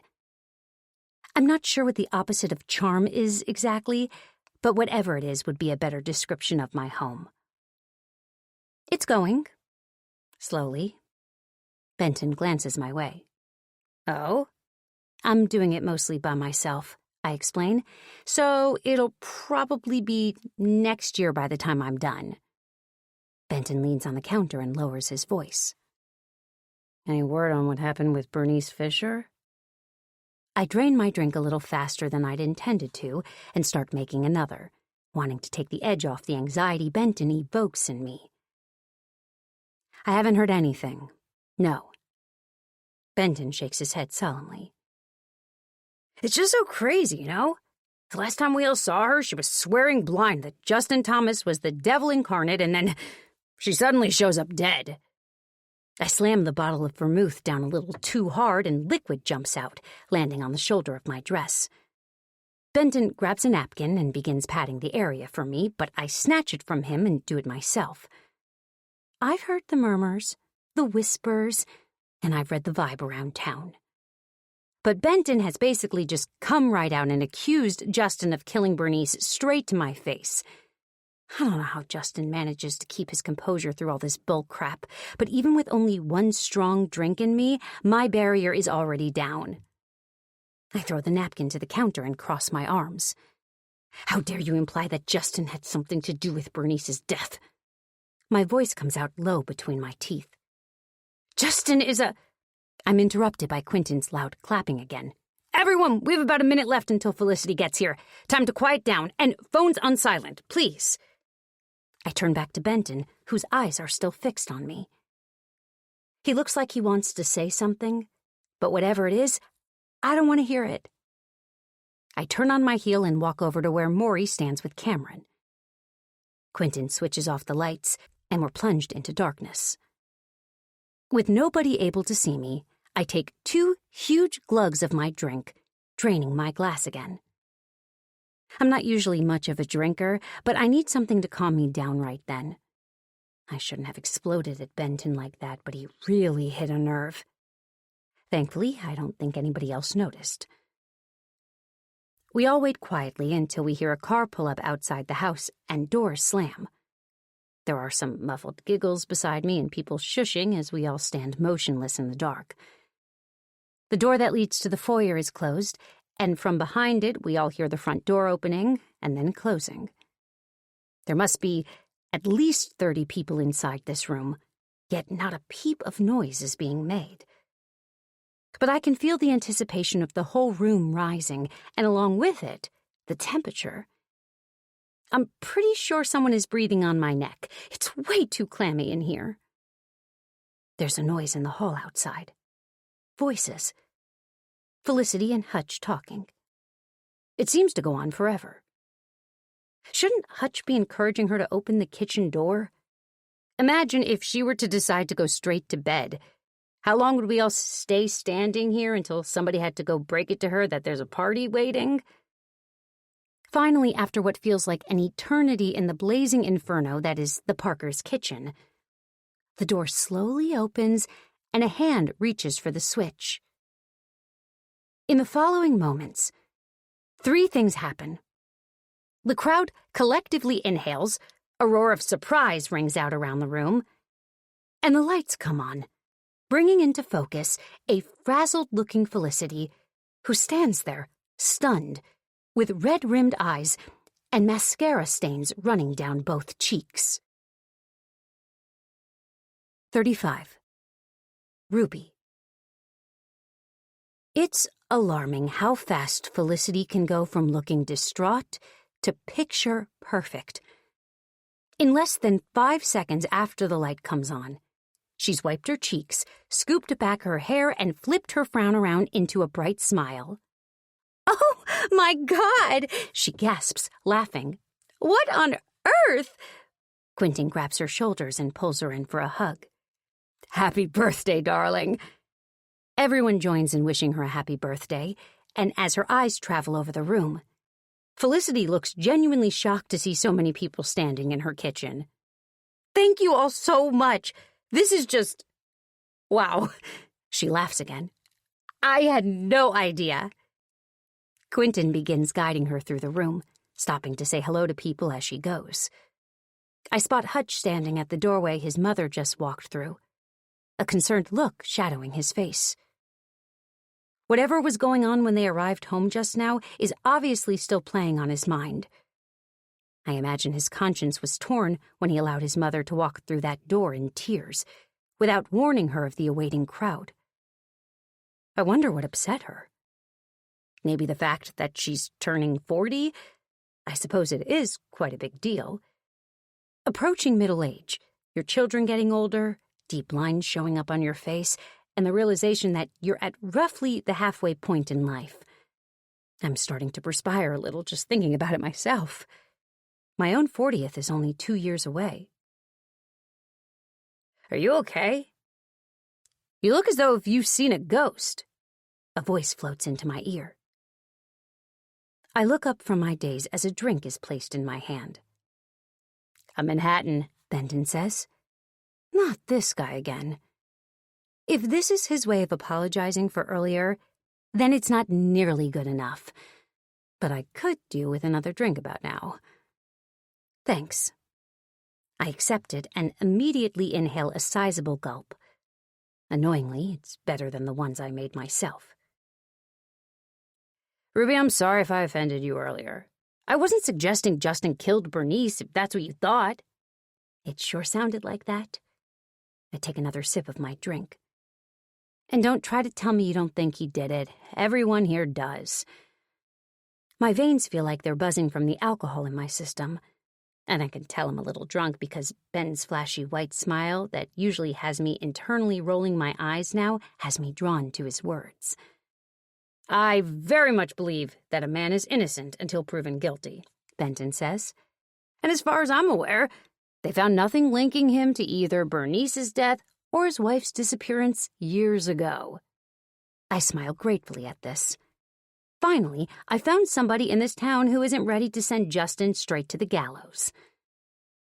I look around the party as I sip my drink and see Felicity is now talking animatedly and laughing with a group of her friends, as though she didn't just show up 15 minutes ago in tears. Maury and Hutch, the magnets they are, have found each other and are chatting away in the corner. Cameron and Leo are over at the snack table, giggling as they mix together a cocktail of fruit juice, crushed potato chips, and various other things they've found. I don't really know anyone else here, so I guess I'm stuck talking with Benton. I drain my glass. That was good. Show me how you did it. His eyes sparkle as he leads me over to the drinks bar and begins to mix another. So, any news on those photos? He asks. What? My mind goes blank, and I blink at Ben in confusion. The photos you showed at the meeting. The ones you found at your house, he clarifies. You seemed pretty riled up about them. I maneuver myself onto one of the awkwardly high stools at the island. Oh, yeah. The photos. I watch Benton focus as he works the bottles expertly. He looks as though he might start doing cocktail tricks. I try to catch his eye. Do you know who those girls are? He passes me the finished drink and leans against cold marble close to me. You already asked me that before. I know, but I'm asking you again. I take a sip of my fresh drink and enjoy the burn as it runs through my chest. I'm starting to feel a little wild. Maybe I should switch to water. But Benton makes a damn good Manhattan, and I can't let the rest of this go to waste. Like I told you before, I don't know those girls, but I do think it's weird, those photos all being hidden around your house. To say the least, I accidentally add an H to the last word. And it's also kind of weird that you were the only one with a key all those years. You think I left them there? He raises an eyebrow. Yes. I add another involuntary H. Well, I didn't, he says emphatically. And what exactly is it you think happened to those girls? I think they're dead. I shock myself, having never voiced this thought out loud. I think whoever took the photos murdered those girls, and these are his trophies. Did you tell the cops that? Benton asks. Pretty much. They aren't interested. Said they're just old photos. All houses have them. But you think otherwise, Benton muses. Why is that? Well, for one, they're just weird. I start counting on my fingers. The old-style dresses, the same grins, the same poses, the same place. And then there's the whole thing of where I found them. When I've lost count of how many fingers I'm supposed to be holding up, I grab my glass again, only to see that I've already emptied it. And what's with the texts? I carry on, powerless to control myself. You texted all the other people in the neighborhood about that meeting except me. You didn't want me there. Benton is no longer smiling. He's frowning and looks concerned. What are you talking about? I sent it out to everyone. Not me. I point to my chest. Maybe I should have that drink of water. My voice is coming out louder than I'm meaning it to. No, he shakes his head. That can't be right. I grab my phone and pull up the neighborhood text thread, then scroll up, holding it his way. See? He puts a finger to my screen and moves it downwards. After a moment, he finds what he's looking for. There it is. I look closer and see his finger on a text that sits between two messages I remember ignoring from somebody on the street advertising her daughter's dog walking services. Damn it! He did text me the invite. We invite you to slow down, listen closely to the melody, and allow yourself to recharge during this short break. This is a free audiobook experience for all.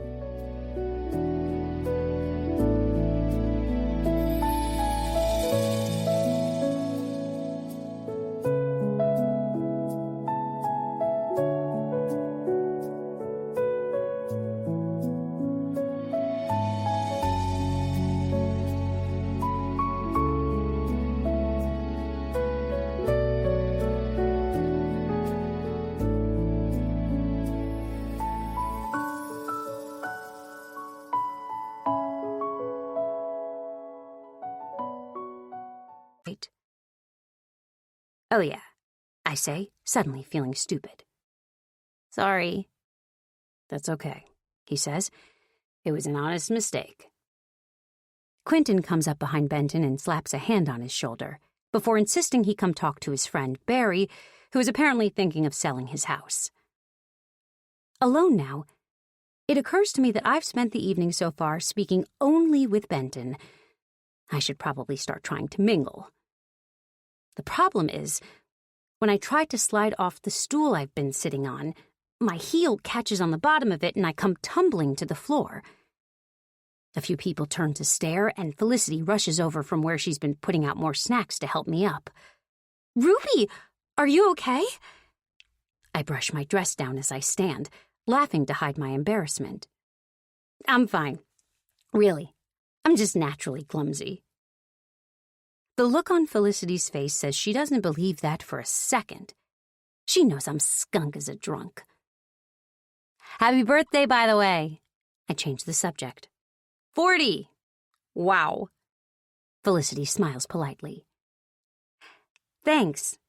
I can't believe Quentin managed to pull this party off without me finding out about it. You're so lucky to have him, I begin to babble. That man loves you, and your boys too. They're good boys and cute. They look just like their dad. And this house? You've got everything anyone could ever want. Her brow furrows. She looks like she's about to say something, but for some reason my mouth will not shut up. But you were crying when you arrived. Why were you crying? Felicity smiles. Oh, you know how emotional birthdays can be. That's what I thought. I nod knowingly. I thought, I'll bet she's just freaked out about getting old. Now that you're old, I don't mean that. That's okay. Felicity laughs. I know what you mean. Good. So long as someone does. Because at this point, I don't even know what words are going to leave my mouth before they make their exit. And really, my life is far from perfect, she says. I immediately reject this, sweeping my arm around the room. No way! Look at all of this! Nobody has ever thrown me a surprise party, and if they did, there definitely wouldn't be as many people there as there are here. My life is a struggle, just like everyone else's, she insists. My big house comes with big bills. We're still paying off debt from the huge renovation we did on this place years ago. We both had to trade in our nice cars for older models. Every bit of money we earn goes into the kids' school fees. My husband is rarely even home, and when he is, we're fighting. I'll never live up to the kind of woman his mother was, and since she died, nothing has been the same. When we had Leo 8 years ago, I thought things would get better, but no. Turns out, another baby can't fix it all. I stand with my mouth half open, shocked by Felicity's outburst. She seems a little shocked, too. I'm sorry. I don't know why I said all that. For the first time tonight, I've got nothing to say. I almost want to thank her. She seems a whole lot more human now and a lot less Stepford Wives. I say nothing. Instead, I pull her against me and hug her tightly. 36. Maury. My mom is drunk. I've been watching her drink cocktail after cocktail, and she's been getting increasingly louder and more obnoxious with each one. At first, she was talking to that cute realtor, Benton, and I was pretty sure they were arguing. Then the next time I saw them, it looked like they were getting along. At one point, I even saw her on the floor. Mrs. Parker was helping pick her up. I don't know what happened exactly, but everyone was staring, and now I'm completely mortified. All the other adults here are drinking too, but nobody else is making an ass of themselves like my mom is. Although Hutch said his dad doesn't drink, and he's planning on following in his footsteps, which I think is really cool. I've been staring at him all night. He looks so good. His blonde hair keeps falling over his eyes, and I just want to swipe it away for him.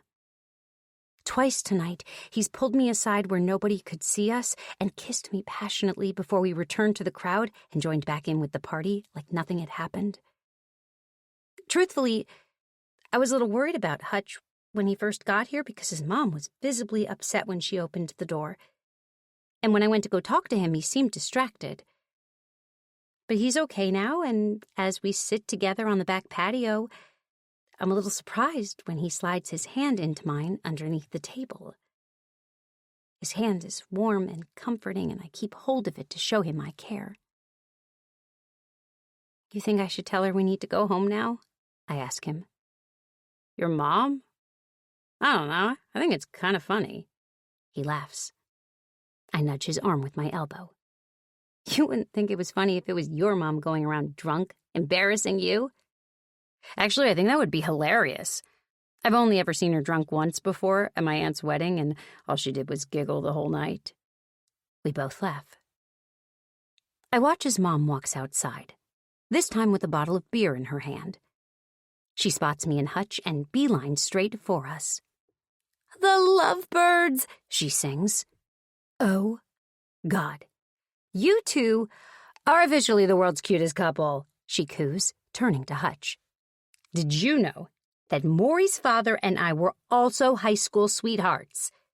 Hutch doesn't get a chance to answer. "We were just like you two, young and in love, thinking the world spun only for us." She's laughing now. "Hopefully you two don't end up like we did." "Mom, I think we should be leaving." I start to get up. "No!" She pushes my shoulders back down gently. "No, no, no. You sit here with your handsome beau. I won't keep embarrassing you. I swear." She whispers the last part loudly behind her hand before getting up and wobbling over to a blonde woman who I know to be one of Felicity's friends. "Kendra!" I hear my mother squeal before the woman seems to correct her. My mom snorts loudly. "Well, Harriet, maybe one of you should get a nose ring or something so people can finally tell you apart." I turn and bury my face into Hutch's shoulder. "Kill me. Just kill me now.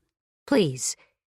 Hutch is convulsing with laughter, and I'm pretty sure my face is beet red. I've never seen my mom have more than one drink before, and she must have had 10 by now.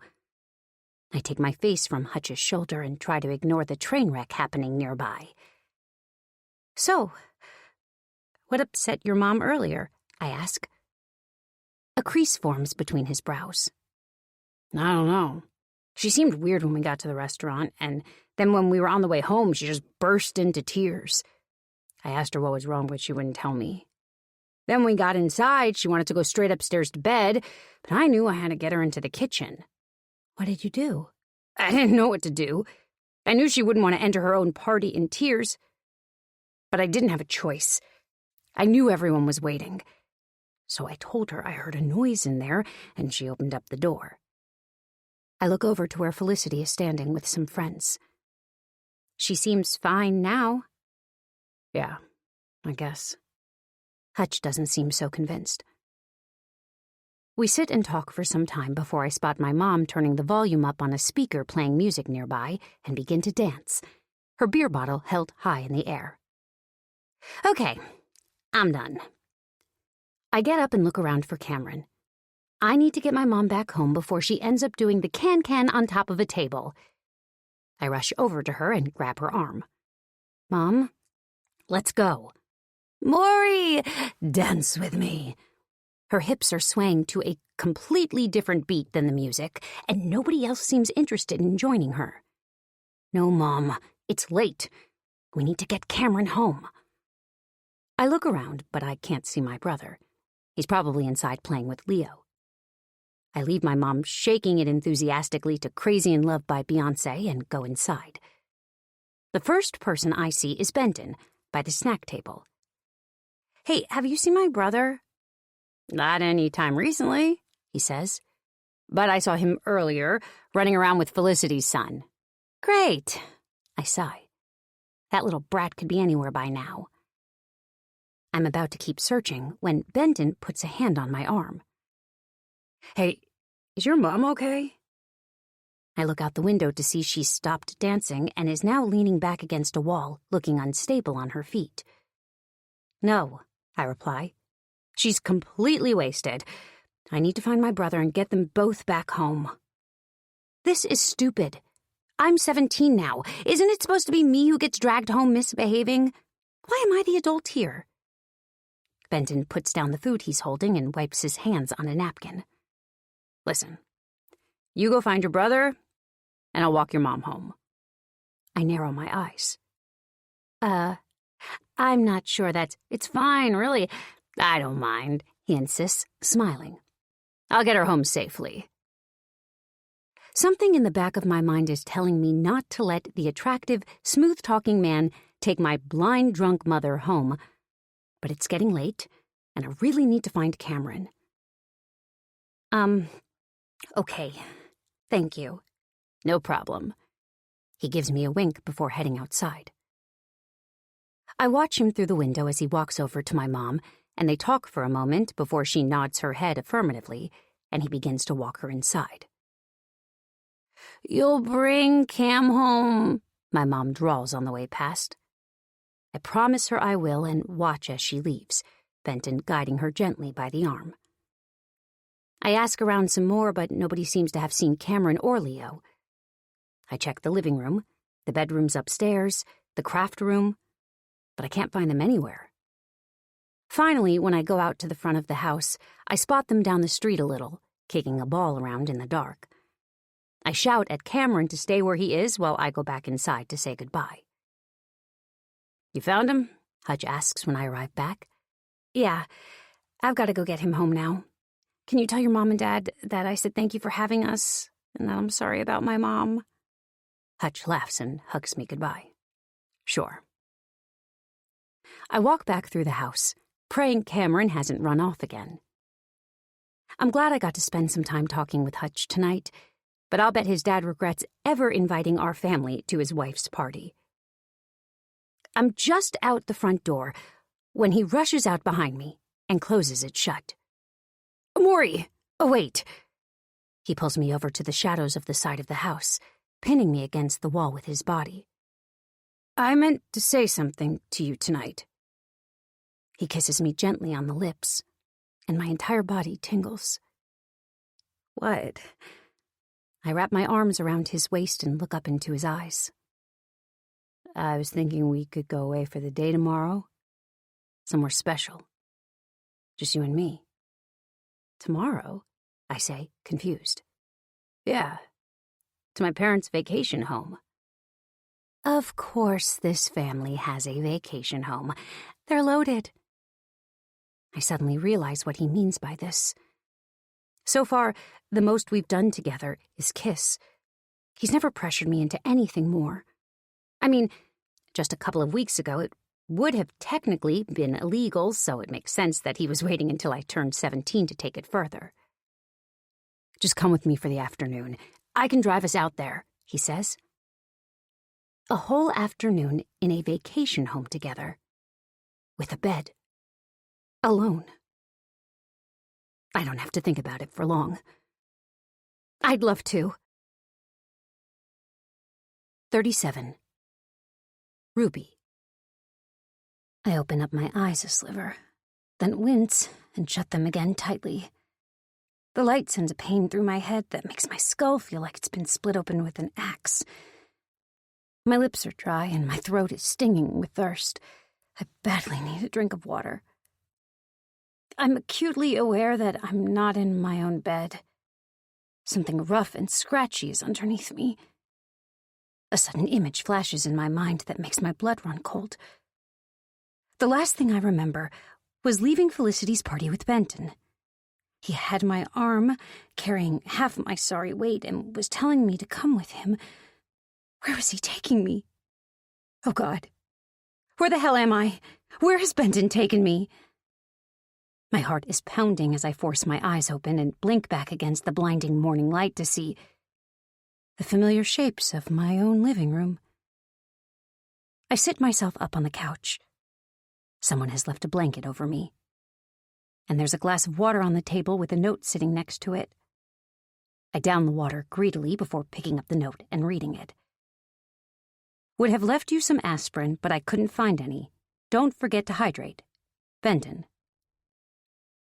Memories of last night come flooding over me, and I groan in shame. What was I thinking, drinking that much? I mean, I wasn't thinking, obviously, but who goes to a party with their 2 children and gets so blind drunk that they can't even remember arriving back home?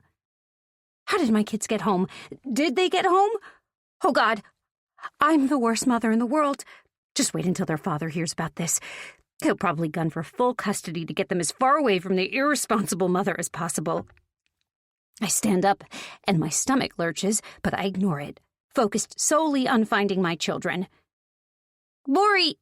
Cameron!" I shout, and then squeeze my eyes shut in pain from the sound of my own voice. "In here," Maury calls from the kitchen. I make my way through to find the 2 of them at the table eating cereal.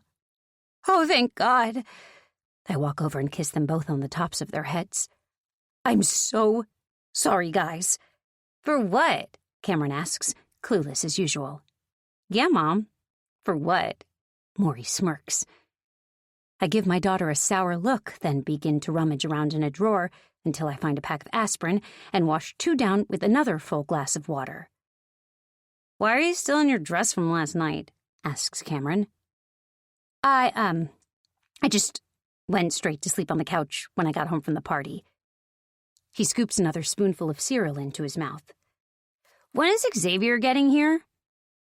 I stare at my son blankly, not comprehending a word of what he just asked, until I remember Justin and I had arranged to take the 2 boys to the zoo today.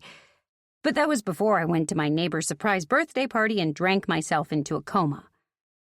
I look at the clock above the sink at the exact same moment there's a knock at the door. Now, I guess would be the answer to Cameron's last question.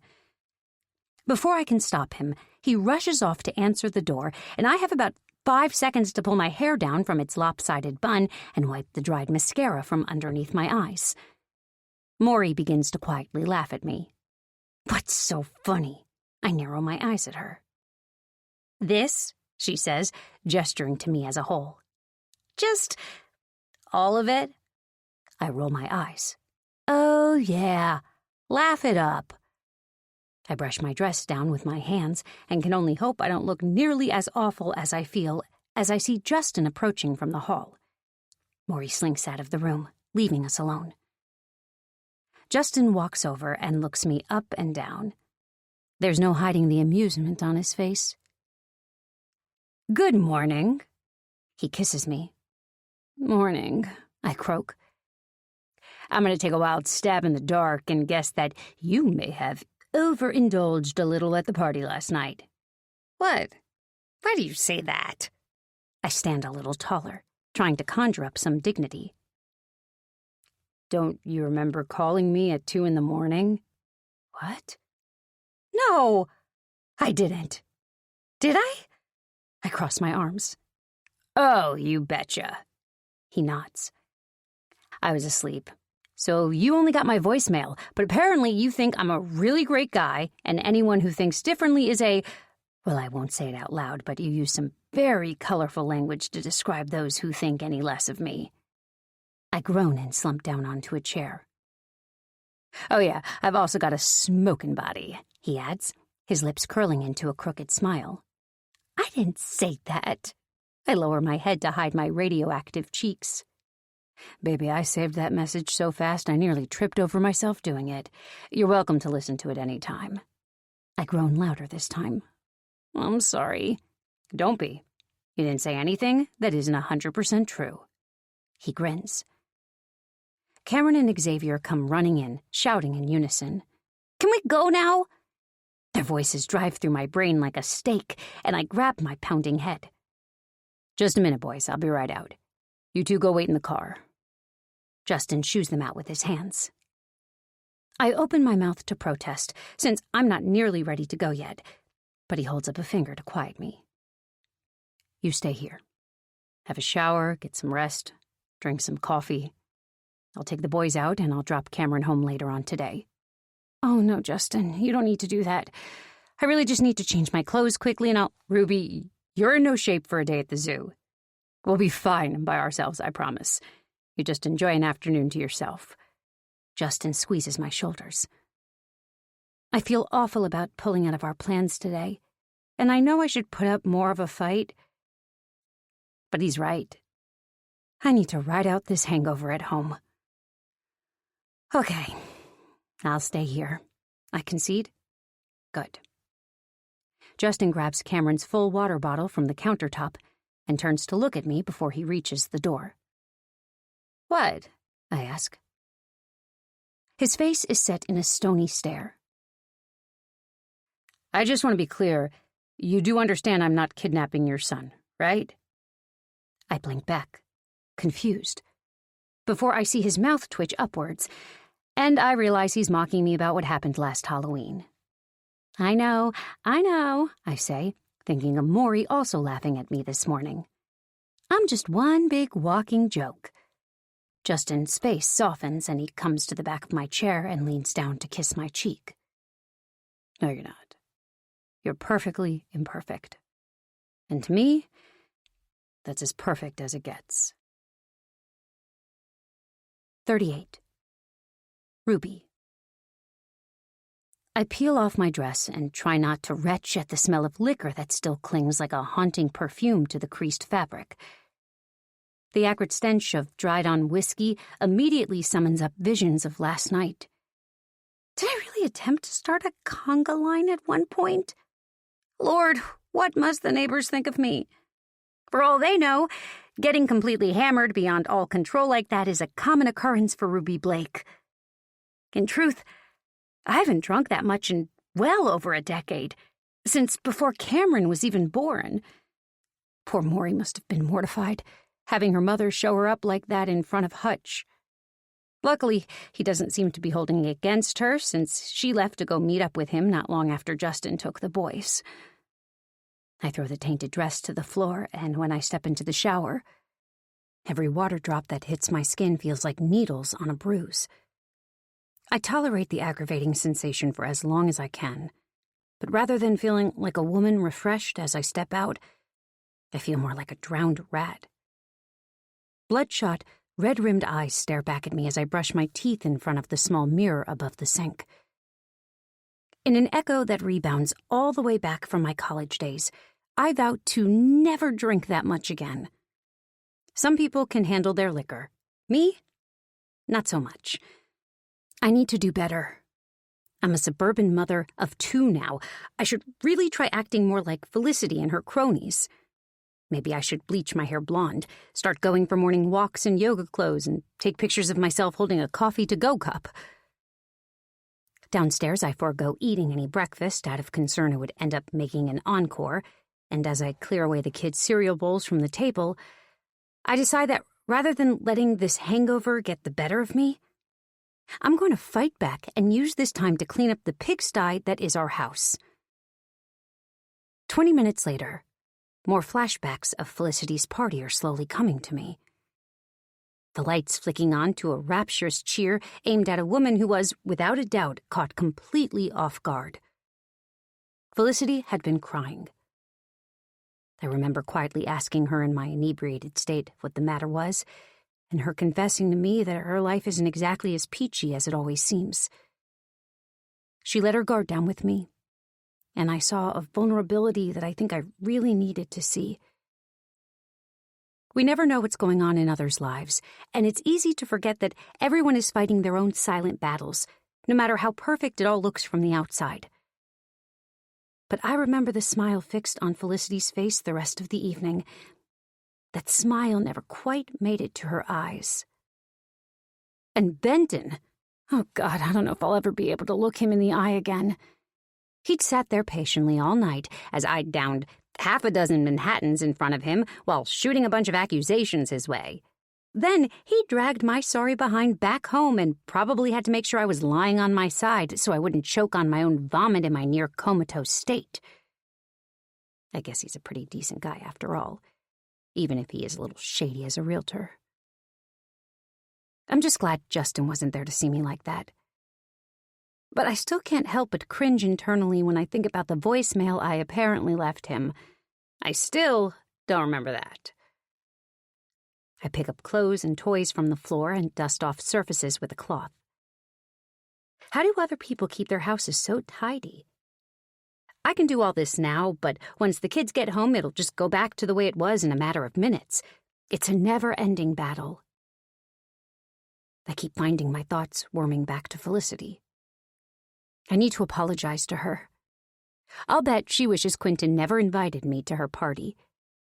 And since Quentin left this morning on a work trip, and Hutch is out with Maury, she's been left alone to clean up the mess from last night. That's not right.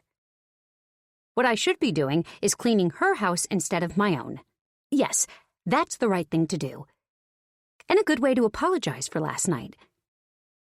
I put down the armful of shoes I've been collecting from the floor and make my way to my bedroom to grab a sweater, nearly tripping on a row of Hot Wheels cars on the stairs as I go. In my bedroom, I rifle through my closet wondering which color sweater best says, "I'm sorry I nearly ruined your 40th birthday party," and after much deliberation, end up settling on light blue. Blue has a great calming effect on people, right? I think I heard that somewhere. Who am I kidding? Felicity probably won't allow me back into her house, even if I promise to clean it top to bottom. And I really wouldn't blame her either. I pull the sweater on and walk back out to the hallway, pulling the bedroom door closed behind me. I'm just about to start down the stairs when I feel it. My consciousness on a lag, now summoning me. Something inside my bedroom was wrong. There was something inside there that was out of place. But what? I turn back to the closed bedroom door and stare at the chipped white paint for several seconds. It couldn't be. No. I must be wrong about what I saw. A hallucination from the leftover alcohol in my bloodstream, but I'm suddenly feeling more sober than ever, and I'm pretty sure I know exactly what I just saw inside that room. I reach my arm out slowly and place my hand on the cold brass of the doorknob. It takes me 2 steady breaths, in and out, before I build up the courage to twist it. The metal creaks in my hand as I push the door open and step inside my bedroom, my heart pounding. My eyes move straight to the neatly made bed, which I put fresh linen on yesterday morning, but never ended up sleeping on. The ruffled, dusty rose-pink pillows are right where I left them, the brushed cotton throw at the foot of the bed still untouched. But there's something laying on the bed that I know I didn't leave there.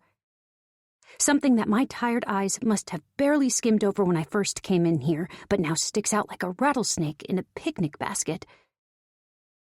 I walk slowly towards my bed and look down at the photo. A photo I've never seen before. A photo from an instant camera. Eyes stare up at me from my sheets. But these aren't the eyes of Jessie, or Sandra, or Erica. These eyes belong to someone else. And somebody has left this photo on my bed for me to find. I spin around to face the empty room, but of course, there's nobody there. Did someone put this here when I was out at the party last night? Did they break into our home? Who would do that? I look down at the photo again, and a creeping dread washes over me as I look into the eyes of this woman. Fearful eyes, entirely at odds with the smile residing below them. And realize with a stab in my gut that, unlike the other 3 photos I've found, I already know these eyes. I've seen them before, staring out at me from news articles. I've seen them glimmering from a photo hanging proudly on Justin's kitchen wall. And when I finally managed to rip my gaze from hers and look down to the white strip at the bottom of the photo, the bold letters in black ink send an icy drip down my spine. 4 letters that change everything. L. 39. L. Elle wipes the tears from her cheeks as the rain pounds on the windshield in front of her, thankful that Xavier isn't in the back seat to hear her cry again. He may only be a couple of months old, but every time he sees her upset, and that's a lot nowadays, he begins to cry too. He wails uncontrollably while she tries to soothe him by forcing herself to smile brightly. "See? Mommy's happy. It's okay. Don't cry, sweetie. It's okay." But he knows. Somehow he just knows. And if Mommy isn't happy, then neither is he. Which means he's never happy when he's with her. But, of course, he's always happy for Justin. Daddy is relaxed. Daddy is fun, and his smiles are real. That's because Daddy isn't home all day. Daddy isn't wearing clothes with 2-day-old milk stains because he hasn't had a second to himself to shower and change because he's always holding a wailing baby who hates to nap. Elle loves Xavier. She does. She loves him so much that it feels as though her heart is in a vice, about to burst every time she wakes up and sees that sweet little face of his. He is everything she ever wanted. This life is everything she ever wanted. The house, the husband, the baby. Everyone is jealous. They coo at little Xavier. They say he's the most beautiful baby they've ever seen. When people come over, they gasp at the size of Elle and Justin's extravagant home. They wink at her and tell her she's lucky to have found a man who is both hot and handy around the house. Elle is the luckiest woman alive. So why does she feel so empty and hopeless inside? The doctor said it's postpartum depression. It's totally normal. It's to be expected with all the hormonal changes in her body from pregnancy and breastfeeding, but it doesn't feel normal. It feels like there is a bottomless black pit where her hopes and dreams and aspirations used to be. 2 weeks ago, she considered ending it all. She thought that everyone would be better off without her. How could she be a good wife to Justin or a loving mother to Xavier when she couldn't even face getting out of bed in the morning? When she broke down and shared these thoughts with Justin, he urged her to see a therapist, but she refused. She can't really say why, but the thought of trying to explain the unexplainable sounded worse than just dealing quietly with it herself. The rain is so thick now that she can barely see 2 feet in front of the car as the windscreen wipers work overtime to clear the wet glass. Trees whip by, casting ominous shadows on the road ahead. Xavier is with Elle's mother at her house this evening, and as much as it's nice to be baby-free even for a short time, Elle is really not looking forward to meeting Justin for dinner.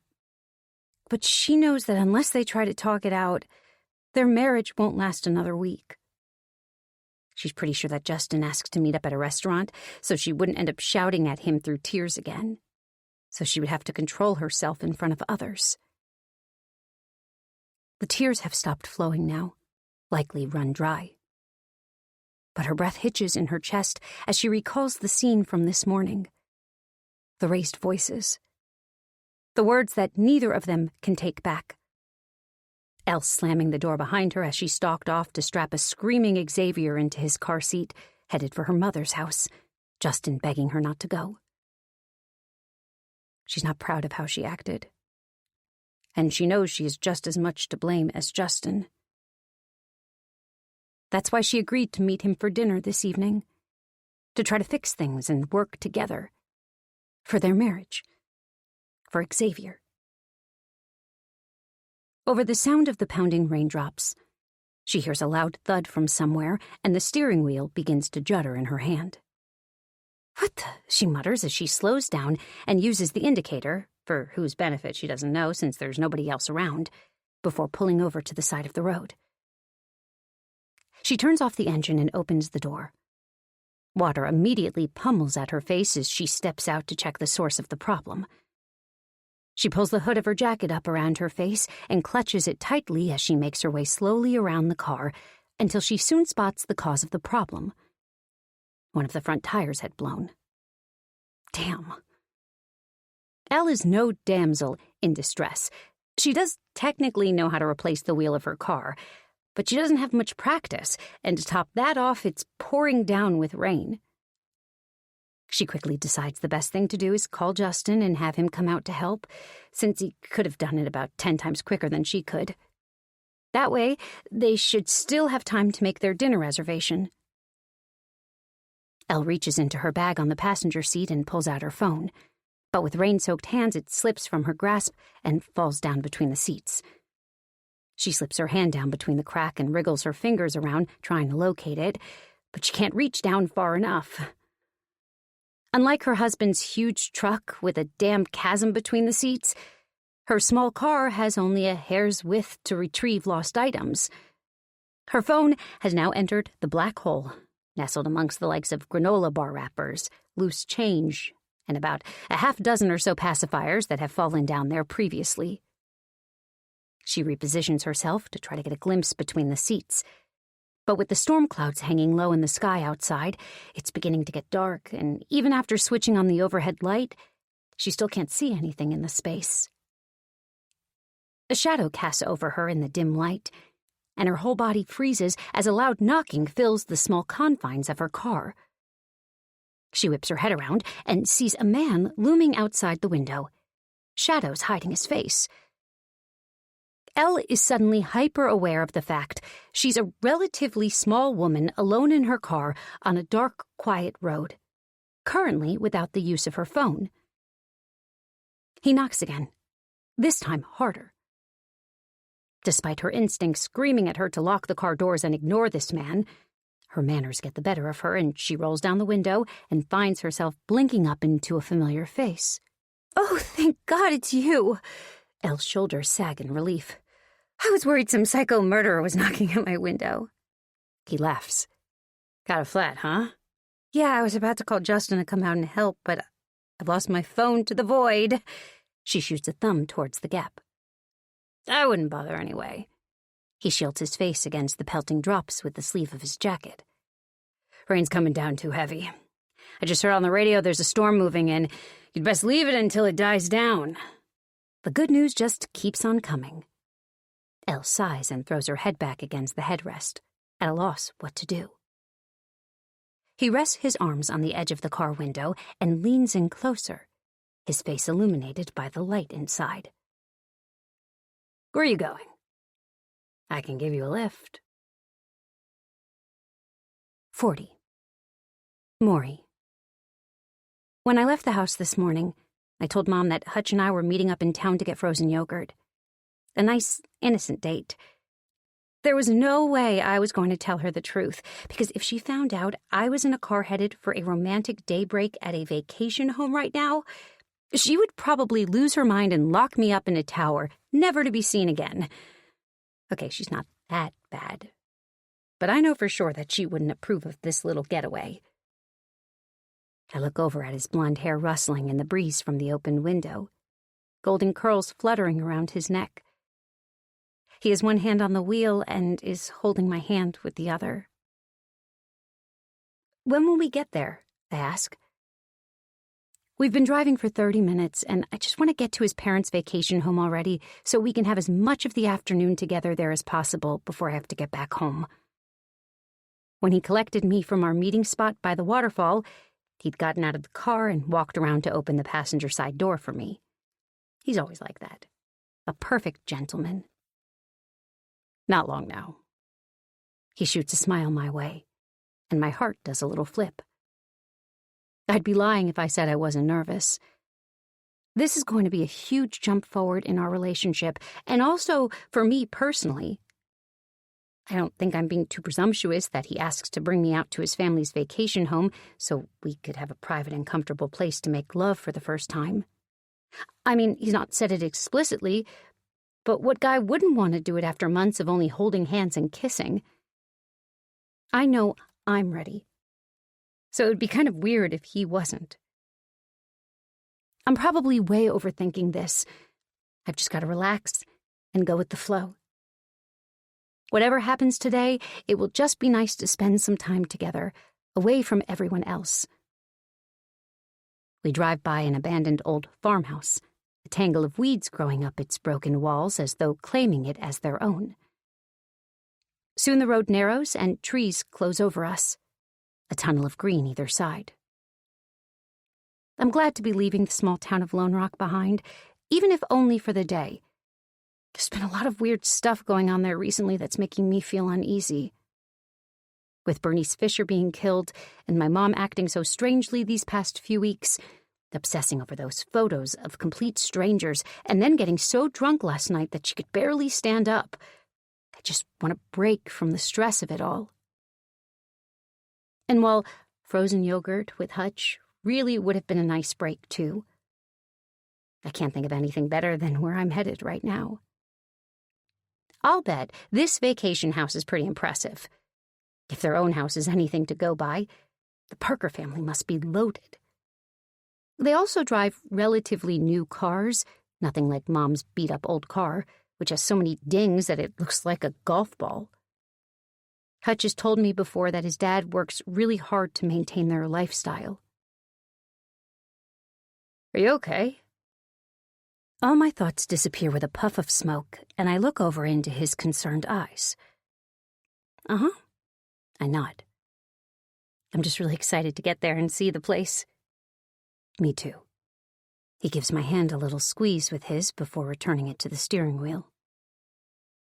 It may be kind of a cliché, and I might be building it up to a much bigger deal than it really is, but I just have this feeling that today is going to end up being one of those defining moments in my life. A day I'll never forget. 41. Rupee. Justin stares at the photo in his hands, an unreadable look on his face. A screech of joy blasts from the backyard where Cameron and Xavier are climbing the tree, a sound starkly at odds with the unbearable weight of tension inside my kitchen as I search Justin's expression. It's her, isn't it? I ask quietly.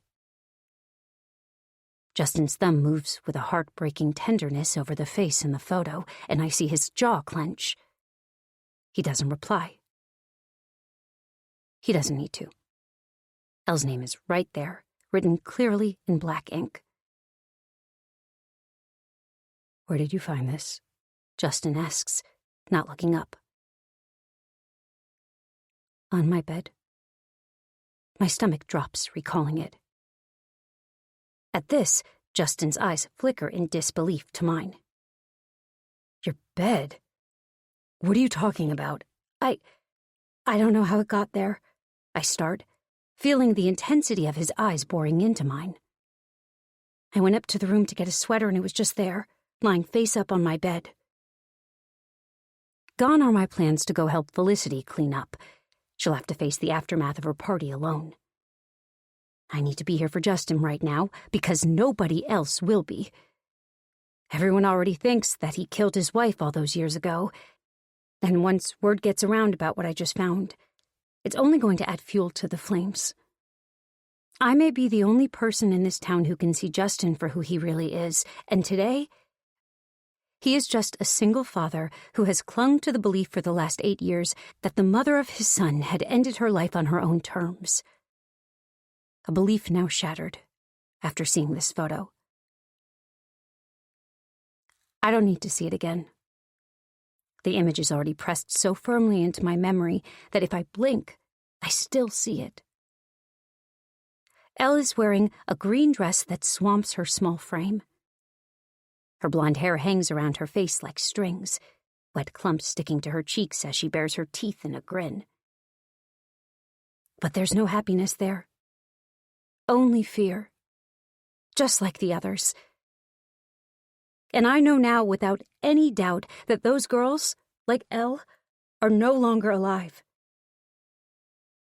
And I think that whoever left this photo on my bed this morning was the one who killed them. It's just like the others. Same camera, same place, same pose, I say softly. And someone left it there for me to find. I think it might be some kind of a warning. Justin looks a little unsteady on his feet before he pulls out one of the chairs by the table and slumps down onto it. Pain is etched on every part of his face, but somehow he maintains his composure. I stare out the window at the boys for some time. They're chasing a remote-control monster truck around the backyard. Xavier is laughing the carefree laugh of a boy untroubled. How long before that innocence is ripped from him? I can only hope he never sets eyes on this photo of his mother. I don't think the image would ever leave him. Who had access to your house last night? Justin's low voice cuts through my thoughts. Nobody. I mean, I locked the doors before we left for Felicity's party, and there's no sign of a break-in. I already checked. I hadn't even stepped foot inside my bedroom until this morning because I slept on the couch last night. Justin narrows his eyes at me in confusion. I was a little drunk when I got home. I actually don't even remember getting home, I admit, my cheeks flushing. I don't think I would have even made it back if it weren't for Ben. I stop. Benton Shepard? Justin stands up slowly, still holding the photo of Elle. He came to the house? Well, yes. I mean, he walked me home. He was only being friendly. He didn't stick around or anything. At least, I don't think he did. I suddenly feel queasy again, looking at Justin's face. I can see the same thoughts are passing through his mind as mine. Benton was here at the house last night while I was passed out on the couch. He even left me a note telling me he'd looked around the place for aspirin. He could have left that photo in my bedroom. It all makes sense. Other than the owners, Benton was the only person who had a key to this house before I bought it. He must have been the one who left the photos hidden around my home, and now he's left this one of Elle to intimidate me. A warning to stop sniffing around. I start to feel dizzy, thinking of what this all means. If there had been any doubt in my mind that the young women in the photographs were being held against their will, seeing this one of Elle has confirmed it. And with Elle having been missing for 8 years now, so long that she's been declared legally dead, it's also clear she never escaped. Neither did those other girls. Benton must have been hiding these photos, these trophies of his, in this house to keep them safe. Did he really expect they wouldn't be found? I remember hassling him about the pictures at the party, and not for the first time either. I phoned him about them. I brought them to his office. I even waved them around at the community meeting. I thought he brought me home last night out of a sense of neighborly duty, a good deed, but now I see he came here to leave me a warning to stop digging. A lump catches in my throat, and I swallow it down. I bought my house from a serial killer. 42. Ruby. I flip on the light switch as I walk into the kitchen, and the room floods with a yellow hue. In the glass of the oven door, I see my own tired, sallow face reflected back at me as I turn the dial. Justin is settling Cam and Xavier with a movie, while I make a start on dinner. Well, that's if frozen pizza counts as a dinner. I doubt either Justin or I will eat a bite, given the afternoon we've had. But there are still 2 growing boys to think of who need some kind of sustenance, or what little of which can be derived from pizza. The cops have come and gone, taking the photos with them, and informing me their investigation will likely involve a search of the property, given this is where the photos were hidden. I didn't hold back during their questioning on sharing my suspicions about Benton Shepard, although from the looks they gave me, I could tell they were doubtful. He's got this whole town wrapped around his little finger. They think he's the perfect gentleman, the perfect neighbor. Isn't that what everyone says about serial killers? Or maybe those are just the ones we hear about. But it doesn't matter how charming or kind or smooth-talking Benton is. The fear in Elle's eyes in that photo was unmistakable. It's clear that even if he used his charm to lure her in, by the time that photo was taken, it had well and truly worn off. I shudder as I think of the danger I put my kids in, letting Benton into our home last night. He could have done anything while I was passed out on the couch. He could have kidnapped Maury and I would have slept right through it. Thankfully, it seems all he did was enter my bedroom and leave a photo for me to find. Benton Shepard is a twisted man, and I don't think I'll sleep a wink again until I know he's locked up. When the cops left, I told Justin he should go home and get some rest, and that Xavier could stay here for the night, but he refused. It's hard to tell how he's taking all this. He's not the kind of guy to wear his emotions on his sleeve. But given that he spent the past 8 years living under the assumption that his wife left this world voluntarily, it must be a major blow to learn that her life didn't end on her own terms at all. She never abandoned him or Xavier. And if she hadn't been killed, maybe she and Justin could have resolved their issues. Maybe she could have gotten the help she needed to get better and enjoy the incredible life that lay ahead of her. I can't put myself in Justin's position. I have no idea what he must be going through right now. All I know is that I'm going to be here for him and Xavier every step of the way, because the road is only going to get rougher. Until enough proof comes to light that Benton is behind Elle and all those other girls' disappearances, Justin will be the #1 suspect around town. Not that he wasn't already. I'm just glad we managed to keep the boys from finding out why the police were here. They spent the whole afternoon playing in the sandpit outside with a tub of toy animals they picked up at the zoo this morning. And when they asked about the police car, we told them they were just here about Bernice again. I open the freezer and debate how many pizzas I should put on. Maury hasn't come home from her froyo date with Hutch yet, but I suspect she'll be hungry when she does. I tried calling her after the police left, but it just rang out, and I've only been getting through to her voicemail since then. Either her battery ran out or she's purposefully ignoring my call. Neither would surprise me. I can't call Hutch because I don't have his number, but it's getting close to 7 hours since Maury left for their date, and I'm finding it hard to imagine they could still be hanging around town, even if they ended up catching a movie or going to the arcade. They've most likely gone back to his house to work on one of their robotics projects. I pull up Felicity's number in my contacts, then hold the phone between my shoulder and ear as I take the pizzas out of their packages. Hello? A distracted voice answers on the third ring. Hey, Felicity, I chime, remembering immediately that I still owe her a huge apology. I just wanted to call and let you know that I'm really sorry about last night.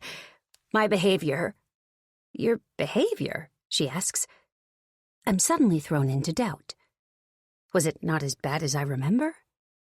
Maybe I'm remembering my drunken shenanigans wrong. Maybe nobody noticed I was wasted after all. Yeah, I had a little too much to drink, and I was worried that I might have... I trail off. Ruined the party? Felicity finishes for me. No, you didn't ruin it. I'm not convinced.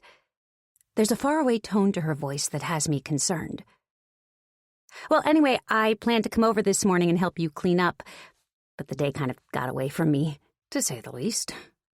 Don't worry about it, Ruby. Quentin stayed up last night to get the place cleaned up before he left for Bayfield this morning. That was good of him.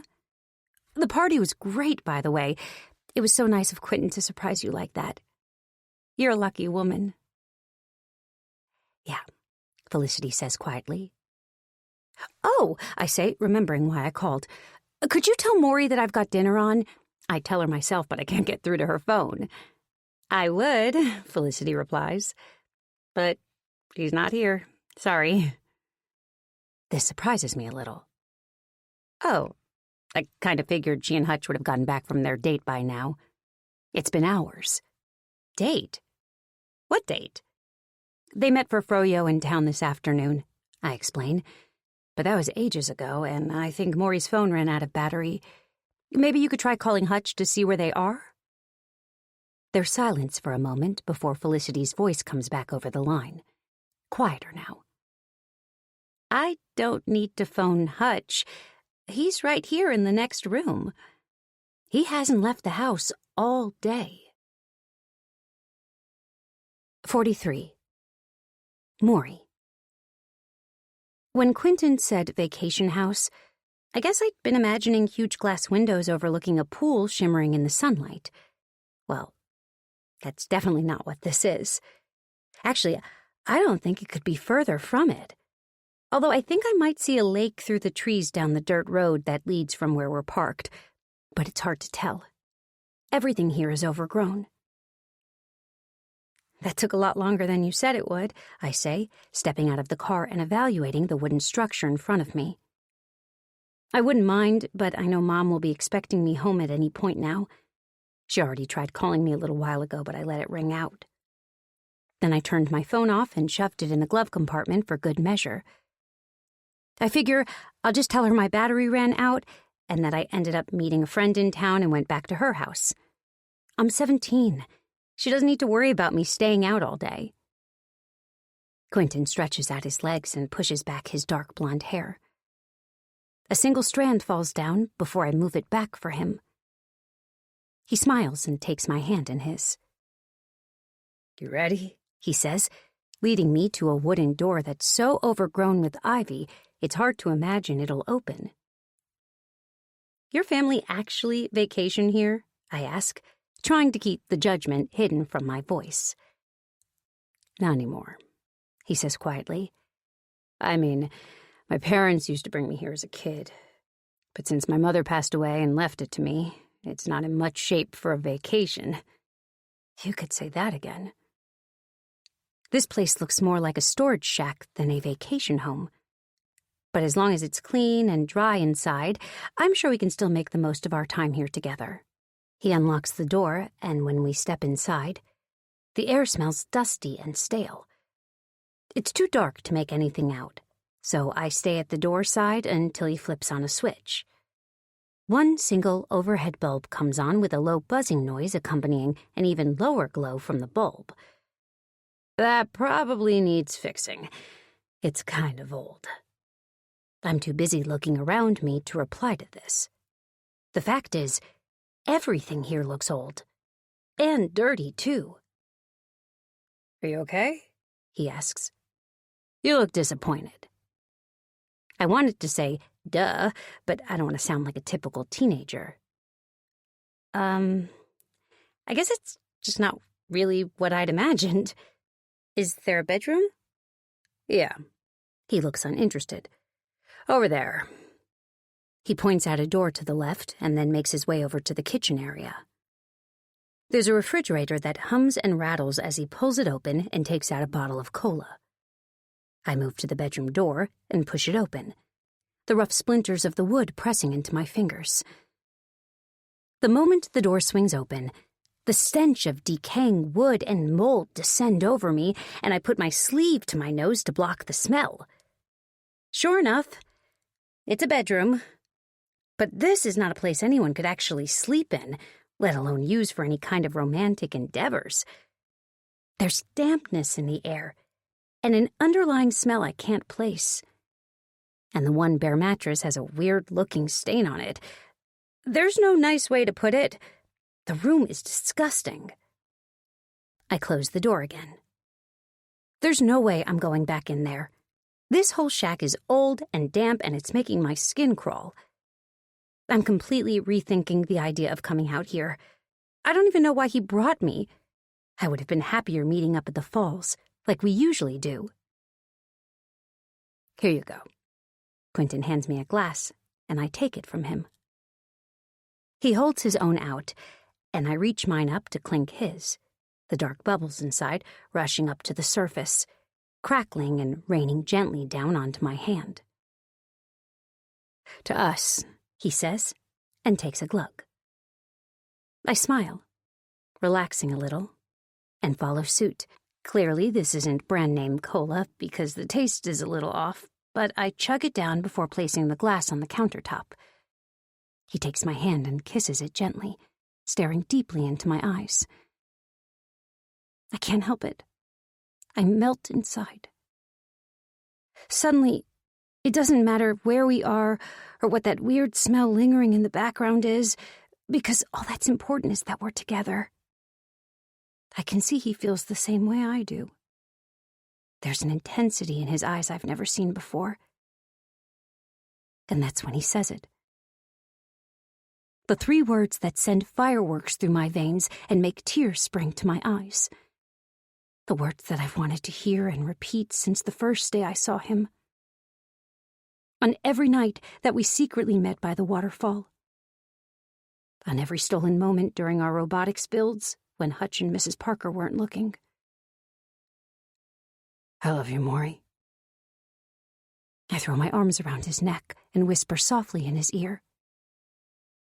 I love you too, Quentin. 44. Ruby.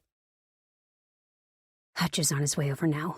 I tell Justin as I watch him pull on his coat, getting ready to go search for Maury. He's not seen or heard from Maury all day either and wants to help track her down. Justin straightens the collar of his jacket, then puts his hands on my shoulders. I know you and he are probably jumping to the worst conclusions, but she's likely just out with friends. Do you have any of their numbers? No, I don't, I say, ashamed. I don't even know any of her friends' names. These are basic things that I should know about my daughter, but she doesn't talk about her friends to me. She only talks about Hutch. Does she even have any friends at school? She says she does, but I've seen no actual proof. She doesn't invite anyone around, and I've never heard her talking with anybody but Hutch on the phone. She lied to me about where she was going today. Is there somebody she's meeting that she doesn't want me to know about? Do you think I should call the cops? I mean, she's been gone for hours now. Justin rubs at the stubble on his chin. Ruby, did your mom call the cops every time you lied about where you were going as a teenager? He has a point. Once, when I was 16 years old, I told my parents that I was having a sleepover at Ashley Jenkins' house and even had her call my mom, pretending to be her own mother to confirm this. My mom bought it hook, line, and sinker, and Ashley and I spent the whole night at Gordy Abraham's party getting drunk on his dad's vodka and making out with boys. Up until now, I've been thanking my lucky stars that Maury is more sensible than I was as a teenager, but the past couple of hours really have me wondering. Justin kisses me on the forehead and pats his pocket. I've got my phone. Call me if she shows up. I'll start driving around, see if I can spot her. He gives one last glance at the two boys, who are now taking it in turns to throw popcorn into each other's mouths as a movie blares in the background, then closes the door behind him as he leaves. I listen to the sound of his engine start up and then grow quieter as he pulls away into the low evening light.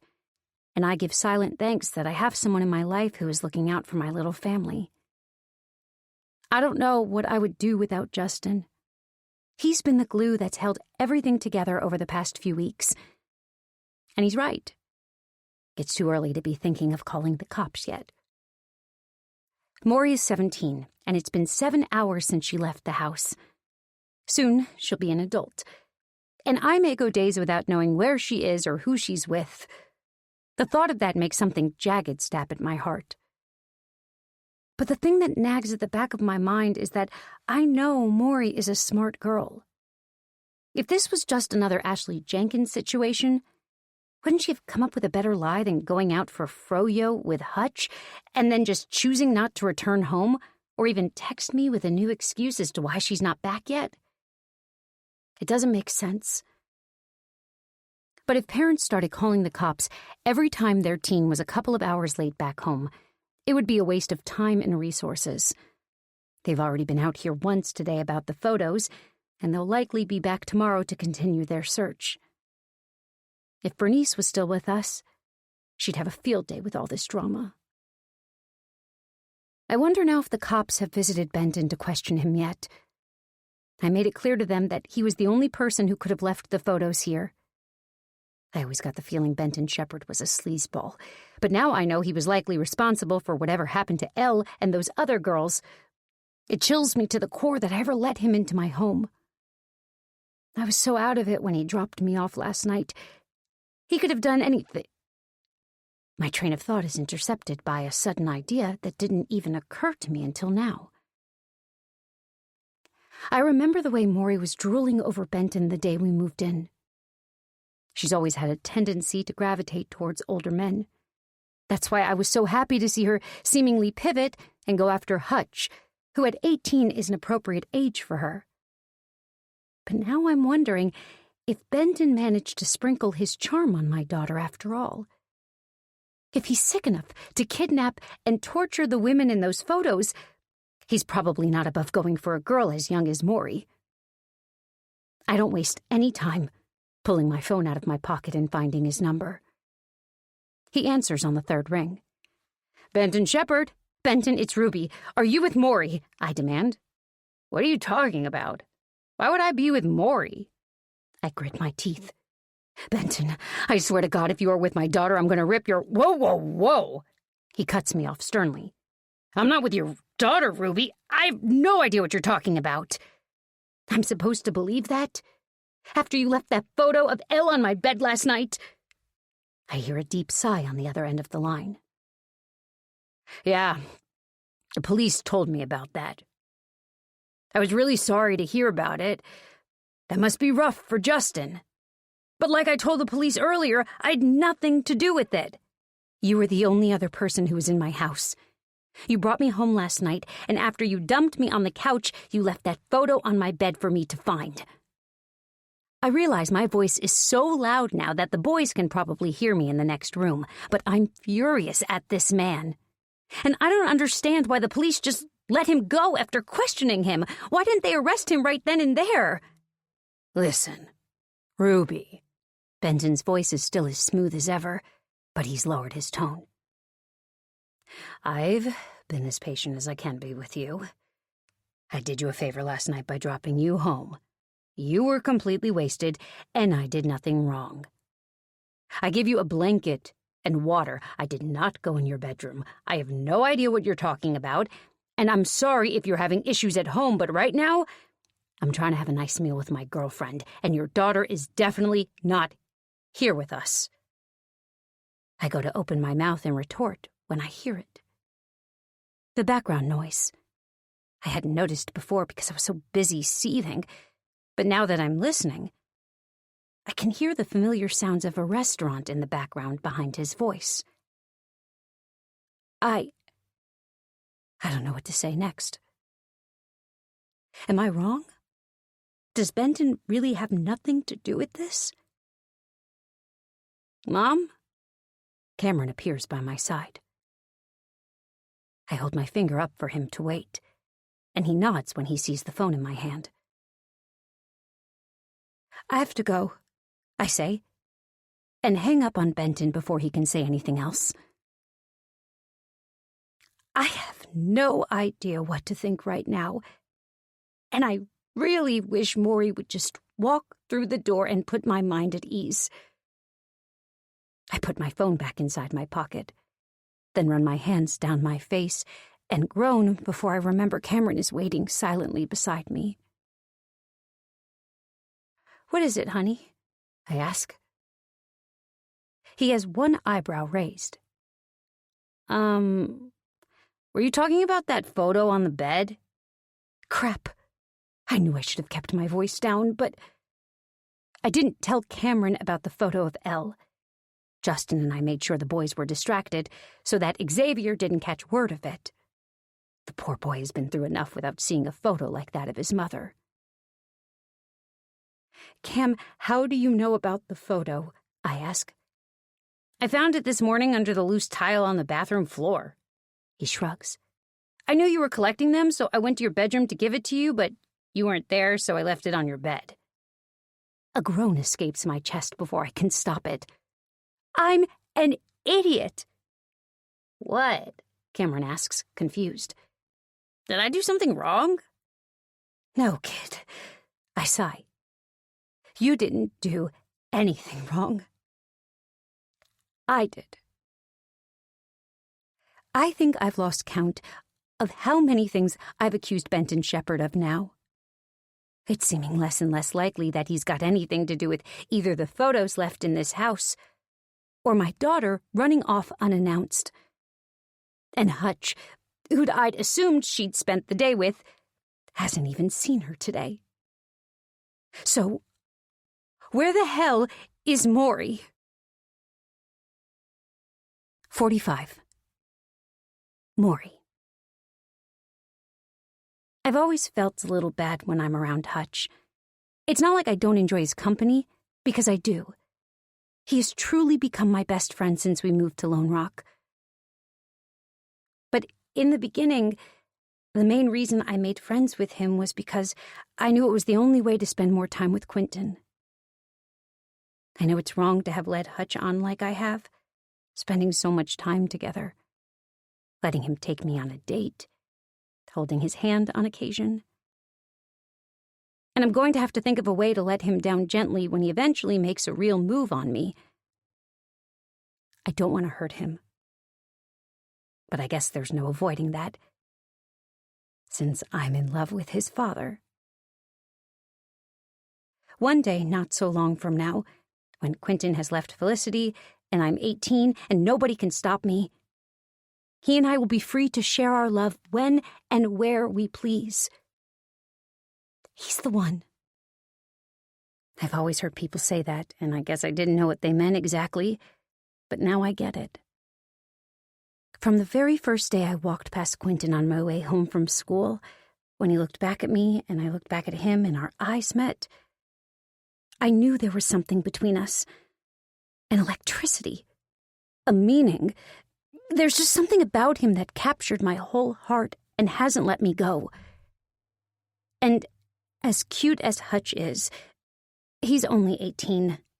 I know, I'm only 17, but girls mature so much faster than guys, and I've always felt like older guys are so much more in control of themselves, more mature, more refined. Quentin is the definition of all these things. He commands the attention of every room he steps into. Not just because he's ridiculously gorgeous, but because he has this air about him, this authority that makes it difficult not to gravitate towards him. At least that's how I feel about him. Obviously, Felicity must have been crazy about him too at one point, to have married him. But from everything that Quentin has told me, that's not how it is anymore. He says it's become stale, that they've only stayed together for the kids and he's become lonely in their marriage. How sad is that? He's a guy who has everything going for him. He's gorgeous and smart and funny, but he doesn't feel appreciated or loved anymore. And I know I should probably feel bad about stealing Felicity's husband from her, but will she even care? Like he said, their marriage is dead. Doesn't Quentin deserve to be happy? I feel his hand on my knee, and I scoot myself closer to him on the couch. There's a weird taste in my mouth after the cola. I hope I don't have bad breath when we kiss. "Is this the necklace Hutch gave you?" Quentin asks, scooping back my hair. His touch sends tingles all the way down to my toes. I wish he'd just grab me and carry me to the bedroom right now. Okay, maybe not the bedroom, because it smelled like something had died in there. I guess I might end up losing my virginity on this threadbare, scratchy couch. Not exactly how I envisioned it happening, but it's more about who it's with and not where it is that makes it special. Right? Although if Quentin is planning on putting the moves on me, he's going about it slowly. My phone is still turned off in his car, and there doesn't seem to be a clock in here, but based on the fading light outside, it's got to be at least dinner time. My mom is probably complaining to Cameron right now about me never answering my phone. Yeah, it is. My fingers move to the necklace automatically. I feel kind of bad about Hutch.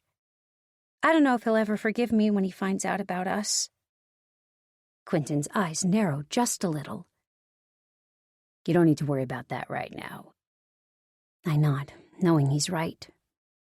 This moment is about us, me and Quentin. I want to forget about everything and everyone else in my life. I move forward, bringing my lips towards his, but just before I reach them, he puts a finger to my mouth, and I stop. He teases. Not yet. I suppress a groan. Why is he putting this off? I wait for him to elaborate, but instead he gets up from the couch and scurries off towards the bedroom. I make a move to get up, but he wiggles a finger and ahs me again, so I sit back down. It's probably for the best, too, because I feel a little lightheaded from standing up too fast. Probably low blood sugar. I get that sometimes if I skip a meal. Usually, I'd be eating dinner around this time of the evening, and I'm starting to get hungry. Hopefully, Mom will leave me some leftovers for when I get home. She'll probably just figure I'm having dinner at Hutch's house tonight. I should probably get my phone from Quentin's car and text her to tell her I'll be home late. Otherwise, she'll start worrying I've been kidnapped or something. I can't wait until I'm 18 and I can live my life without having to report back to her every 5 minutes. She goes on about the good old days when kids were so wild that they had to put announcements on the TV at night to ask parents if they knew where their children were. But she's a bucket of contradictions because she literally wants to know what I'm doing at every moment of the day. You can't have it both ways, Mom. The problem is, it's already getting late and it'd take us over 2 hours just to get back to Lone Rock from here, even if we left now. Quentin better hurry up. What is he doing in that bedroom anyway? Quentin? I call out. Whoa, my voice sounds weird. There's no reply. That's it. I'm going to get my phone.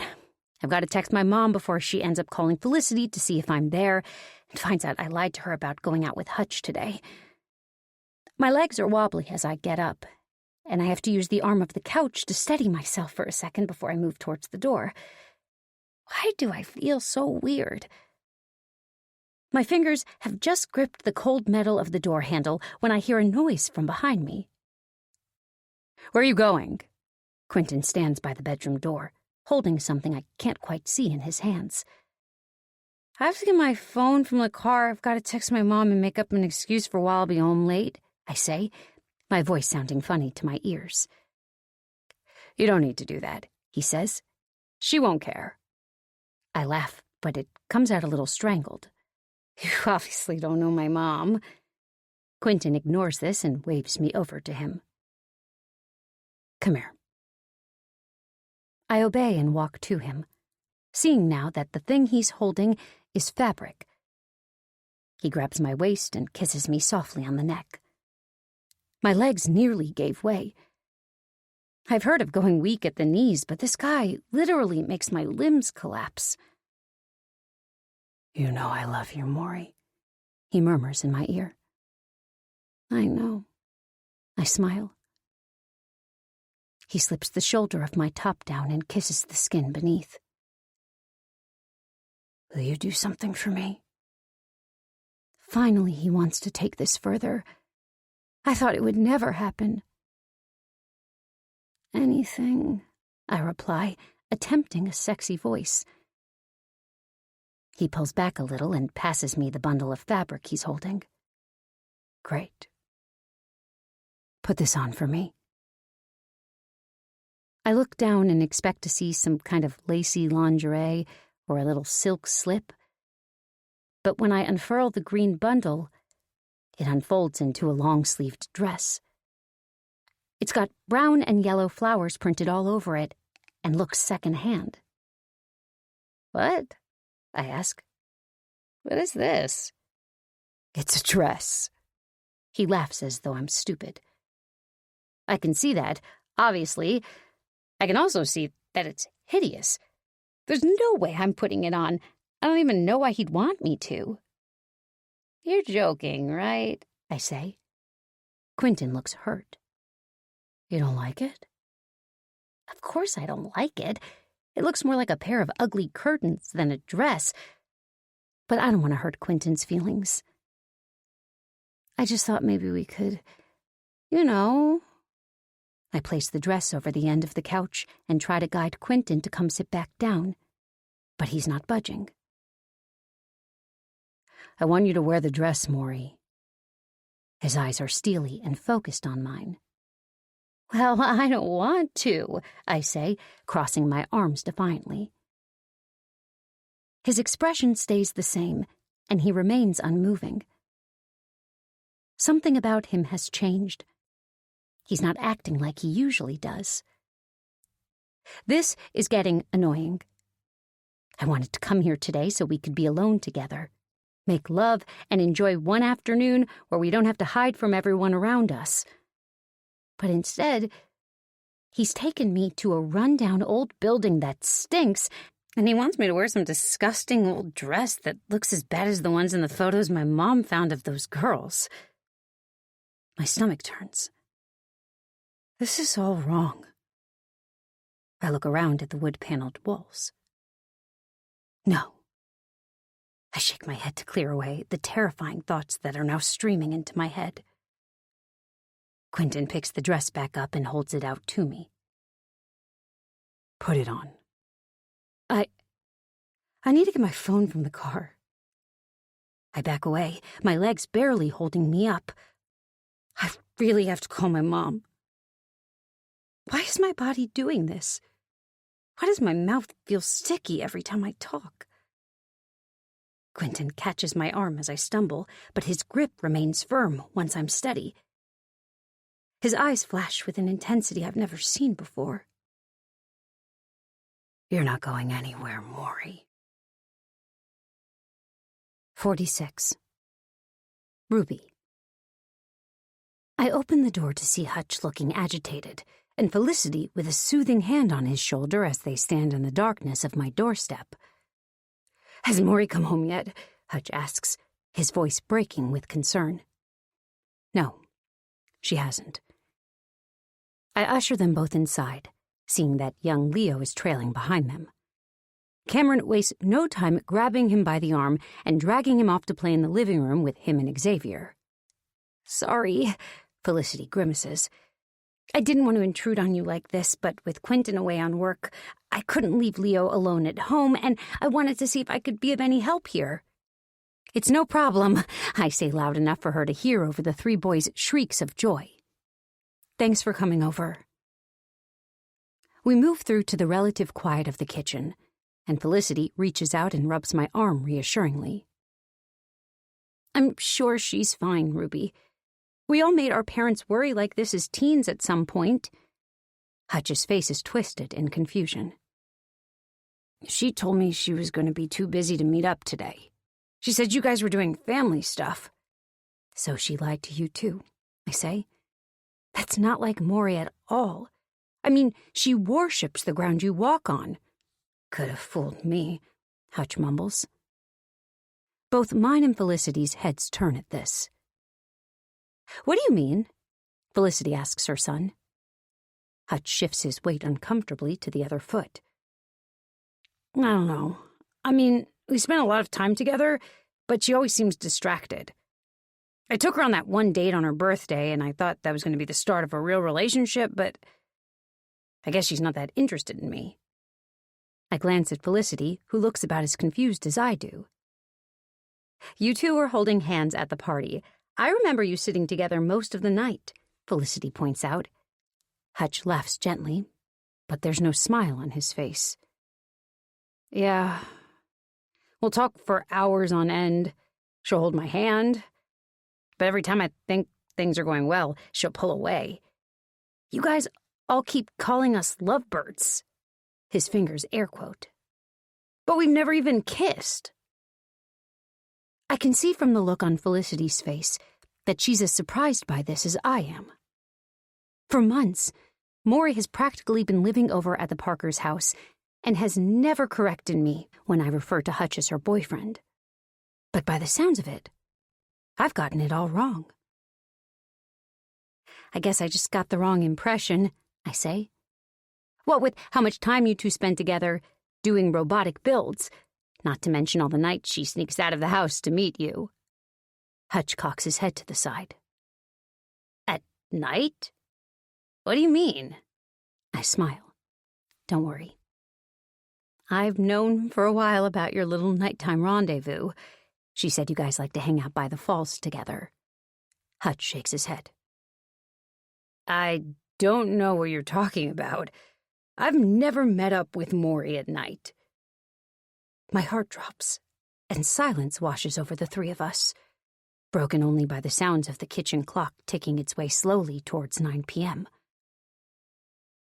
It's becoming increasingly clear that I don't actually know my daughter as well as I thought I did. What exactly has she been hiding from me? And from Hutch, for that matter. If her nighttime trips aren't to go meet Hutch, then who? My heart begins to race, and I feel a little dizzy. "Ruby, maybe you should sit down," Felicity suggests, pulling out a chair and guiding me into a sitting position. She gets a glass from the cupboard and pours some water before passing it to me. I take a sip with trembling hands. I just wish she'd come home.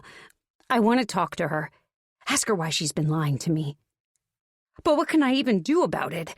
Ground her? How do I enforce consequences at her age? One step at a time, Ruby. Let's just focus on tracking her down first before you begin to overreact. You think I'm overreacting? I let out a demented laugh. You should see how her father will react if he finds out I let her go missing. He'll try to get full custody of both the kids, I'm sure of it. Oh, stop it. Felicity shoos off the idea with her hands. He wouldn't have any grounds to do that. How about me being dragged home drunk from your party last night, not even knowing where my kids were? Tears spring to my eyes. And now this. Maury up and leaving, and I don't even know any of her friends' names or phone numbers to check if she's with them. I suddenly feel like the worst mother in the world. Maybe Maury and Cameron would be better off living with their father. Felicity sinks down into a crouch in front of me. Ruby, look at me. I sniff and swipe at my wet eyes, lifting my gaze to her determined stare. You are doing the very best you can by those kids. It's okay if you make a few mistakes here and there. Lord knows all of us mothers do. She's got that right, Hutch chimes in. Felicity shoots him an annoyed look before turning back to me. You're the best mom those kids could ever ask for. Don't you ever think otherwise. Ugh, why is this woman so great? It's annoying. Thanks, Felicity, I say, feeling a little better.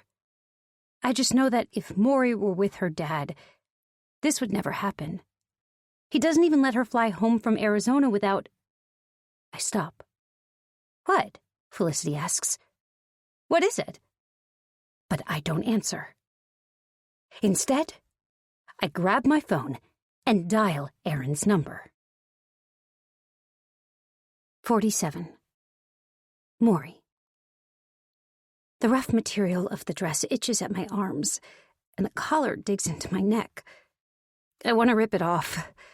I want to run out of this old cabin and flag someone down for help, but I can't even get up. I barely have the strength to move. My eyes are trying to close, but I won't let them. I refuse to lose what little power I still have left. You have such beautiful hair. You know that? Quentin stands behind the couch, pulling a comb through my hair. I don't usually have time to do the hair. I'm not listening. I'm trying to think of a way out of here. But even if I could get to the door, I couldn't run. He put something in my soda earlier, I think. And even if I could run, there's nothing around for miles. We didn't pass any houses for a long time before we arrived. You left those photos at my mom's house, I say quietly. You brought those girls here. Quentin stops brushing my hair and lowers his head right next to mine above my shoulder. I close my eyes. You like my pretty pictures, he says softly, his breath hot, making the hairs on my neck bristle. Those are my special girls. There's something about how he says this that sends a shiver through my core. Don't worry, he says soothingly. You're special too. This does not make me feel any better. I don't know how this is the same man I've come to know. The man who would kiss me the moment Hutch left the room. The man who waited for me by the waterfall all those nights and gave me his jacket to wear when it got cold. The man who wrapped his arms around me in a secret embrace when the lights were out and everyone waited in the darkness ready to surprise his wife last night. This man looks the same. He has the same floppy blonde hair that falls into his eyes as he moves. He has the same clothes, the same face. But the man inside seems to be gone now. I don't know who I'm talking to anymore. My eyes droop, but I force them back open, and when the room comes into focus, I finally see it.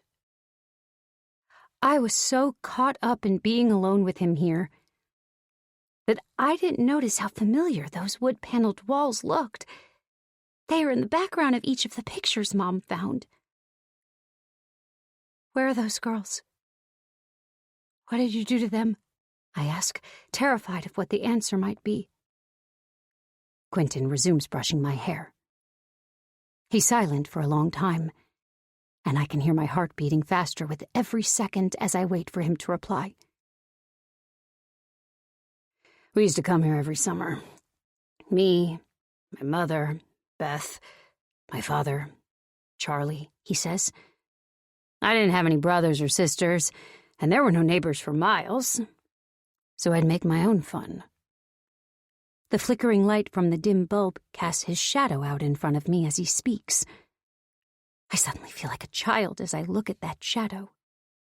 There's a monster behind me, and I want more than anything for my mom to come and take it away. But she has no idea I'm here. She has no idea who I'm with. I had my own ways of keeping myself entertained. Sometimes I'd take a stick and carve shapes into the mud. Other times, I'd catch frogs and pin them to tree trunks with my knife. Boyhood exploration.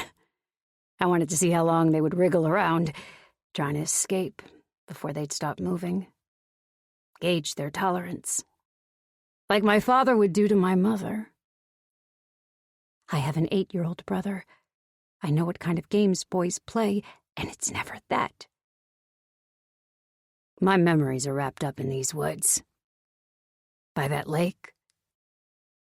He stops brushing my hair and puts down the comb before moving to the window, as though lost in his past. Please, just let me go. My whining plea is pitiful even to my own ears, but Quentin pays it no attention. You know, when I tell my mother about my adventures in the woods, she'd listen so carefully, as if I were narrating the greatest story ever told. She always knew how to see the beauty in the darkness. Quentin's gaze snaps back to me. His eyes are dark and intense. They bore into mine, almost searching for a reaction. You know, my father would punish me for my little experiments, but my mother... He pauses. She was the closest thing this world will ever see to an angel. She always wore a smile. It didn't matter what my father did. He'd choke her, kick her, spit in her face.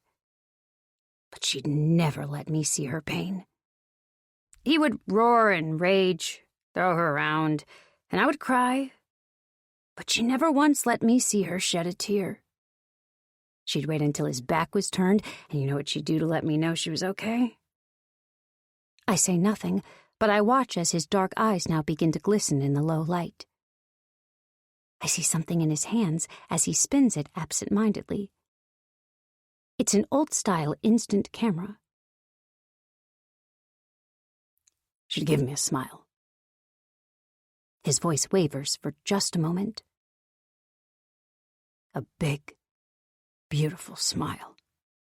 Wide and open. A special secret smile. A smile just for me. 48. Ruby. What do you mean you can't find her? What's happening? Aaron's voice rises. I hear a worried Caitlin in the background asking what's going on. I'm sure it's nothing. My confident tone belies my fear. She's probably just with a friend. Well, did you try calling around? Have any of her friends seen her today? I try to bypass this, not knowing how to break the news to my ex-husband that I know exactly 0 of our daughter's friends. Well, that's not entirely true, I guess, since Hutch revealed that Maury has kept him strictly in the friend zone. She's a sensible girl, Aaron. She's not a small child anymore. She's 17. We aren't always going to know where she is. I pause for a moment before continuing. But even so, can you give me her location from your tracker? There's a sigh on the other end of the line. Yeah. I'll check the app now and text you the location. But, Ruby, if I haven't heard back from you in the next hour that she's home, safe and well, I'm calling the cops. That's fair, I say before we hang up. It's well after dark now, and the boisterous noises from upstairs seem to have quieted down. Maybe the 3 boys have fallen asleep. Felicity brings me a cup of herbal tea, which I take gratefully. The warm liquid soothes my chest as it goes down, somewhat calming my nerves. Any word from Justin? Hutch asks. He looks tired, dark bags beginning to form under his eyes. Nothing yet, but if he does spot her around town, I know he'll call me straight away, I assure him. A warm feeling of gratitude washes over me. At least Maury has one friend who is looking out for her. It seems so strange, though, for her to have shied away from taking their relationship further. I know how much she cares for him. A memory suddenly hits me. That phone call we had over the summer while she was staying in Arizona with her father. I remember she was so torn up, crying, sobbing, big choked tears, and telling me she missed him so much and that she loved him. But if she wasn't talking about Hutch, then who was she talking about? My phone dings with a message, and I open it to see that Aaron has sent me a screenshot of the tracking app. This is the last place her phone was located before it turned off. Familiar at all? I stare at the image. There is a red pin stuck in a map, green terrain surrounding it for what looks like miles. Above the pin reads White Crane Road. What the hell? I murmur. What? Felicity is suddenly behind me, looking over my shoulder. This is where her phone was last tracked to. Nearly 200 miles north of here, I say incredulously. What on earth is she doing out there in the middle of nowhere?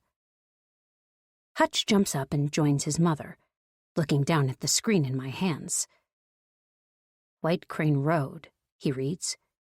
That kind of sounds familiar. I whip my head around. Do you know anybody who lives out that way? Someone from school? Hutch shakes his head. No. I mean, I don't think so, but I don't know, it just rings a bell is all.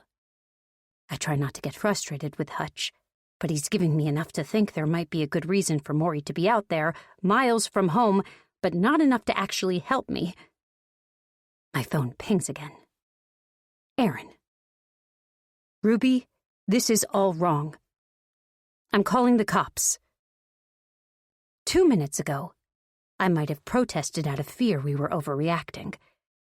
But now that I've seen the image from the tracking app, I know he's right. I type back, Okay, I'm going to drive out to that location now. I quickly pull up the map on my phone, which determines the pinpointed area is nearly a 3-hour drive from here. I'm not waiting around for the cops. I need to find Maury and see for myself that she's okay. I call Justin and give him the update. He says he'll come back now to stay with the boys while I make the drive. Felicity, do you think you could stay here and look after the boys until Justin gets back? I ask. He won't be long, and I need to leave right now. There's no response from Felicity, who is staring out the window, into the darkness outside. Felicity? I say again. She looks back at me, apparently only just hearing me now.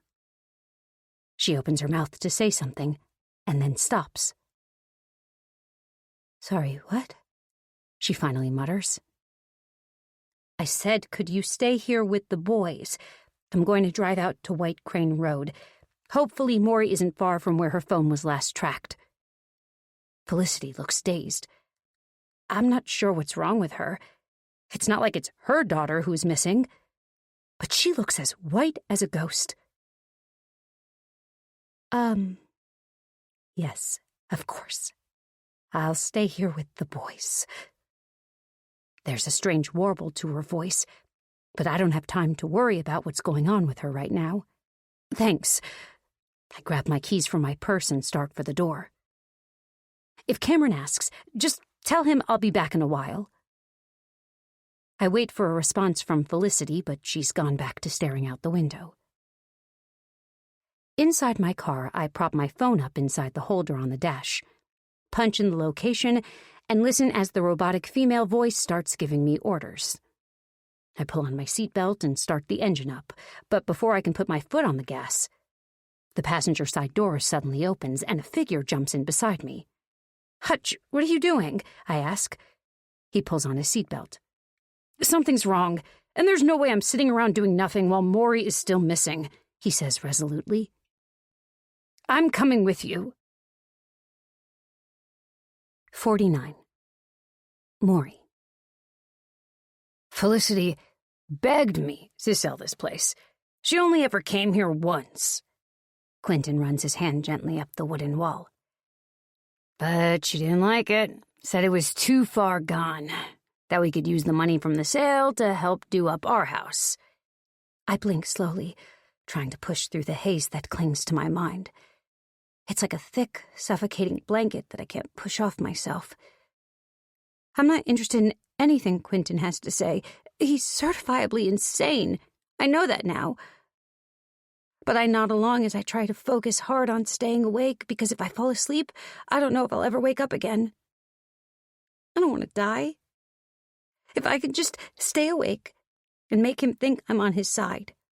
Play along. Maybe he won't kill me like he did those other girls. So I told her that I sold it. I took out a huge loan. We did up the house, and she was none the wiser. She got what she wanted, and I get my little slice of happiness here to visit whenever I like. With whoever I like. Did the other girls jump in his car and travel out here to the middle of nowhere as willingly as I did? I feel so stupid. I should never have fallen for Quentin's charm. I should have just been a normal teenager and fallen in love with his cute son. Had a normal relationship that I didn't have to hide and wouldn't end up getting me killed. My stomach turns at the thought of Hutch. He's been the best friend I could have asked for, and he's made it glaringly clear that he's fallen for me. But I just strung him along while seeing his father behind his back. What is wrong with me? Felicity never liked my mother's dresses. He looks me up and down. But you like them. All my girls do. He's wrong. I hate this dress. And I think all those girls did too, judging from the looks in their eyes in those photos. But I don't tell him that. I just remain motionless, slumped on the couch.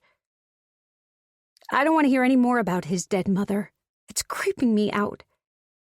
He dressed all those girls up in her dresses, and now me, as though this will bring her back or something. I don't know much about psychology, but I'm pretty sure all of this stems from his screwed-up childhood here at the cabin. I mean, if it was so bad, why is he trying to relive it? His mouth is still moving, but it all sounds fuzzy to me. I think he's saying something about his camera. I can't tell. I'm so tired. I just want to go to sleep. Maybe he'll just keep talking while I sleep. Maybe it will be okay. The dim light overhead makes the shadows on the walls dance and move about almost cheerily.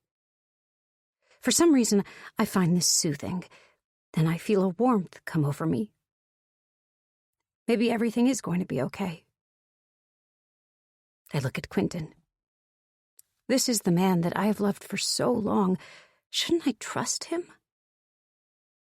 My head feels blurry, like it's filled with cotton candy, and every time I try to focus, the fog only deepens. I watch Quentin's lips make shapes as he talks, and I remember the first time we kissed. He was so gentle, so careful to check I was okay with it. Of course I was. I love him. Or do I? Isn't there a reason I'm supposed to not like him now? Did something happen? I'm having a hard time remembering. I'm just so tired. I can't think clearly. My thoughts begin slipping, like grains of sand through my fingers. My eyelids begin to fall, and it feels so good to just let go and embrace the darkness that lives behind them. But my peace is short-lived because suddenly I'm being picked up, and when my eyes open again, I'm in the bedroom sitting on the floor. Quentin places my back against a cold wooden wall and adjusts me when I begin to slump to the side. Not yet, sweetheart. We need to get a picture first. Wake up. Oh, yeah. I remember him mentioning that before. Why does he want to take a picture? I just want to sleep. Can't this wait? My eyes close again, but this time I'm instantly snapped back to consciousness by a hot stinging sensation on my cheek, and I see Quentin's hand pulling away. I said wake up, he yells. I grab my cheek. He hit me. Why would Quentin hit me? Then it floods back to me. The girls, the pictures, the dress I'm wearing. I feel the rough wooden paneling, the splinters biting into the skin of my back, but I'm too numb to care.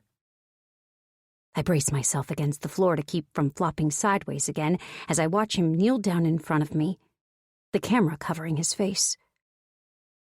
Okay, honey. Give me a smile. His voice is suddenly sickly sweet again. I'm not going to give him what he wants. That's what the other girls did, then where did that get them? No, why should I? You're just going to kill me anyway. The room goes quiet. The only sound I hear is the leaves outside rustling against the windows. Every breath I take feels like a struggle. The air is thick and stale. It smells faintly of mold and something much worse. I tried to shift, to find a more comfortable position, but my limbs feel so heavy. His eyes glint now with a twisted kind of pleasure. Maury. I didn't think you'd be the one to give me trouble. You're usually such a good girl. He gently strokes my chin before gripping it harder, digging his fingers into my skin. I squeeze my eyes shut, trying to make myself smaller, wishing I could disappear into the wall behind me. I wish I'd never met this man. I wish I'd never started seeing him behind everyone's back. I wish we'd never moved to Lone Rock. I wish I could be back in Arizona with Dad and Caitlin, playing games and jumping into the pool. Quentin lets go of my chin, and I gasp in pain, clutching my face. He raises the camera again as he kneels there, a dull silhouette, his features softened by shadows. All remnants of hope feel like they squeeze from my chest as a sense of utter defeat washes over me. There's nothing I can do. I'm going to die tonight. And nobody even knows where I am or who I'm with. I'm not the first, and I won't be the last girl Quentin brings back here to dress up as his mother and smile up to the camera, playing out this sick memory of his. He leans down, his face coming into focus, his eyes wide and expectant. Now, Maury, give me a big smile.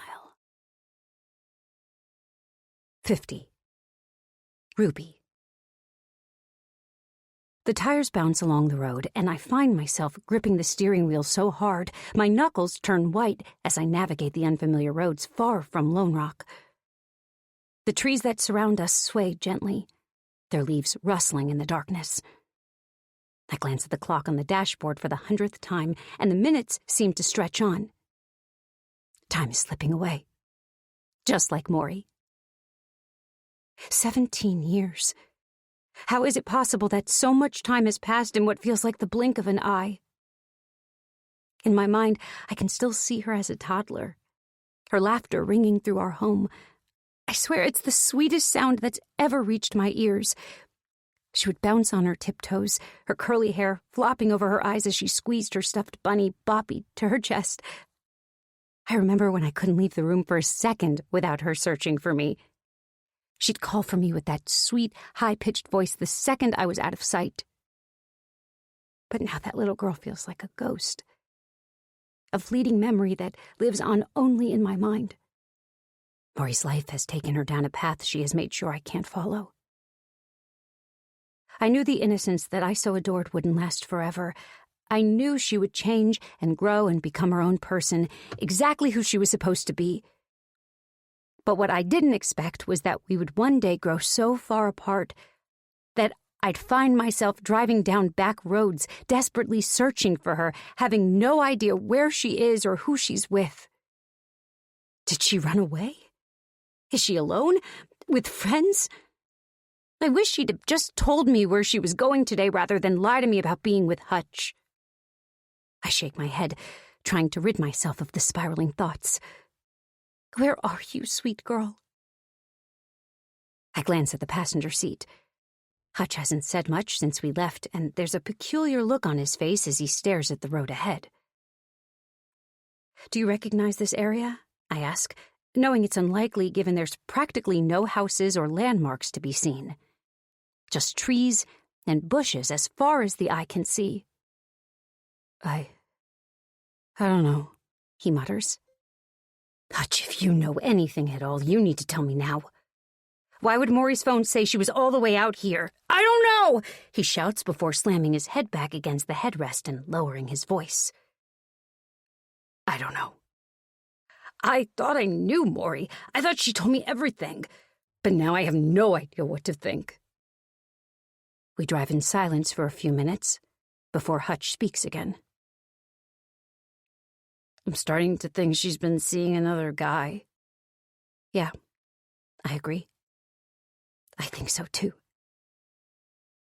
Now the question I'm asking myself is why she was keeping it a secret.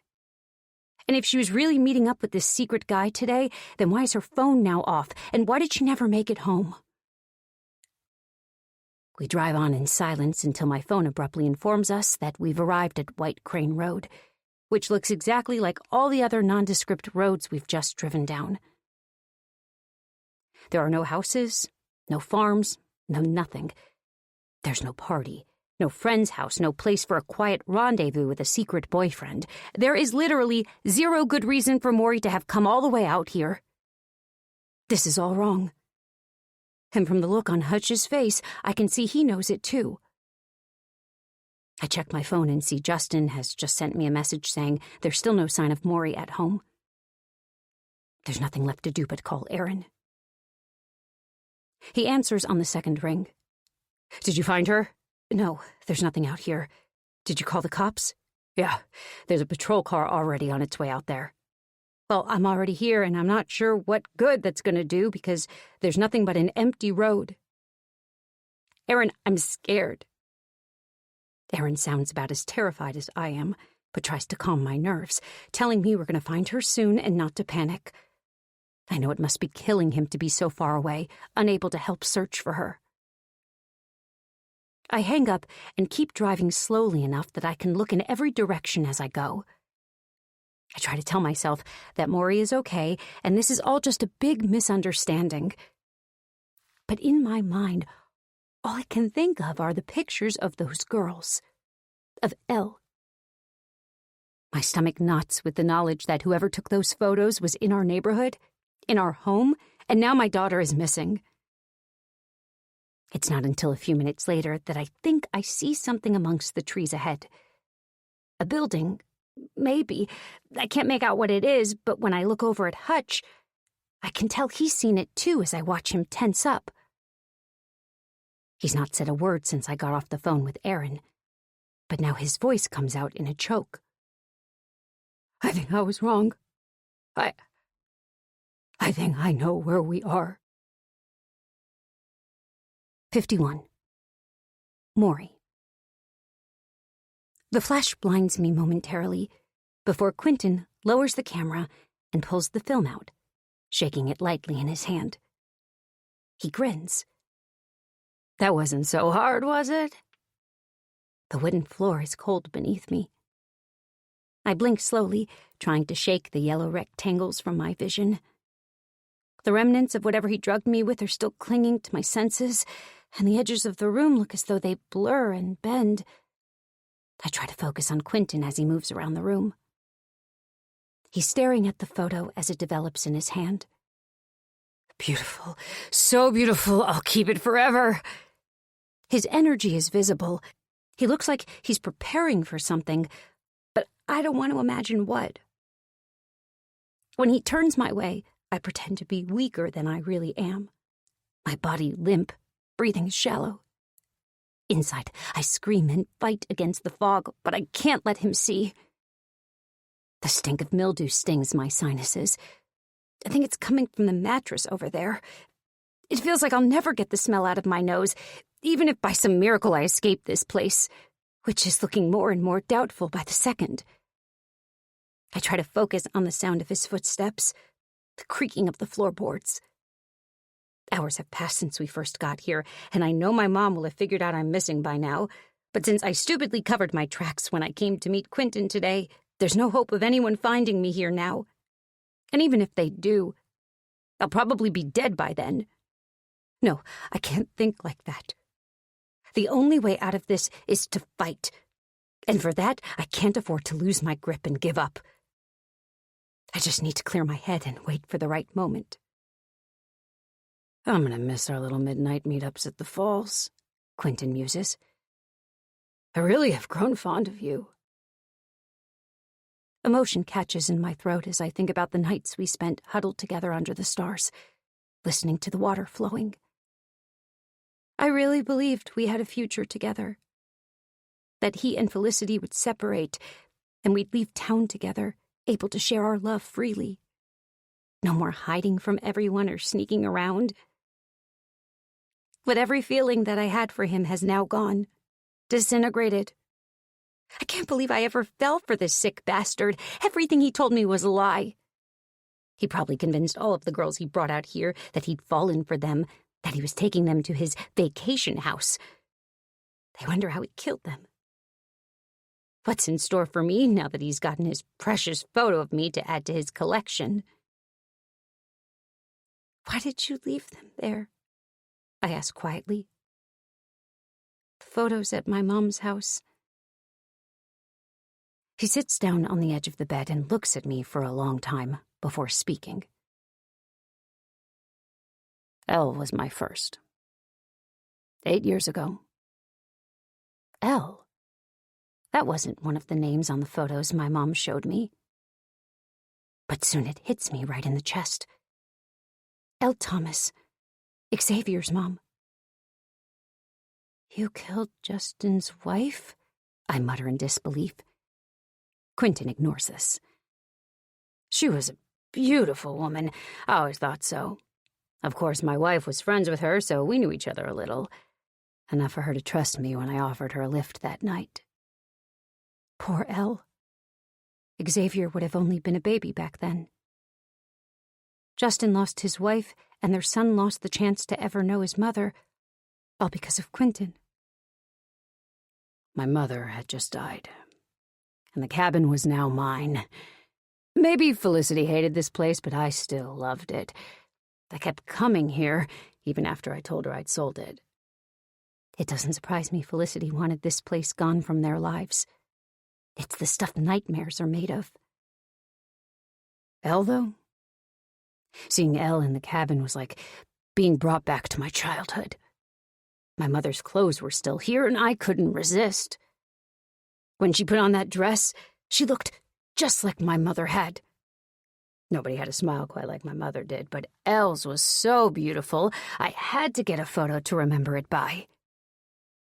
A shiver runs through me as I look down at the dress I'm wearing. His dead mother's dress. Gross. And I know he did this to at least 3 more girls. I've seen the photos. This is so twisted. I don't want to hear any more.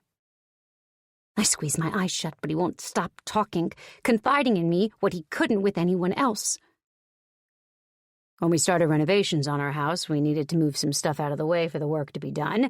And since we'd been friends with the Desmonds, the couple who used to own your mother's house, they agreed to let us store some of our furniture there while our renovations were being done. I also needed somewhere to keep my photos where Felicity wouldn't find them, so I hid them around that house. It had been empty for so long, I guess I thought nobody would ever buy it. I went back to see my girls often, but I had to be careful with Bernice Fisher living next door. That woman never missed a thing. Then last year I'd been away for a week on business, and when I got home, Felicity told me in passing that the Desmonds' house had been sold. By that time, it was too late to go back and retrieve my photos, because your family had already moved in. As he talks, I work on flexing my fingers and toes, building my strength. So I could no longer come back and see my girls. I miss them very much. Of course, it didn't take your mother long to find them. Luckily, when she showed them around, Felicity didn't seem to notice the walls of the cabin or think for a moment that I had anything to do with it. But it didn't take long for old Bernice Fisher to put two and two together, that it had been me who left them there. When she went berserk and pointed me out at the town meeting as being the one who had been coming and going from the house over the years, it was sheer luck that Justin Thomas was sitting right next to me, and since she'd already been ranting about him killing his wife, everyone assumed she was still talking about him. I don't even ask the question that comes into my mind, because I already know the answer. Quentin killed Bernice that night to keep her quiet, to keep his secret safe. And the blame still pointed firmly at Justin. And it worked. Everyone thinks Justin killed Bernice, and they probably always will. Quentin will kill me too, then go home to Felicity and his two sons who still worship his every move. I bet he and Felicity don't even have any relationship problems, and he was just lying about that to lead me on. There's a quiet hum in my head now, low and rumbling. I won't lie, Quentin continues. Seeing those photos again at the meeting was one of the biggest thrills of my life. My beautiful girls there for all to see. I only wished I could tell everyone that they were mine, that their smiles were just for me. Through the haze of my mind, I hear it louder now, a distant rumble that continues to grow. My heart races. Is that a car? Quentin must hear it too because his body tenses, and he jumps up to move toward the door. Before I can second-guess myself, I seize my chance. With every ounce of strength I can muster, I spring upwards, launching myself toward him. My mind has switched off. It's all instinct and adrenaline. I swing the door backwards with all my might, the wood meeting his face with a loud thud. He screams in agony and stumbles back, stunned. I dart past him, my bare feet slapping against the filthy floor as I use every bit of my concentration to keep moving my body forward. The front door is just a few steps away. I can make it. I know I can. I can hear the car getting closer, and if I could just get outside and flag it down, I'll be saved. I just need to move faster. I can hear Quentin behind me, screaming at me as he advances. My fingers just reach the cold metal of the door handle before my hair is yanked back. His fingers tangled inside it, my head snapping backwards as my feet leave the ground and I fall to the floor, hard. Quentin jumps up on top of me, holding me down as I struggle and kick against him. "You're not going anywhere." The words are laced with a sick sense of ownership that makes my skin crawl. I kick and thrash, but he's stronger and his grip is like iron. I can feel the heat radiating off him, a repulsive blend of sweat and anger. "Let me go!" I scream, desperation clawing at my throat. My heart is hammering against my ribcage as he pushes my arms down, pinning them against the floor. I try to pull them free, but it's no use. I don't have the strength. All I can do is scream and scream in the hope that whoever is in the car can hear me. But Quentin leans down closer, his breath hot against my ear. "Shut up!" His voice is low, almost a growl. I twist my body, trying to break free, but I'm no match for Quentin's strength as he drags me up off the floor and pulls me back toward the bedroom. 52. Maury. I hit the floor face first. My heart races, drumming against my ribs, sending pain soaring through my core. I whimper as I shuffle myself backwards toward the wall to get away from him. Quentin's eyes narrow, pinpricks of rage. "Who did you tell you were coming here?" I swallow hard, tasting blood. "Nobody," I croak. the word barely escaping my throat. I so badly want to believe that someone has found me, that maybe this is my chance, but how could they know? I didn't tell a soul we were coming here. Nobody has any reason to believe me and Quentin have been seeing each other, and from what he told me, nobody even knows he still owns the cabin. "You better be telling the truth, Maury," he hisses, leaning in close to my face, his breath hot and fetid. "I need to listen to me. Stay in this room and be quiet. I will gut you like a fish if I hear so much as a cry." Something about how he says this makes me believe him. Is that how he killed those other girls? I nod and watch as he stalks toward the door. Every step heavy. The door creaks open, and just like that, he's gone. I'm left alone in the darkness, in silence. I don't know what to do. If I obey him, he might convince whoever is outside that he's here alone and then kill me when they leave. But if I try to run outside and flag down help, then he'll kill me right then and there. I need to think, but the air inside this room is thick and suffocating. I squeeze my eyes shut, willing myself to breathe, to think. What do? I can't just sit here and wait to die. What if it's my mom out there coming to look for me? But of course, that's not possible because there's no way she can know that I'm here. Through the remaining fog filling my head, I suddenly remember. Dad's tracker. Maybe she told him I was missing and he helped her track me down. She could be right outside ready to save me. The hope in my heart carries the weight of possibilities, but my newfound optimism is shattered in a moment when I hear it. A single gunshot, sharp and jarring, slicing through the night outside. Then another. The sounds echo in my head and freeze my blood. Panic floods over me, and I scramble to my feet, my thoughts racing. Did Quentin shoot someone? Did he shoot himself? I'm frozen to the spot, every cell in my body screaming at me to run and hide, but I can't move. Fear keeps me anchored in place.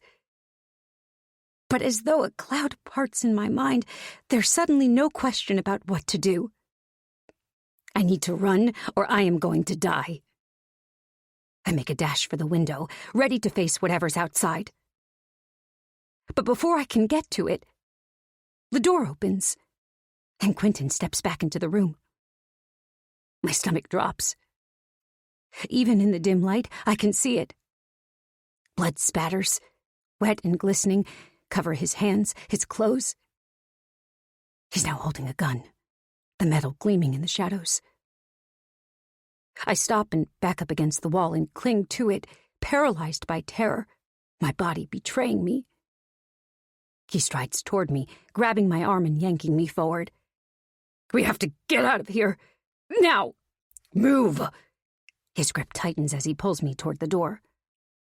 I don't dare put up a fight. Not now I've seen the gun. The blood. I shiver, my body trembling uncontrollably as he drags me outside. The cold night air hits me like a slap in the face, and I stumble behind him, my legs unsteady, and then I see it. A body lies sprawled on the ground, the figure twisted and unnatural in the dark. Blood pools around it, glistening under the moonlight, and a metallic odor bites at my throat. I can't process what I'm seeing. My eyes widen as horror washes over me like a tidal wave.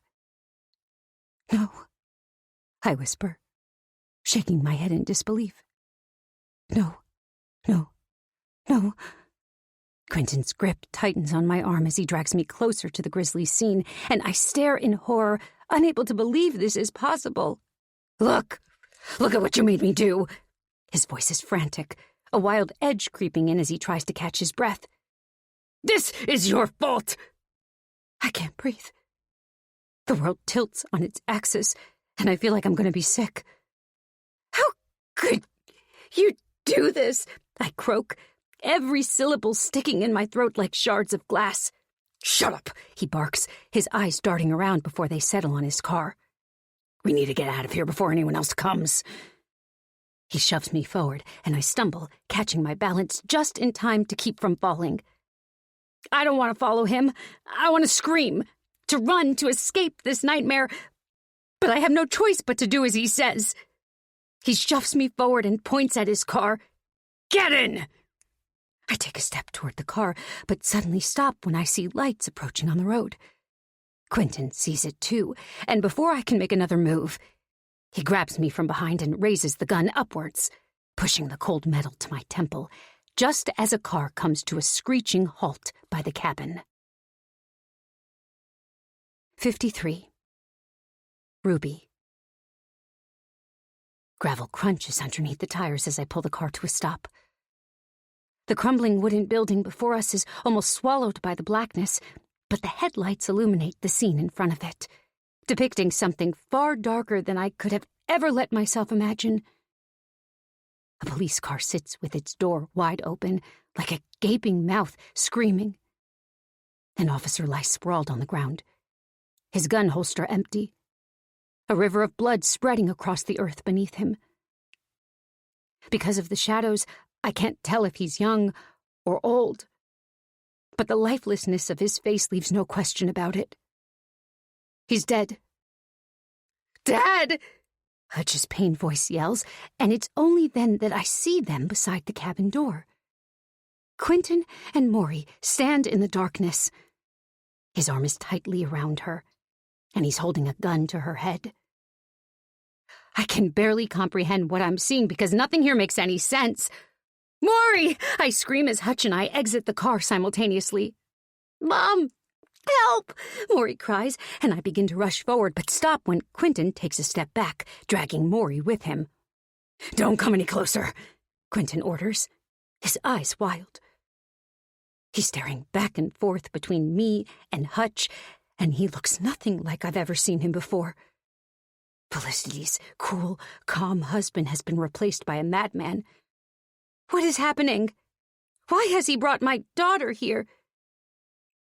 But it takes only a moment for me to register the dress Maury is wearing and the reality of what this all means to slot together in my mind. It was you, I mutter. The girls, the photos. It was Quentin all this time. The whole neighborhood has been rallying against Justin for years, convinced that he murdered his wife. But they've been overlooking the wolf dressed in sheep's clothing amongst them all these years. He fooled Felicity, and he fooled his boys. He fooled us all. "Dad? What's happening?" Hutch's voice cracks. "What are you doing?" "What am I doing?" Quentin shouts. "Well, son, I was spending some quality time with your cute little friend here before you all showed up." Tears are pouring down Maury's face, and it takes everything I have not to rush over and grab her. "You ever wonder why she just wasn't that into you, Hutch?" Quentin's eyes glimmer with some kind of sick pride. "It's because she was with me. She wanted me." "I don't want anything to do with you, you asshole!" Maury screams and thrashes, but Quentin holds her tighter. "That's not what you were saying all those nights we met at the falls. All those weekends helping out with robotics. Your lips on mine every time Hutch left the room. See, son?" He looks Hutch dead in the eyes. "Maury is one of my girls." My stomach turns. This man is sicker than I could have ever imagined. Hutch just stares ahead, seemingly unable to process the fact that his father isn't the man he thought he was. I take one step forward, my teeth gritted. "Maury isn't yours, Quentin, and neither were those other girls. Let her go." He laughs and shakes his head. "That's not going to happen." My chest fills with rage. "This is my daughter, my baby. I can't let anything happen to her." "No," Quentin says slowly. "Maury will be going to join my other girls." He looks off into the night for a moment, and I shudder to think of where their bodies lie now. One thing is for sure. So long as there's breath still in my lungs, my daughter will not be joining them. Dad, why are you doing this? Hutch cries. This isn't you. Son, if you had more time in life, you'd realize that people are rarely who you think they are. There's no question in my mind of what he means by this. He plans to kill Maury, and then us. I can't let that happen. There must be more officers on their way. If I can just keep him talking, maybe they'll get here before he can kill us all. You don't have to do this. Let Maury and Hutch go. They're just kids. Sorry to disappoint you, Ruby, but your daughter isn't nearly as innocent as you'd like to think. He kisses the side of her head, and I see her flinch.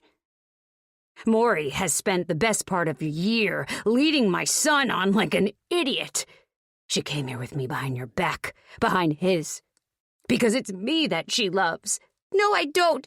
No, I don't. Maury screams and sends an elbow backwards into Quentin's ribcage so hard, the breath gets knocked from his lungs. Quentin groans in pain and loses his footing, stumbling backwards. The gun goes off above him, sending a shock wave through the still night air. Maury rushes forwards into my arms, and I hold her tight, squeezing her head to my chest and breathing in the smell of my beautiful daughter. I've never known a scent so sweet. With one hand holding the gun and the other grasping his injured side, Quentin tries to recompose himself. He steadies his arm and points the gun in our direction. But it's too late, as Hutch runs at him from the side and collides with his father, both of them falling to the ground. Quentin struggles and pushes at his son, but Hutch is a younger and stronger man than his father and overpowers him easily before grabbing the gun from his hand and slamming it into his head. Quentin is stunned momentarily. Hutch jumps off of him and stands over him with the gun pointed his way. Why, Dad? Hutch sobs. Why did you do this? Quentin gets up slowly, his head streaming blood. He backs up against the wall of the cabin. I wouldn't expect you to understand, Hutch. I wouldn't want you to understand. His tone almost sounds sorrowful. But I don't pity this man one bit. It doesn't seem Hutch is fooled, either, as he holds the gun with both hands shaking violently. How could you do this to Mom? To Leo? To me? I see Hutch's finger tightening on the trigger. Don't shoot him, I cry. Whatever Hutch is going through right now, killing his own father will only make it worse. But Hutch doesn't seem to hear me. He's laser-focused on his father, and the tears of pain in his eyes are heartbreaking to witness. I squeeze Maury closer to me, shielding her from the scene in front of us. He's not going to shoot me, Quentin spits. Just put the gun down, Hutch. But Hutch only steadies his shaking hands around the gun. No! I'm not going to let you hurt anyone else. Ever. Again, he shouts through tears before lowering his voice to a near whisper. I'm sorry, Dad. I squeeze my eyes waiting for the inevitable. But instead of the sound of a gunshot, I hear an engine revving. I open my eyes to see a stunned Hutch lit up by headlights and a car driving straight for the cabin, no signs of slowing down. Hutch watches on, jaw slack as the car hurtles forward, headed straight for Quentin. Quentin is frozen, a look of terror on his face as he sees the vehicle coming for him. The driver is staring dead ahead at him, their face a picture of determination. I don't have time to turn away before it happens.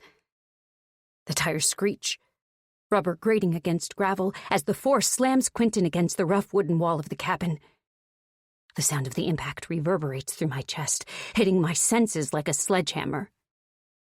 Everything stops, and for a fleeting moment, time seems to stretch on as the air settles around us. Quentin chokes under the crushing weight of the car that pins him helplessly, squeezing the breath from his lungs. He gasps, a strangled sound bubbling up as blood drips from his mouth, the life draining from his gaze, before his neck goes limp. His final view as he stares straight ahead is the intent eyes of his killer, who sits behind the wheel, glaring resolutely back. 54. Ruby. Felicity steps slowly from her car, shaken, but uninjured.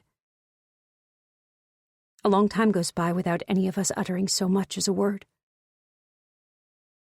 Maury and I wait inside my car for help to arrive, giving Felicity and Hutch time to process what just happened, although I doubt they will ever truly process it all. When the area is taken over by officials and Maury is sitting in the back of an ambulance being seen to by a medic for her injuries, I find a moment with Felicity. "How did you know?" I ask solemnly. She lowers her red-rimmed eyes. "I've suspected he was having affairs for years now. But I didn't know about this until, well, I guess until you traced Maury's phone to this dress. But now I'm wondering if maybe part of me knew since the day you showed us those photographs. I thought I saw a little glint of recognition in Quentin's eyes, but when he said he'd never seen them, I quickly put it out of my mind. I didn't recognize the cabin in the photos, but when you said you traced Maury's phone to this area, it all clicked."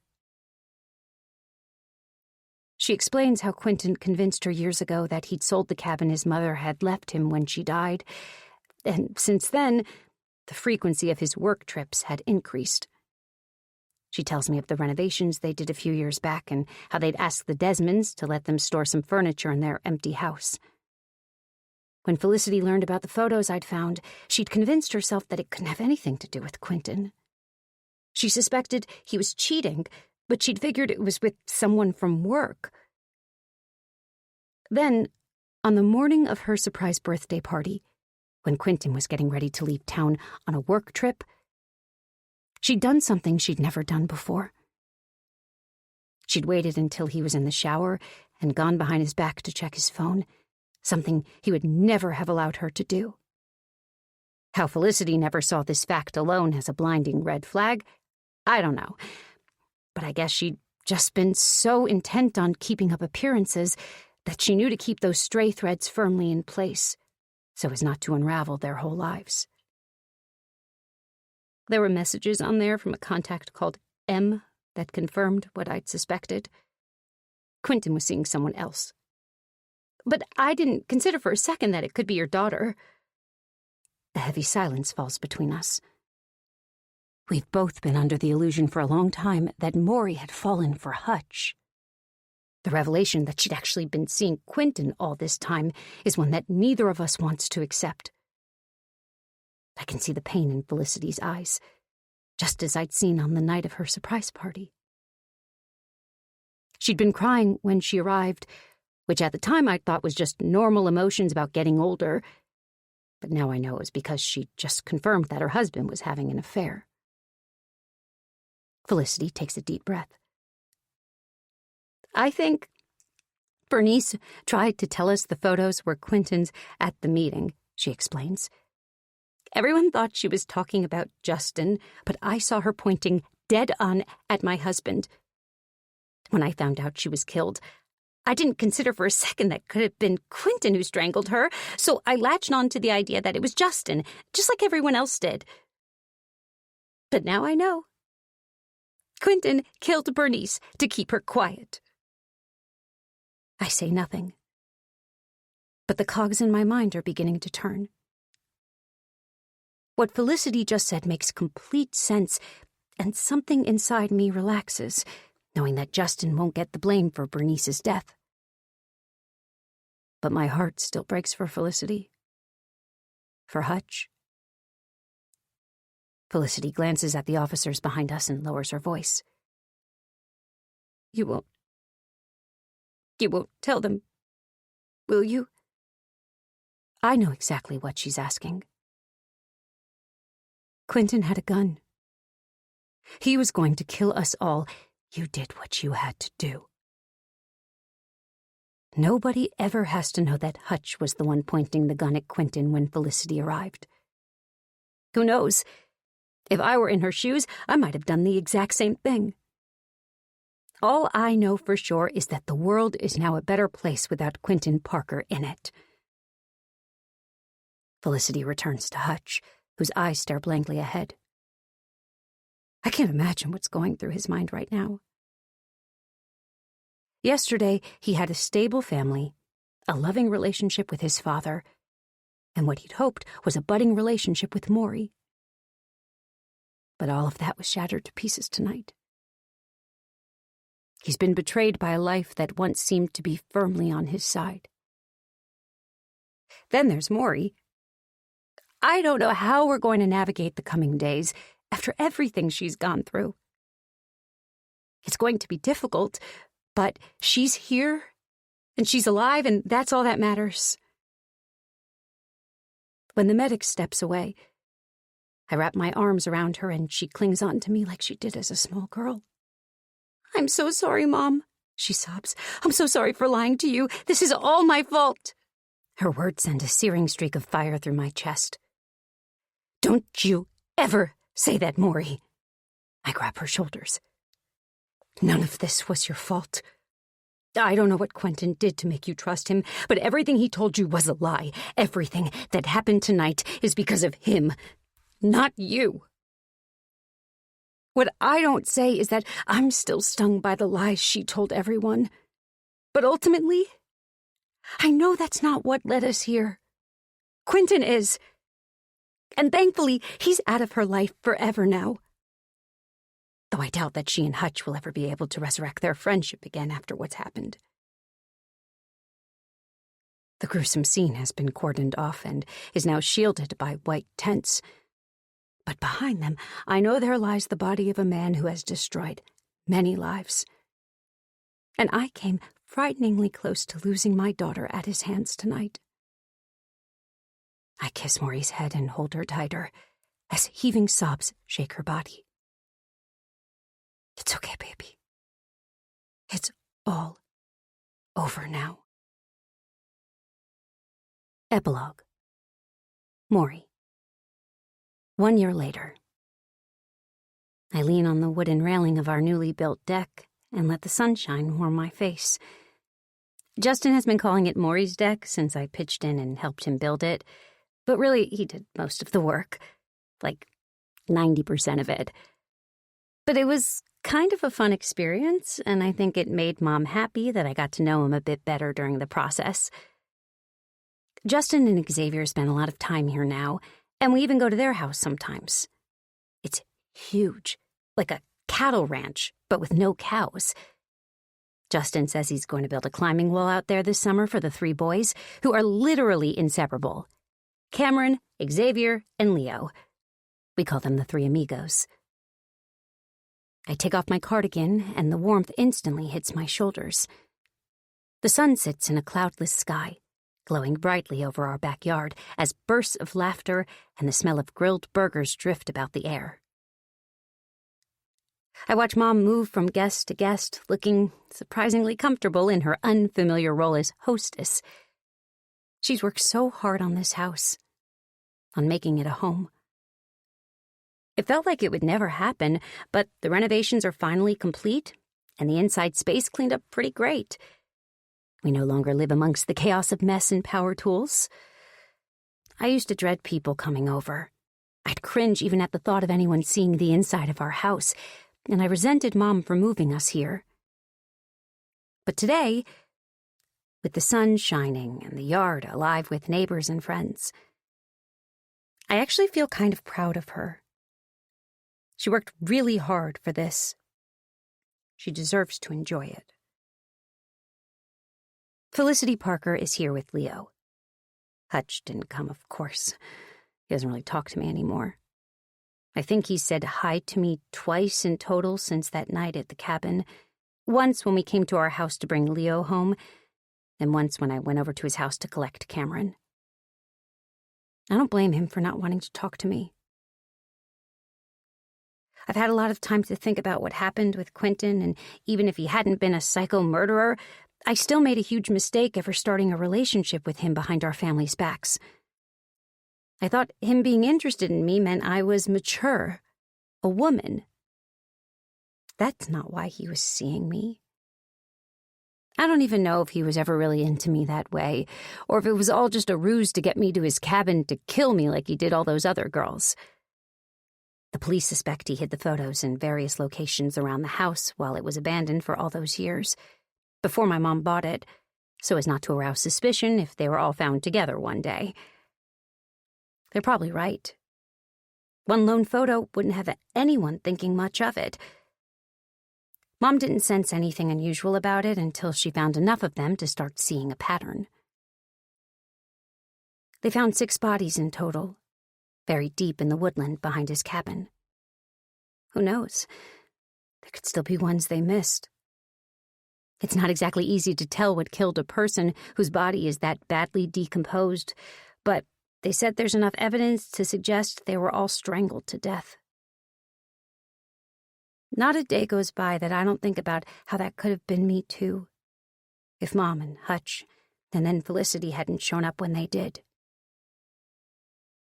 A shiver runs through my body now, making me shake a little despite the blazing heat.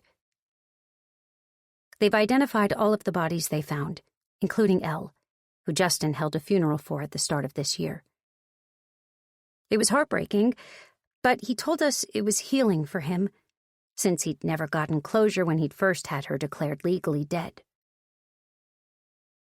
It's strange to think how much has changed in the past year. Just a month ago, I turned 18, an adult. I keep having to remind myself of that, but the word still feels weird in my head, especially since I just became a big sister again recently. Dad and Caitlin welcomed little Mildred Rose a few months back, and even though I think that's clearly an old lady's name, I do think she's pretty cute. Cam and I have flown to Arizona a couple of times since she was born, and I have to admit, when I first met her, I started bawling like a baby. Her toes, they're just so tiny. I never thought I'd feel this way about getting a baby sister, but I can't deny there's something super special about her. Cameron is totally in love with his little sister, too, of course. "Hi," comes a voice from behind me, and I startle at the sound. I turn around to see Hutch standing there, his blonde hair glistening in the sunlight. "Hi," I say quietly. "I didn't think you'd come today." Hutch scratches his shoulder awkwardly. "Well, I'm here." We're both quiet for too long, and I don't know what to say. I start to sweat under the heat before the silence becomes too much, and the words I've wanted to say for so long burst from my mouth without me meaning them to. "Hutch, I'm so sorry for everything. I should never have done what I did. I never wanted you to get hurt, and I'll never forgive myself for it. I was just completely deluded, and I can't believe I jeopardized our friendship like that when you mean so much to me, and Maury, slow down." Hutch looks amused as he grabs my shoulders. My heart is drumming 100 beats per second in my chest, and I'm nearly shaking as I slowly close my mouth, embarrassed. I'm sorry, is what I'm trying to say. It's okay. A smile pulls at the side of his mouth. Well, it's not okay. It was actually super messed up, but the whole thing is complicated, and I don't want to spend my whole life angry. I'm trying to move past everything that happened, for my mom and for Leo. "I'm so sorry, Hutch," I repeat. "You said that already." He laughs. "I know," I sigh. "But I just wish I could take it all away and go back to how we were before. You were my best friend, my only friend. I miss seeing you, I admit. Although I've settled into Lone Rock and there are a few people I hang out with around the place now, I've never felt more comfortable than when I was with Hutch. And despite what happened with Quentin, I've always thought Hutch was super cute. I'd even go as far as to say hot now. I've missed you too. Hutch leans his arms on the wooden railing beside me and looks into my eyes. You know, I could actually do with your help with something. I raise my eyebrows, but try not to sound too excited. Sure. What is it? He smiles. Well, I've got this project I'm working on. It's like a small autonomous robot that can navigate through a maze, but I'm still trying to figure out how to make it so the ultrasonic sensors can detect obstacles without interference. I could really do with some help. What do you think? I think I didn't really understand anything he just said, but he could ask me if I wanted to go pick up litter from the sidewalks, and I would jump at the chance to do it beside him. Sure, I smile. It's a date. Ruby. I feel arms wrap around me from behind, and I jump before Justin laughs and kisses my neck. You can't sneak up on a girl like that, I complain, putting down the tongs and leaving the burgers to sizzle. I turn around and melt into Justin's arms. Pretty good party, right? It's amazing. I'm so proud of you, Ruby. For everything. He presses his forehead against mine. I couldn't have done all this without you, and thank you for keeping everyone entertained while I cook. I saw you out there schmoozing, I say. You and Harriet looked like you had a lot to talk about. Justin pulls back sharply and stares at me, horrified. What? What's wrong? I ask. That was Harriet? His face is twisted in dismay. I thought it was Kendra. I was calling her Kendra. Oh, my God. I nearly double over laughing, watching his cheeks turn a deep shade of red. I quickly changed the subject, hoping to ease his embarrassment. Hey, are you seeing this? I nod to where Maury stands with Hutch. They keep moving closer to each other as they talk, and it warms my heart to see them together again. I know how much she's missed him this past year. She still talks about him all the time, but she's been resolute in giving him time and space to heal with his family. Wow. There's hope for those two after all. Love always wins. Justin squeezes me once before heading back into the crowd to entertain the guests. I plate up some burgers for my hungry neighbors, and when it's Benton Shepard's turn, I stop and pull him aside. Benton, I want to thank you again for what you did, especially after all the horrible things I accused you of. It really means a lot to us. It turns out that Benton Shepard is actually a pretty decent guy. After the cops concluded that Quentin had killed Elle, Benton had taken it upon himself to use the next community meeting to clear Justin's name publicly. It also turns out that there was nothing nefarious about the delay in selling our house. He was never stringing the Deadmans along, in fact. He was jumping through hoops for years with the city planners to get this house cleared for sale.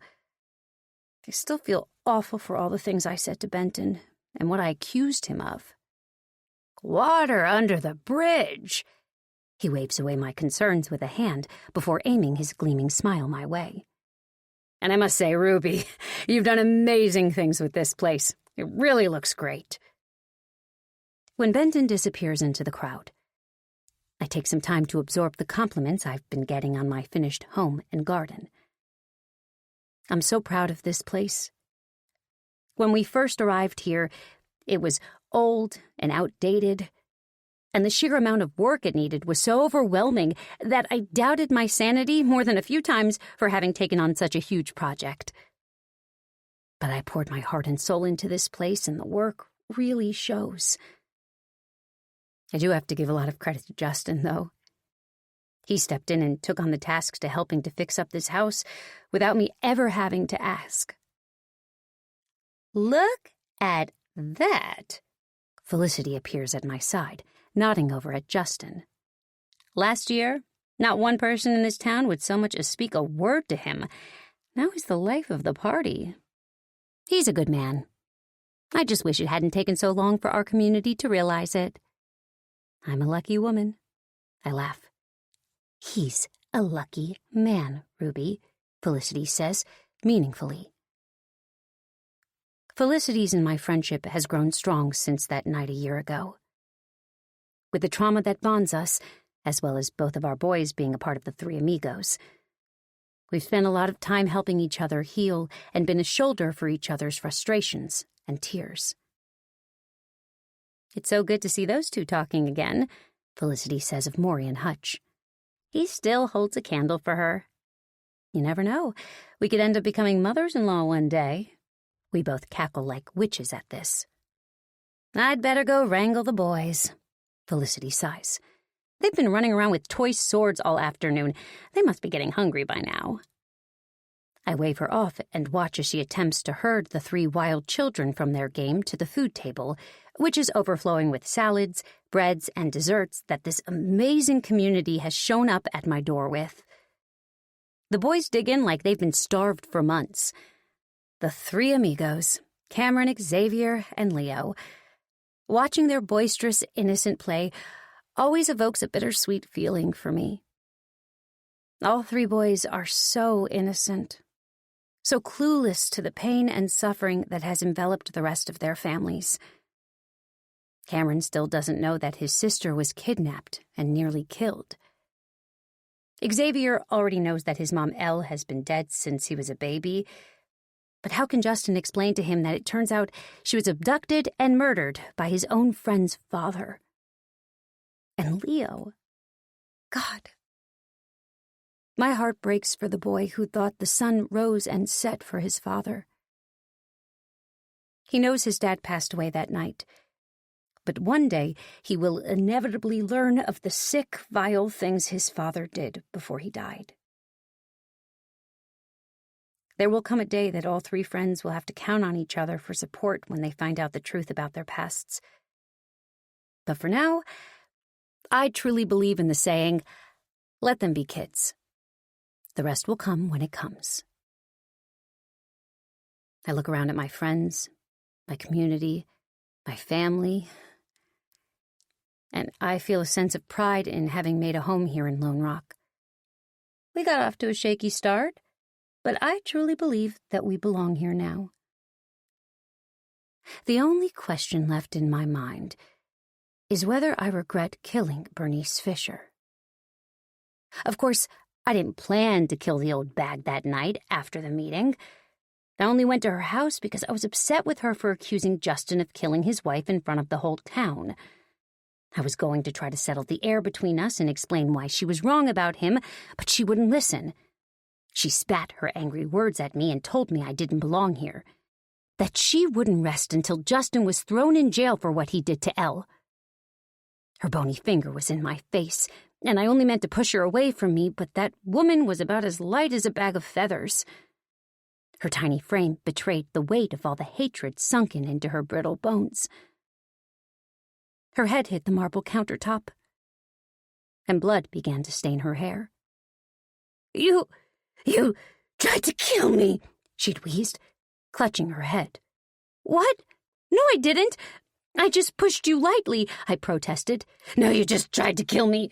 You want me dead. You're no better than him. You and Justin belong together. You're both sick in the head. I'm calling the police." She began to get up, holding tight to the countertop, crawling along as she reached for the phone on the wall. I don't know what happened then.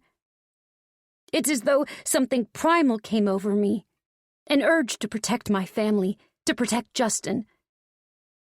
Bernice Fisher made my life a living hell from the moment I moved into this house, and she wasn't going to stop until she drove me away for good. If she'd called the cops, who would believe it was an accident that I pushed her that hard, especially after she'd just been cursing me out at the meeting? No. I couldn't let her do it. I couldn't let her continue to harass me, to accuse me of doing things I hadn't done. It felt as though I was outside of my own body, looking down at myself as I took off my scarf and wrapped it around that nasty old woman's neck. She shook and fought, but it took almost no effort to hold that scarf tight until her body went limp and her eyes glazed over. I strangled her. I strangled her just like Quentin strangled all those girls. And because of that eerie similarity, nobody will ever suspect that it was me who killed her. Quentin is gone now, and as far as anyone else knows, he took Bernice Fisher down with him. I watch as my guests laugh and mingle, enjoying the harmony of a warm day and good company, safe in the knowledge that the murderer who once lived among them is now dead and in the ground. And as much as I have struggled to come to terms with what I did, I know that this beautiful scene in my backyard today would never have happened if Bernice were still alive and living next door. So, do I regret what I did? No. I don't think I do. I just want to enjoy this beautiful day with my newfound friends, my community. They never need to know that a killer still lives among them.